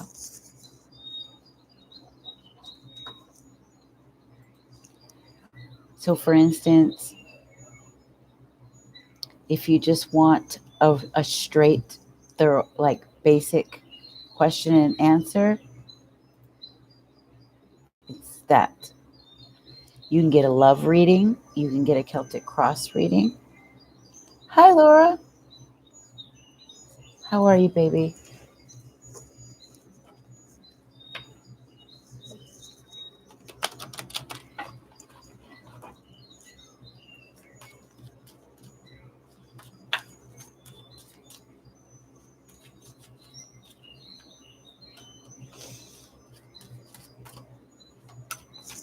There goes another one. God, they're just popping out. Yeah, strength.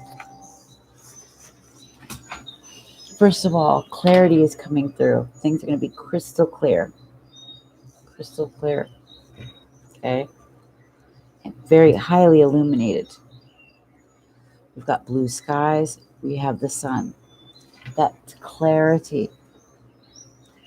The crystal, the quartz, that seem super sharp, super clear.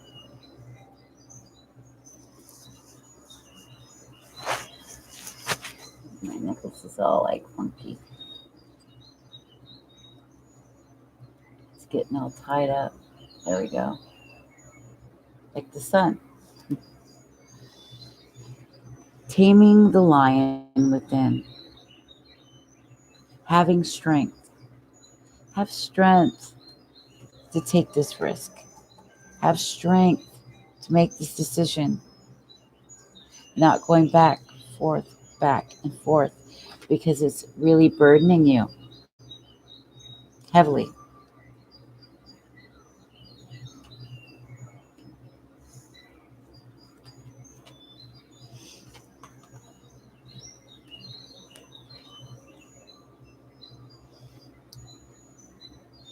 It says, I can deal with whatever comes my way, and you can. You can. You're protected and you're guided. On your journey, you always are. But you have to know it. You have to know it with your whole heart, whole soul, whole being. And I'm having a lot of waves of, a lot of goosebumps. A lot of goosebumps.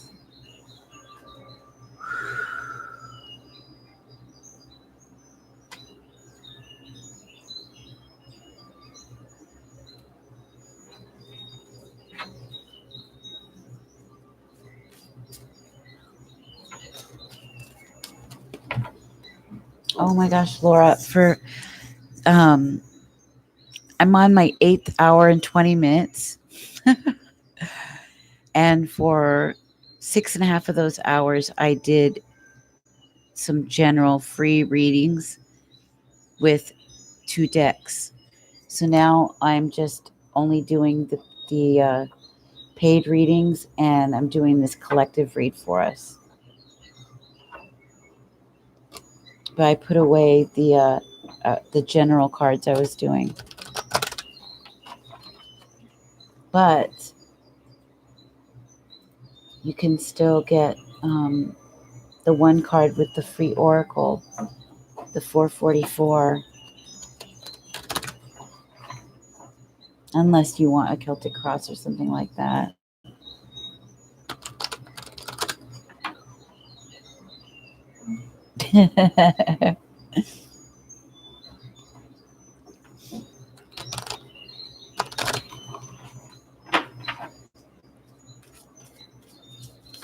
Ooh, why are these are just popping.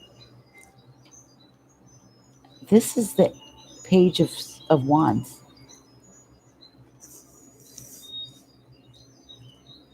Okay, this is getting a breakthrough, receiving good news. And once again, there's all this growth and illumination and breakthrough energy, passion energy. Remember, we had the Ace of Wands that came up, and this is about good news of opportunity. That's opportunity in love, opportunity in partnerships of all kinds.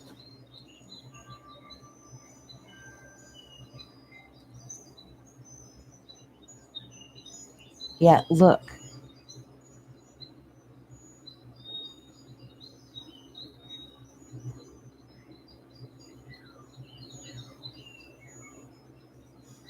And there's a Sagittarius energy, by the way, and young energy too. Very youthful. Brand new cycle. It's a brand new cycle. But you have to make a choice. You can't sit in the hangman position forever. You have to take a risk. You've got to take that leap and bring in with strength, bring in this new opportunity.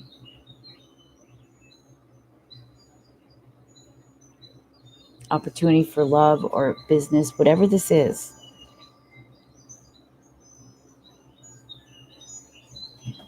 This is for all of you all. Leave behind the night, the sitting up all night, thinking, debating, going back and forth, when you could actually be living this, experiencing this.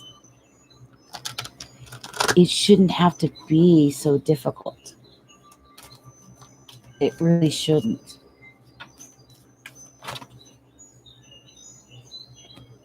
Balance, justice,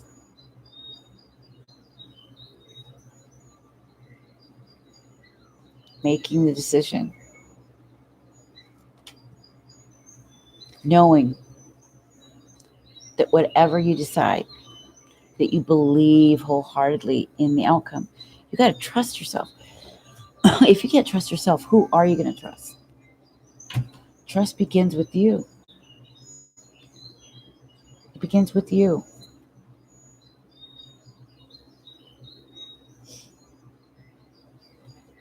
This is Libra energy. Balance. Breakthrough. The truth. The truth.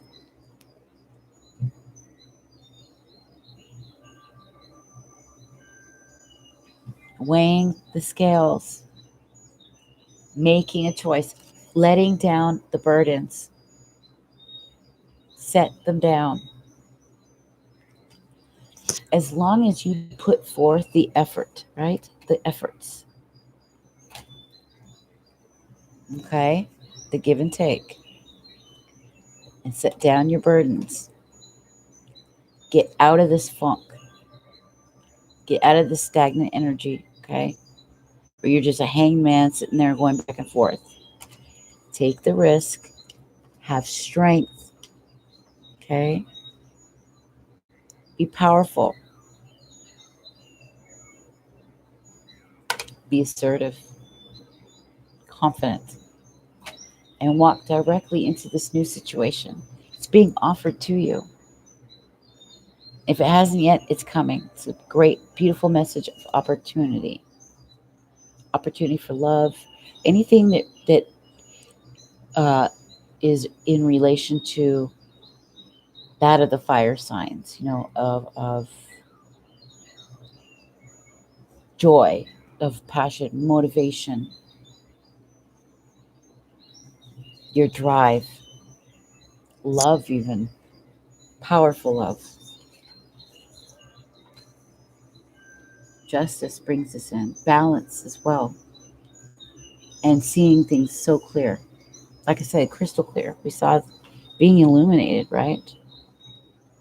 With the strength card, being illuminated, seeing things straight, seeing things clearly, taming the lion. It's divine time. We've got another dark-haired woman in white, don't we? A woman in white. A brunette wearing white.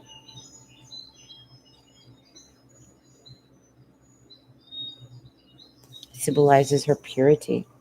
Symbolizes marriage.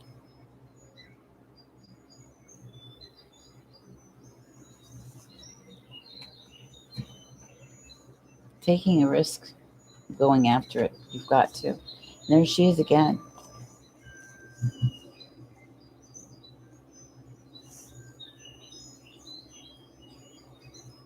She's weighing the scales right now. She's judging. She's making a judgment call. If you don't take the risk, this judgment is coming, and quick. Because we're working on divine timing now, right?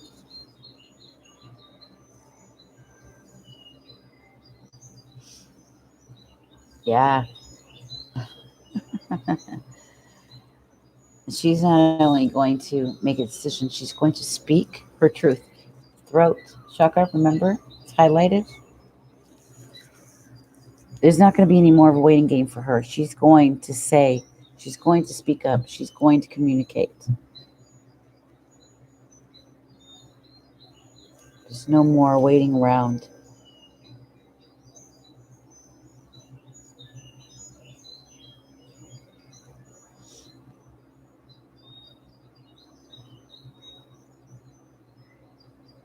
It's a very beautiful, I'm saying, someone is dealing with a dark-haired woman.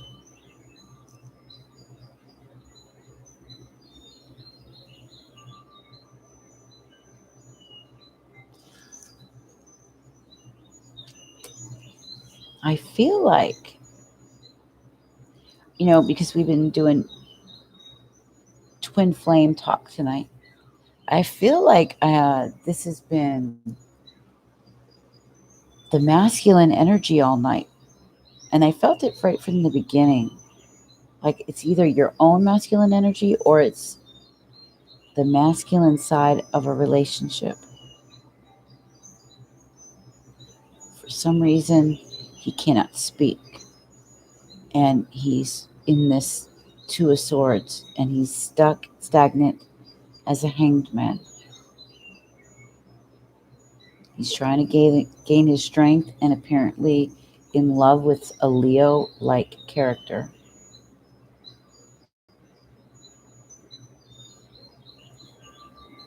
So he's got to muster up the courage. There's a Sagittarius energy here. Leo, Sagittarius, and Libra.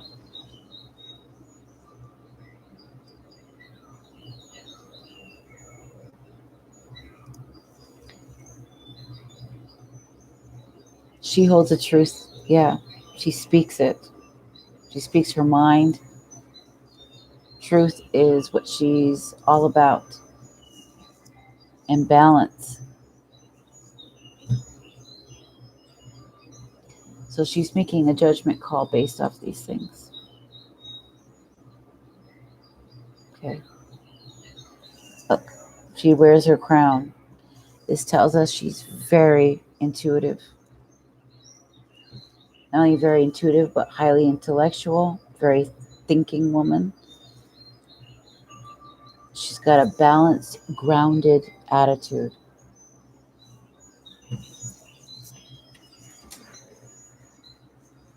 Mm-hmm. She's a very balanced person. Okay. She's trying to balance the scales, reciprocity. She's weighing what this relationship has brought, what it's worth. Reciprocity. Give and take.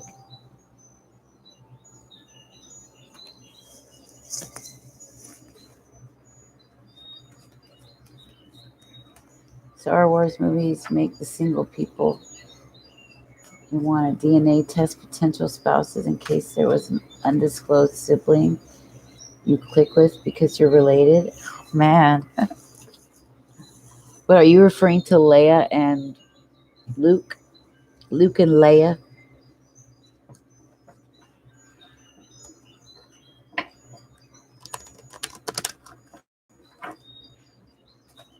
Okay, I think we're headed to the end. This is the end here.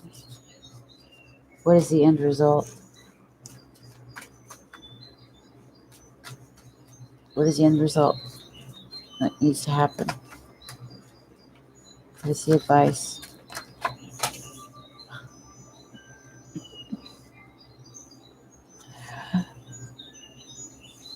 We have a King of Wands.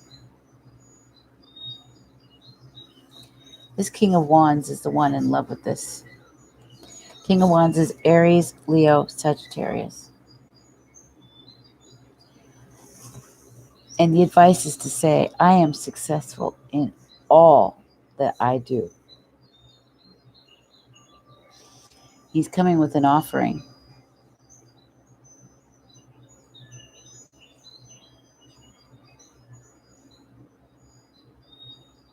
And a lot of fire. This man is very passionate, very fiery, very lustful.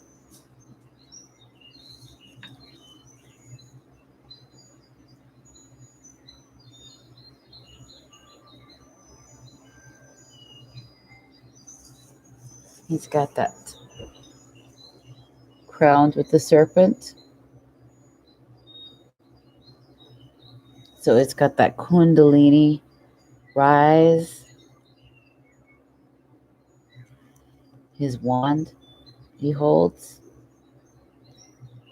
He wants to be married.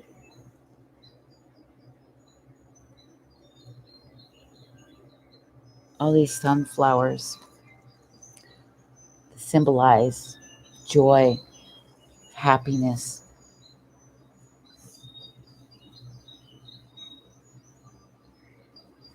And the illumination of the sun. He's in love. This is the man.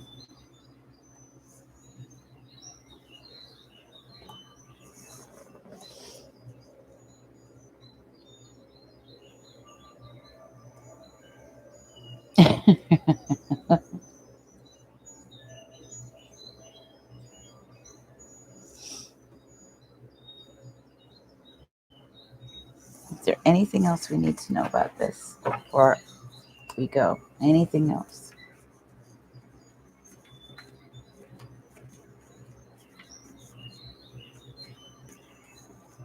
Ron White, the comedian. Off and on, bits and pieces. Bill Burr is hilarious.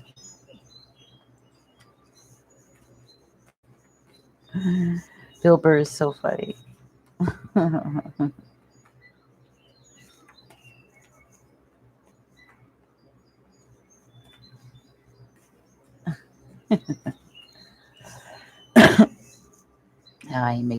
He really makes me laugh.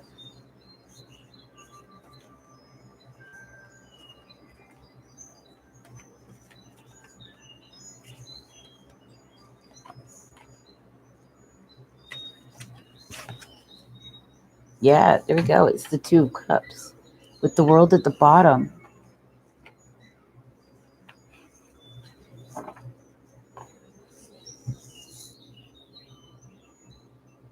This is the Two of Cups. I am worthy of the deepest kind of love. I am worthy of the deepest kind of love. And then bottom of the deck, I trust whatever the universe brings me. This whole thing, so straight to the point, so obvious what this is.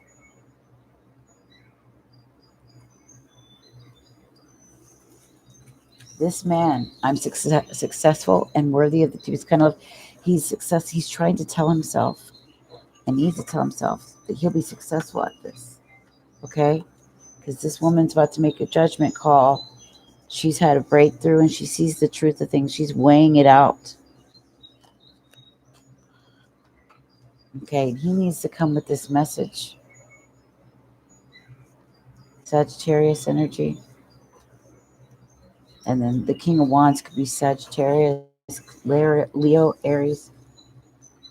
But he's got to get it together, have some strength to take this risk toward this relationship or partnership. Stop beating around the bush and going back and forth. Why? Set down the burdens. It's time for reciprocity. Give and take. Equal give and take. You can do that, then you have bottom of the deck, Wheel of Fortune. Matters of the heart. Being swept up in love. Swept up in a whole new way. Yeah, I open it and then it's the world. We got Wheel of Fortune and the world. Ooh, right before Wheel of Fortune is a star. Can't make this shit up.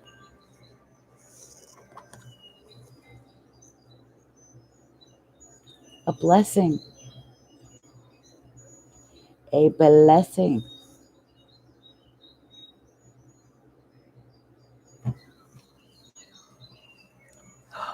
Right below the world. Oh my God. Look what's below the world. Lovers. Ooh, and the Chariot right below that. Movement. Going straight for it.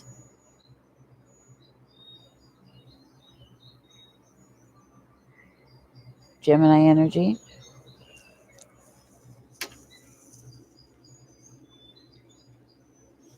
And the blessing with the Wheel of Fortune rolling in.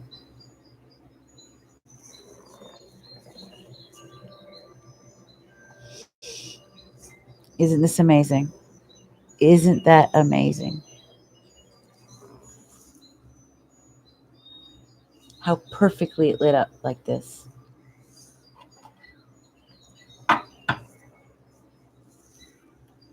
The Chariot. Going for it. With that, we've got masculine and feminine energies in the horses. Masculine, feminine.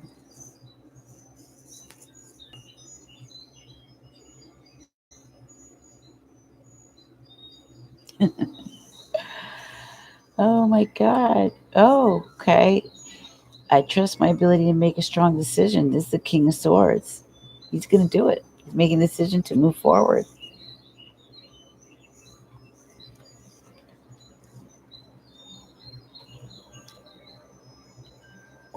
To the Lovers and the world.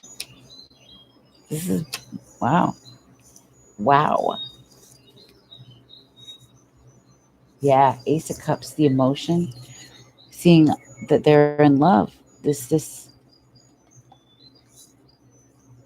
King of Swords. And he's going to go after it. This is crazy. It is so perfect. The Eight of Cups, yeah, walking away from the past. Knowing what the Ten of Pentacles is, he wants. The Six of Cups, the relationship is their Ten of Pentacles. Wow.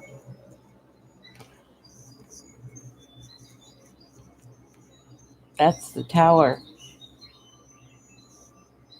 After the Seven of Swords, for so long, the Tower breaks up that Seven of Swords.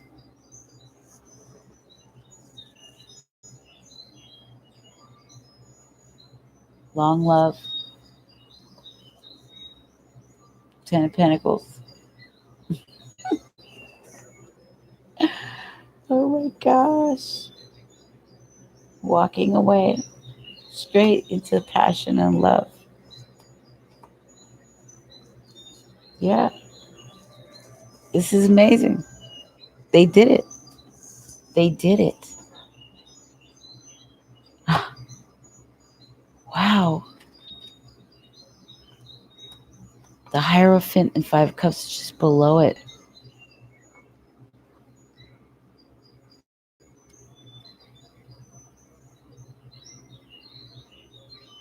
Imagine that.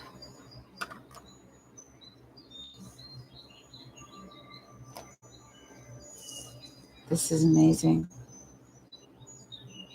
It's going to move forward with confidence, celebrating life, new energy, trusting the knowing, and making a commitment for once. For once, setting down these burdens, making the damn decision, and going to do so equal give and take. Total blessings coming.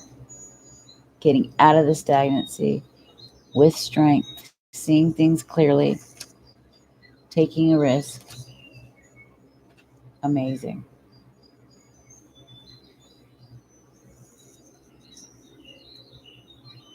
The woman assessing, making a judgment call based on this message that came or not by this fire energy.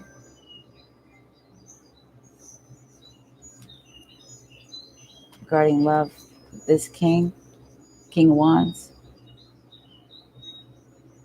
and these 2 cups. Blessings. The lovers in the world. So there we have it. I'm coming. Love is coming. Passion is coming. Whew. I keep getting such goosebumps.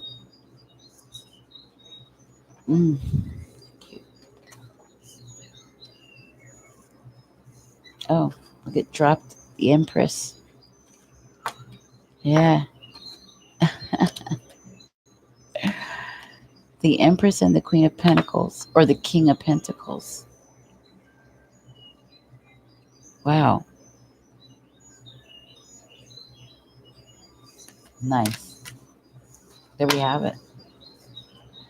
Yeah, we absolutely are. We are. There's no doubt about it. No doubt.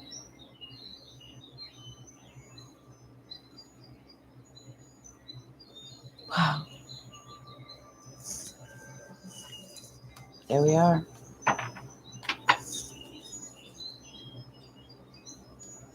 This is so amazing. I love it. And it's the same cards in every pile.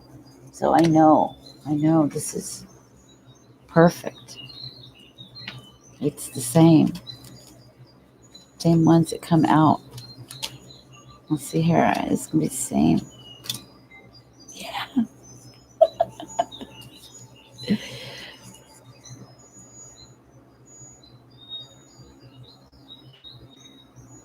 You see? This is amazing. Tragedy is coming in.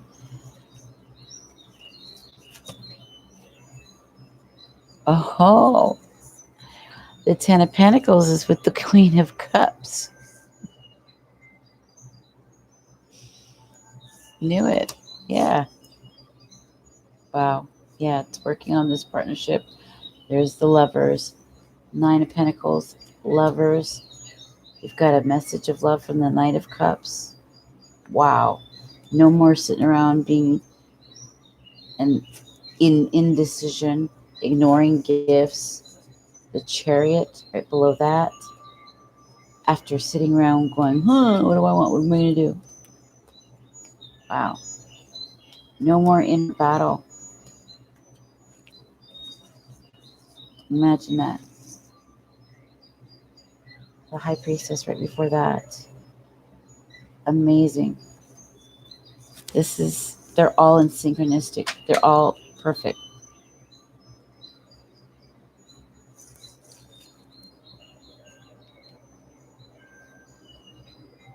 There you have it. The Tower is coming. And it's coming to bring this.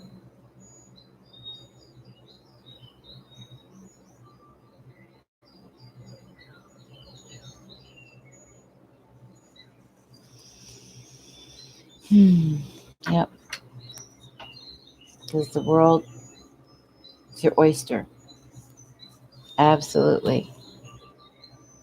Wheel of Fortune is here. Wheel of Fortune is here. Yes.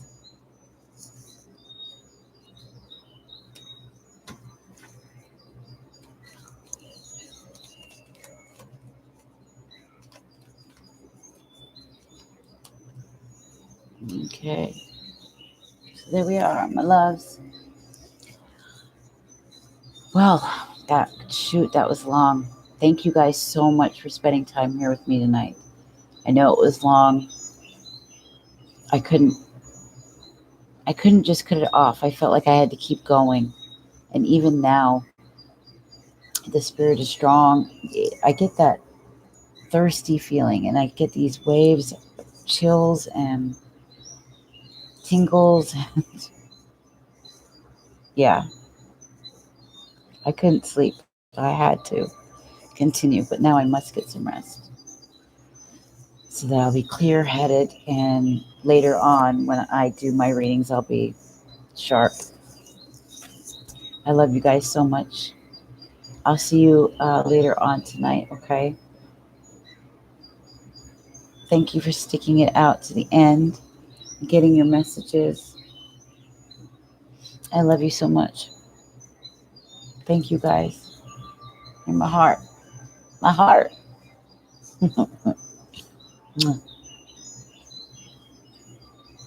Good night, you guys. I'll see you later today. Tonight.